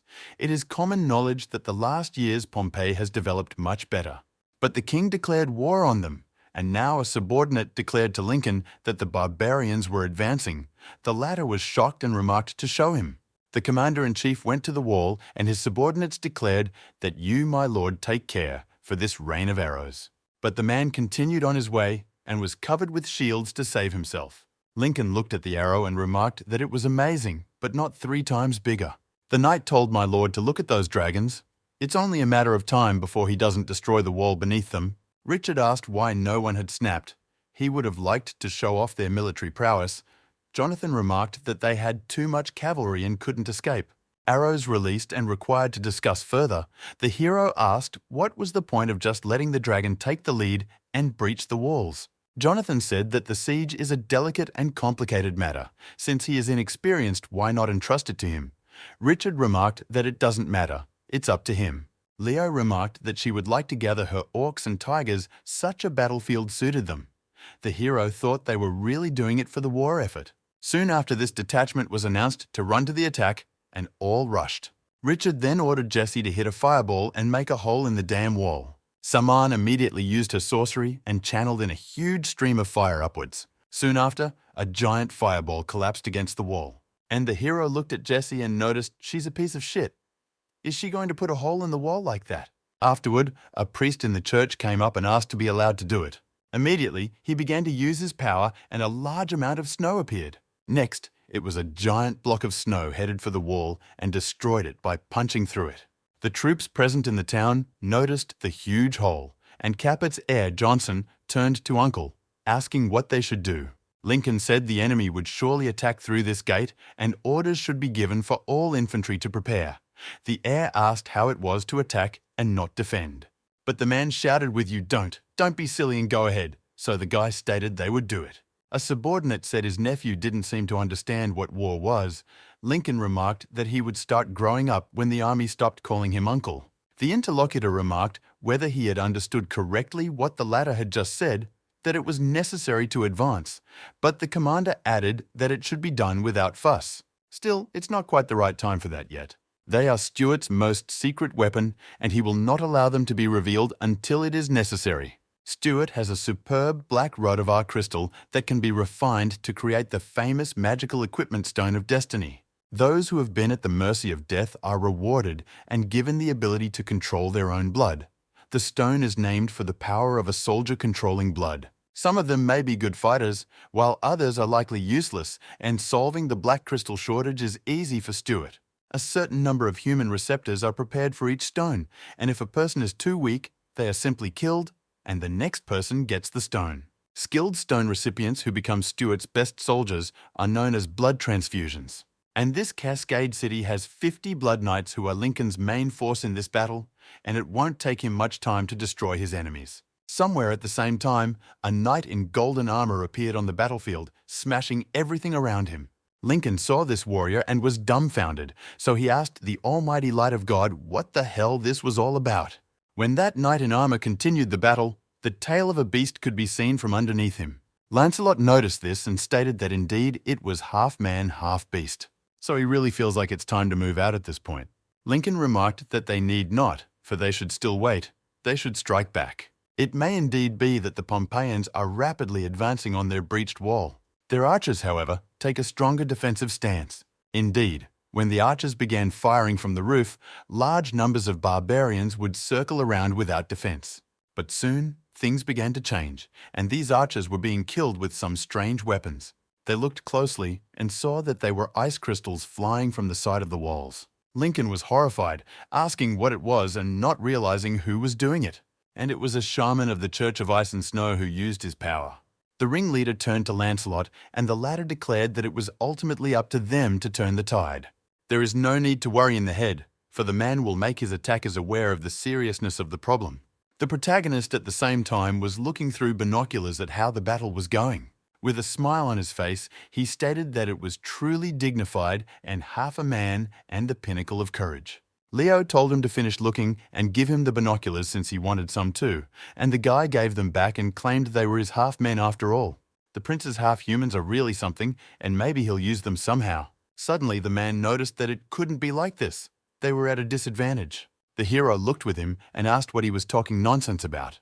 Together, they saw some strange unit that was destroying the knights with ease. Richard wondered at this, how the course of the battle could have been allowed to turn in an instant. What was unclear to him was what had happened to Buster there in the first place. The hero could not understand in any way how that man was able to lose to these incomprehensible wars. Next, Richard told Chris that this was his area of responsibility and let him escort their retreats first, and he immediately agreed. After a while, the Claw Troop would return, and Jonathan was angry. The man wondered what it was about these things that had turned the tide. The main character came out to them with a bottle of wine and asked what the deal was. Jonathan sipped his drink and noticed that there was a great group of magic knights there. He didn't know what kind of magic they used, but it was pretty amazing. After that, a knight in golden armor came up and took off his mask, and this creature turned out to be a tiger who noticed that they were using red weapons. Another guy added that they stretch and can fly with no arms. The hero was shocked and asked if such power really exists. Suddenly, Dracula approached, who noticed to the gentleman that they were blood knights. Leo asked if they were the same blood knights since he had heard quite a bit about them. Richard remarked that he knew a few new ones in Stuart, no more than one brigade of blood knights. It is not clear how there can be so many knights here, and asked Dracula knows how strong they are here. The man said that compared to him is much stronger. Jonathan suggested waiting for the main part of the Legion to arrive before they made a mistake, because they wouldn't dare leave the city. The hero remarked that this was nonsense and there was no need to bother. He soon became serious and ordered the Alpine fort to prepare for battle. The Claw leader noticed that these blood knights, and a whole legion of them, were not something they could easily slay. Richard was approached by his subordinates and noticed that it was their improved armor, it was lighter as well as faster. The hero began to dress her and remarked to the horde that if they couldn't do it, let them say they couldn't, but they shouldn't include Richard's squad. The interlocutor noted that they could not attack the city with dragon cavalry. But Richard had already changed his clothes, and with a smile on his face, he declared that he would just wait for a while. At that, he wondered if he had decided that his Alpine army only had land dragons, since barbarians and centaurs were the best of the best in the world. The hero saw the banner and shouted for them not to display that order of dishonor and put it away. Jonathan got dressed and remarked that if he thought he was slobbering, he was coming too. The sorcerer of the church remarked that he could no longer help, for he had spelled and stolen his divine power. The tiger in armor asked the Lord to let them return to the battlefield again to kill the enemy. Leo remarked to them to take it easy, and the Moor will do nothing to hurt morale. Gunther declared to all the newcomers to stand back, for they didn't belong here, and Lily added that it was the right thing to do, for they should be the ones to take the lead. The protagonist shouted that this was great and should be let the old guys fight. The Alpine fortress was soon assembled again to lead the attack, but whether they would succeed this time remains to be seen. The opponents noticed that there was a quick attack again, and this time only 8 part of the number of people from the last attack gathered there. Lincoln noticed this time only the terrain dragons and cavalry centaurs were watching the battle from afar. Johnson asked to join the battle. His uncle told him to go on should be careful, for he should stay with the Knight Reserve and not go alone. The old man then headed to the top of the wall to instruct his subordinates. To the gunners, he stated that the barbarian soldiers of Pompeii were near, so let them shoot as much as possible, and they agreed.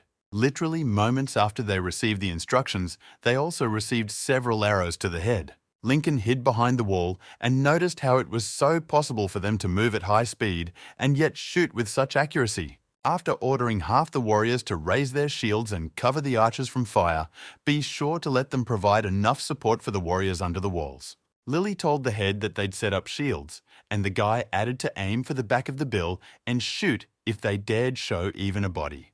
The centaurs obeyed his order and started firing, so some archers were indeed hit by those arrows. Lincoln saw this and realized that these were veterans with huge numbers and experience, and they didn't even make it to round 2 before suffering a big loss. It is possible, of course, that these younger Pompeian horsemen were stronger than the 3 blade orcs. Finally, the protagonist with his weapon raced to the wall and prepared to attack. They were met by one line of defense, and so the subordinates attacked their heroes jumped over.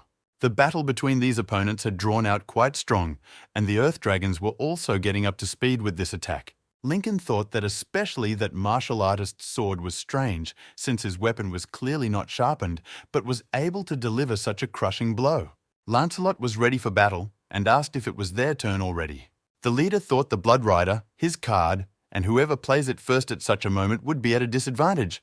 But again, it seems he has no choice. So he asked Lord Lancelot to help him win that victory again.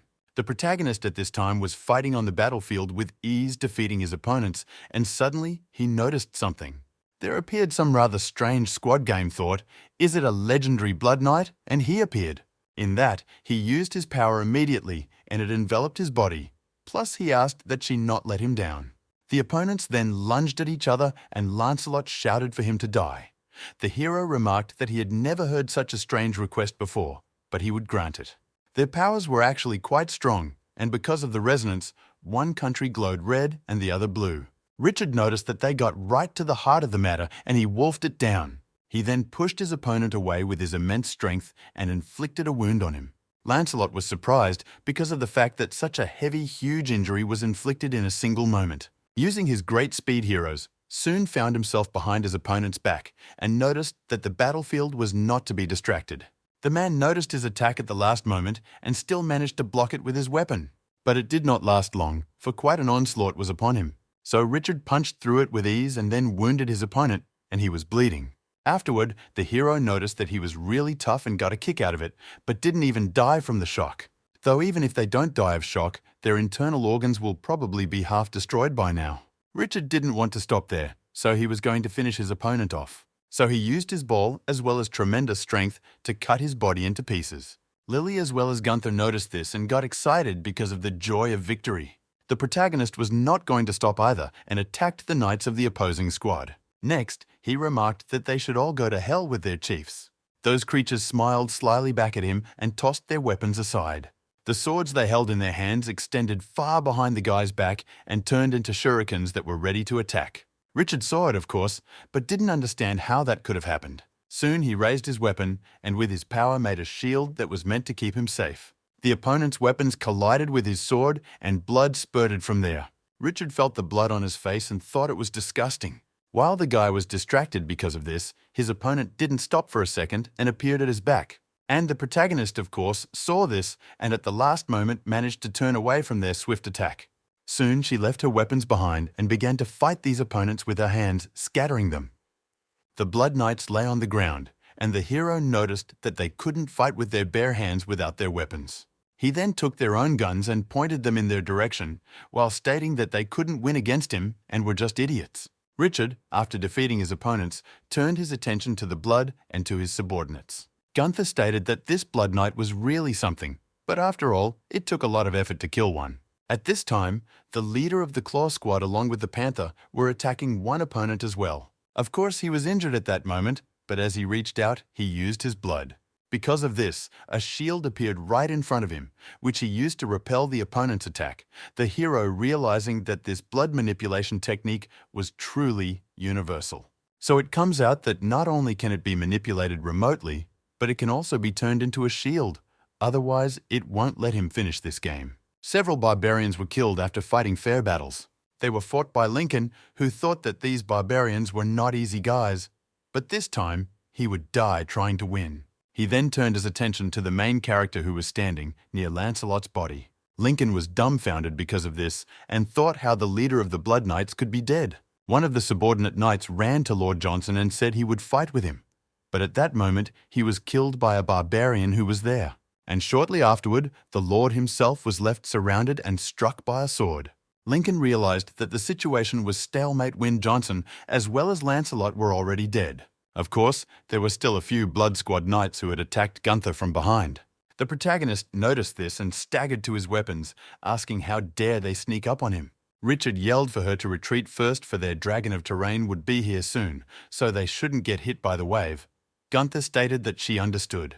The crowd of attacking men shouted that a charge was about to be made and the terrain dragon would destroy the walls. Lincoln no longer fought, but looked ahead and realized it was over. After that, he saw the huge emergency dragons and shouted that he should leave and asked the stupid lizard to fail. But it was too late, for the earth dragons could not be stopped in any way, and they easily destroyed the walls of the fortress. One of the bloody warriors asked if the city walls were destroyed, and another wondered how that could have happened. Next, the guy stated that Lord Lancelot was there and this man killed him. This is absolutely unforgivable. Even if they lose this battle, they will avenge their lord's death. So they ran straight towards the protagonist and shouted that they would take his life. Richard noticed that this man knew his country had been defeated, but still wanted to avenge his lord. Next, he raised his weapon and noticed that their boldness was fully accepted by him as Richard. Next, the hero prepared to attack and remarked that if he cared so much for his master's life, let him stay here with him. After that, he made a very strong attack using his power as well as magic, and the blast wave killed those people. In a corner of the unbroken city walls was Lincoln. He had a kneeler in his hand and immediately plunged it into his heart while turning to his father and begging him that you would forgive his son for his incompetence. It was a monster with a giant ball that enveloped chi in flames, and he can't help himself. So he was very sad indeed and apologized until the last moment, until his eyes closed. After a while, sunset appeared on the battlefield and the wars were very joyous. The whole crowd was shouting with joy that this was a real success. Leo remarked that it was hard work for all of them to participate in 2 sieges in one day. Jonathan said if he wants to thank him, let him thank Richard, because he's the one who's the real fighter. Gunther asked the head if it was a moonwave, but that's awesome, and the guy remarked not to pretend she didn't know him. After he remarked that he was hungry and asked if there was any suckling pig and if not, ham would do, Leo thought this is what it means to be ridiculously strong. Leo walked over to Lincoln's body and remarked that he couldn't believe he had killed himself. Jonathan stated that he probably realized that if he lost the battle of this, remaining alive would be caged for the rest of his life. Next asked what Richard was doing there with the heir, and Gunther remarked that Wirehead has always had this habit. She doesn't know why it surprises everyone, but won't get used to it. The hero at that thought it was horrible. He didn't expect some blood knight to come out of nowhere in this shitty town and cause so many deaths this time. Perhaps things were going so smoothly that he was getting a little carried away with himself. The guy went back to the battlefield and noticed that they were all soldiers who had come this way with him. So to his fallen soldiers, he promised that he would remember all of them. Soon, the sorcerer of the sacred church remarked not to worry, for the great goddess of ice would take their lost souls. A great number of funeral pyres were burned on the battlefield, and with this, the wars bid farewell to their fellow men.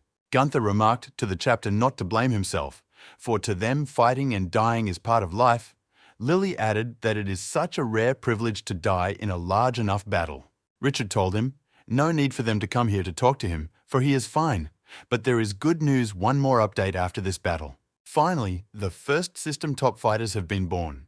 Berserk and Centaur Pioneer are the 2 names that first appeared as top titles. Having been in an alpine castle lately, it's not surprising that no one has been promoted for some time. Barbarians, the earliest of the patriarchs, produced only 1 top warrior, while later centaurs produced 4, perhaps the former needing more experience. Melissa told her boss she felt differently. The hero wondered what her name was and then wondered what was wrong.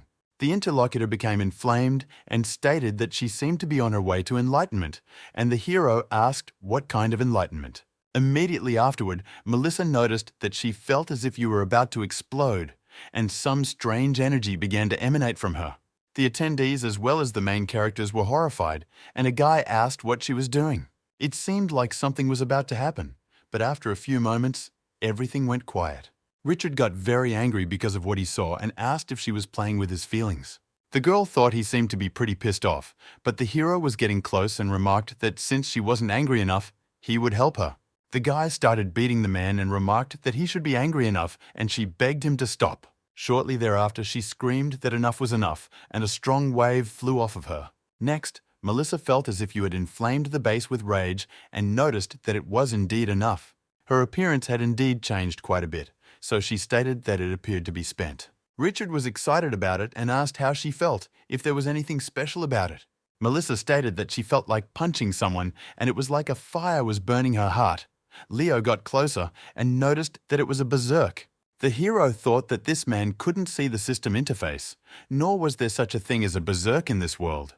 The sorcerer approached and asked if he had not heard of the famous berserker, and the hero wondered if they were talking about a berserker of distant antiquity. The man said that it was right back in the days when the Titans were the kings of the world. Humans had no advantage over orcs, Titans, and elves. But in common, the human race arose to hold the glory of the future continent and hegemon, meaning the wind itself leads the berserker.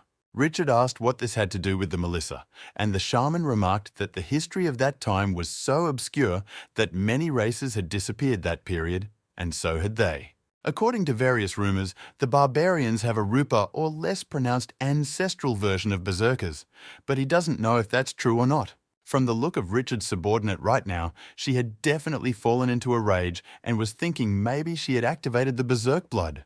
Richard may not know that the wind berserker is gone, but the secret of berserking has survived to their day, and the secret art has been modified and turned into a holy prayer. It is said to be more effective and have fewer side effects. Richard remarked that it was probably all related, and now that the fight is over, why not try to get out of it? The girl was breathing heavily and fell to the ground, so the hero asked what was wrong with her. Melissa remarked that she was so tired, for she had not slept for 3 days and 3 nights. The shaman said it was probably because she wasn't used to it yet, so let her go back and rest, then everything would be fine. Richard told his subordinates to hurry up and remove the loot and count the poker. The subordinate understood the order. The hero did not think that he would improve himself to put all the attribute points in the holy prayer left 2 points each in dexterity and strength. Systemic gains are proportional, and with his current base, 2-point attribute is an exaggerated effect. Guy asked how the capture of war trophies and the collection of captive tigers was going, and Jonathan replied that everything was already in progress. Richard inquired as to the location of their army chief's camp. The Claw Squad leader remarked that he hadn't had time to look yet. But why on earth was he looking for this camp? The protagonist smiled slyly and remarked how it was. Why, for looting, of course. Jonathan said that 80% of the camp was at the commander's original residence, but didn't know where that was. Dracula remarked to the Lord that he was familiar with it and could guide. Richard remarked that he had already forgotten about him and let him show the way. Surprisingly, there are quite a few commoners in this suburb. Jonathan remarked, "It was normal if the repatriation was done before the war started. There are always people left with nowhere to go." Hero asked if the interlocutor was sure it was here. Dracula remarked that this was correct. Then the hero went inside and remarked that the outside looked shabby and he would look forward to being compensated for the moral damage. And so when they all went inside together, they were dumbfounded by the expensive stuff. Jonathan remarked that of course it had to be personal property brought by the army commander himself. The wine actually tasted quite good and was quite pleasant. Suddenly Leo said not to look, for he had found an official letter. Richard stepped closer and asked to be allowed to look at it too. Afterward, together they looked there and were dumbfounded at the information. The hero didn't understand what kind of joke the Stuart army wanted to confuse. Jonathan came closer and asked him what he was talking about. Richard said that the Brave Griffin and the Blood Knight received several conflicting transfer orders, but at the end were blocked here and couldn't make a move either. The man asked if it was a forgery, and the hero remarked that this one was issued by the Council of Ministers, and that one by the Imperial Court, but the plan and the route had nothing in common. Richard said, "Send immediately with a copy of the letter to the rear and also have him ask if they should move forward or rest." Jonathan remarked that this mad King Stuart. He interfered with the commanding wish, and it was indeed true, and the hero declared that in that case a banquet should be started on the way he saw a lot of cattle. Soon after, the banquet really got underway and everyone was celebrating the victory. At night, Gunther was near the dead soldiers and somehow smiled slyly. Richard came up behind her and asked what she was doing, and the girl remarked to the head to be quieter. It turns out that in the hearts of these people is a very powerful and valuable magic stone, and she is going to get it out. The hero asked how she wants to find such a good thing. After all, the girl stated that it was their alpine fortress that was the main force, and it was wise to choose the best spoils of war. She gave the rest of it to the gruffer that he wants to kill her now. The Stuarts aren't idiots, and how could it be that she doesn't realize this kind of problem? These mystical knights have explosive fetuses in their bodies, and once the host dies, the fire elemental explodes and burns the magical stone. So he asked the lady, if there is a fruit tree by the roadside and there is a lot of fruit on it, but no one eats it, does she know why? The girl remarked that they are just idiots. Richard shouted all this with anger because he was bitter, and the girl was flabbergasted. Dracula noticed to the Lord that this man had a jewel with him there. Next to this man's heart, he saw a flame of light, and there must have been a stone of destiny there, which by mistake was not self-destructed. Richard took it and noticed the blood control of sensory deprivation, stimulation, intent to kill such was the role of the magic stone. And it was all too abnormal after all. That sort of thing would definitely bring chaos to this world of theirs, Dracula wondered. But did they still wish it? Richard stated that this is nonsense. Why wouldn't one to not want what he has in his hands right now is a mentally ill addict? Now no one is allowed to talk about it today. They will take advantage of the darkness and hurry up to burn all the corpses so that no traces will be left and they will not be discovered. Gunther soon asked how he made it look like theft, and the hero remarked that she was the main brain, so let her shut up and calm down. On the way, they met Jonathan, who remarked that he hadn't seen him when he was drinking wine and what they were doing now. Richard said they are going to bury the troops or it will cause a plague. The interlocutor asked if he was okay now. It is winter. Everything will thaw out before next spring. The hero cried out. And wouldn't he still have to deal with this in the spring? Didn't he think it was better to deal with it sooner? Let him forget about it because they would sort it out themselves. Jonathan said he wasn't right in the head, and the shaman added that maybe he was, but he couldn't bear to watch mutilated corpses being dragged through the darkness. Sometime later, the protagonist was sitting with Leo, and the latter noticed that the letter sent with the falcon yesterday afternoon had come back. The main army asked them to stay put. When they arrived, it was said that they would start attacking the Winter City. Richard thought that Dracula had said that the Thunder Ring was in the home of a high nobleman named Magellan in Winter City. Noted, remembers the Winter City Stuart's main and important city, Leo stated that it was. But now it seems Stuart is surprisingly slow to react to their attack in Pompeii. The hero said, "To be honest, this war is not like a national war at all. It's too easy and cities are successfully conquered." Leo said that now there are only a few large cities left in Stuart, and they are all guarded from within and cannot retreat. The hero asked where the hundreds of regiments in the army went. They were under their jurisdiction, and where the Draconian, the Knight, and the Great Mage had gone again, the interlocutor said that the accidental breach of command by the king was one reason. But that's not the only reason, as it's possible Stuart really is secretly up to something in doing so. 3 days after Richard led a detachment successfully broke through the city, and the main force of the Legion also rushed out for General Assembly. A lot of people were looking at the guy, and he asked why they were staring at him, if they saw gold on his face. Leo said that they envied him the Falcon Knight, for he had defeated the Blood Knight, won the first victory, and captured the banner of the Legion. Richard said that sounds good, and the interlocutor said not to make him proud. He's in the limelight now, so when they come back, he'll just get kicked out. The initiator rots first, and he should know it, and the hero asked if the board has it if you replace it with gold. Oscar said that for him, Richard's victory came as a surprise. Leo remarked that he overestimates him. The hero wished good day to the gentleman as well as the miss, and the girl in return did so as well. After that, she looked at the hero and noticed that he was rude. The guy didn't understand why this girl was so angry. Leo said it's more weird that he has to admonish him because it's Mr. Roger and he's a guy, so he doesn't like being mistaken for a girl. The protagonist was dumbfounded, and the interlocutor remarked that this might be hard to accept, but it was true. They even went to wash together. Oscar said Richard knew why a powerful beast like a dragon would want to partner with a rider, the hero asked, and thought he didn't understand why the question was asked. The man said that dragons have a different, you do not speak human, and their life cycle is thousands of years, but they live it in boredom and indifference.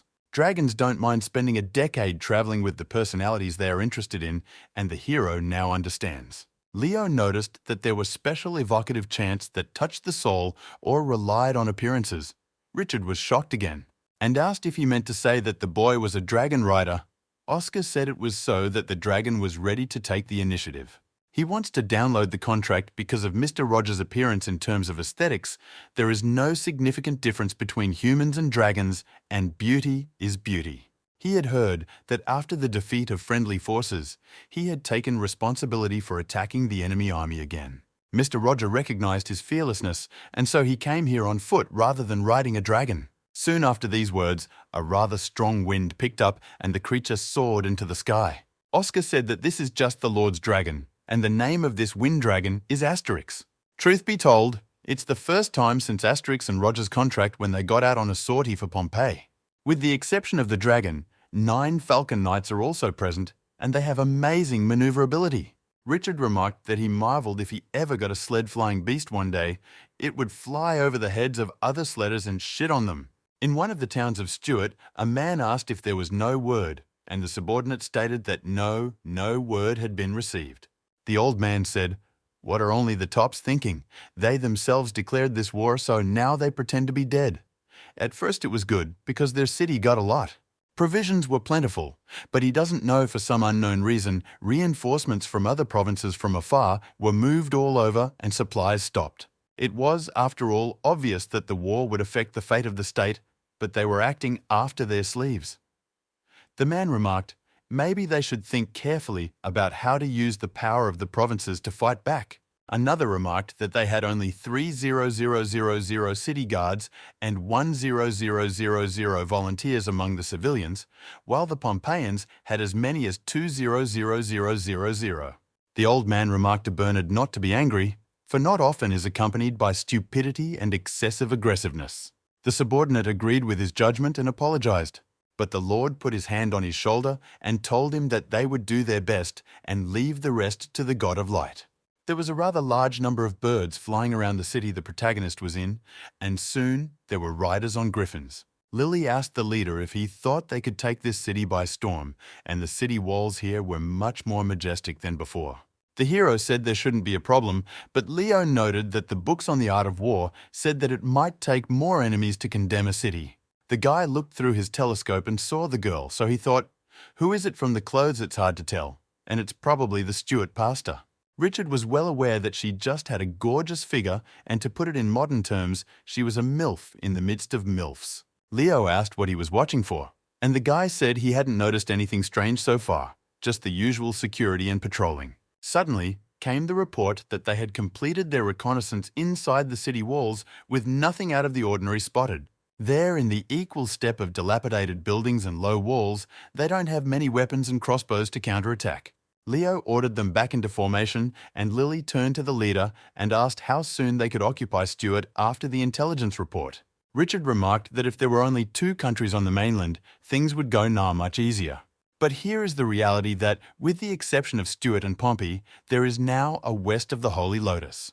So it turns out they're clearly not going to watch one side or the other bitch about total defeat in a war. Engineers began gathering wood for production.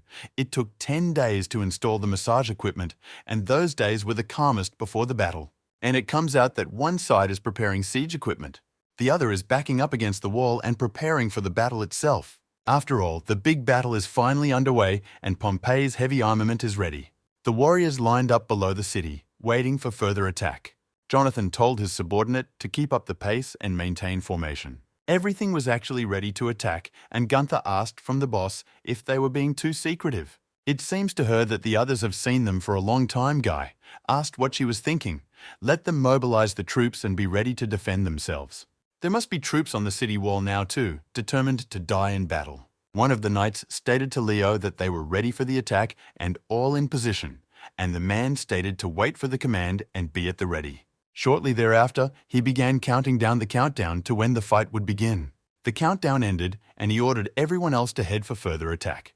The warriors on the wall had heard a great noise below and were ready for defense. Siege weapons were launched one after another, hurling rocks straight into the wall. Also, at that moment, the sorcerers had already been prepared and were using their power.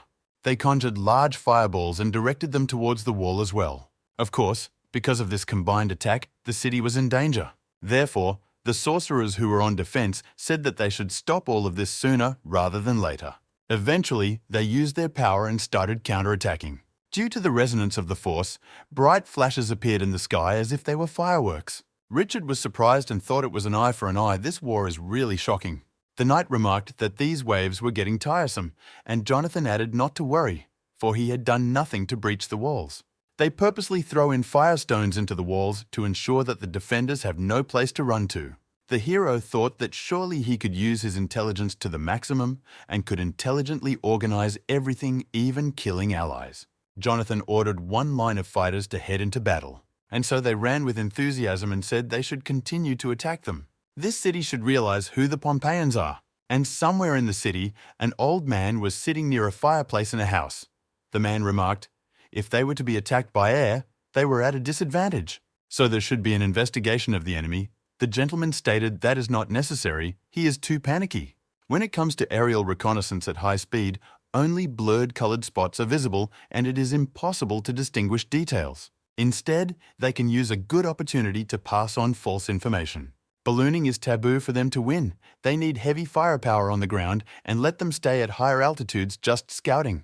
The subordinates stated that the Lord had previously used all the necessary materials to seize all the military bases, things on open cloth covers. Many will think it is just the roof of houses, and it is impossible to realize what this fabric is.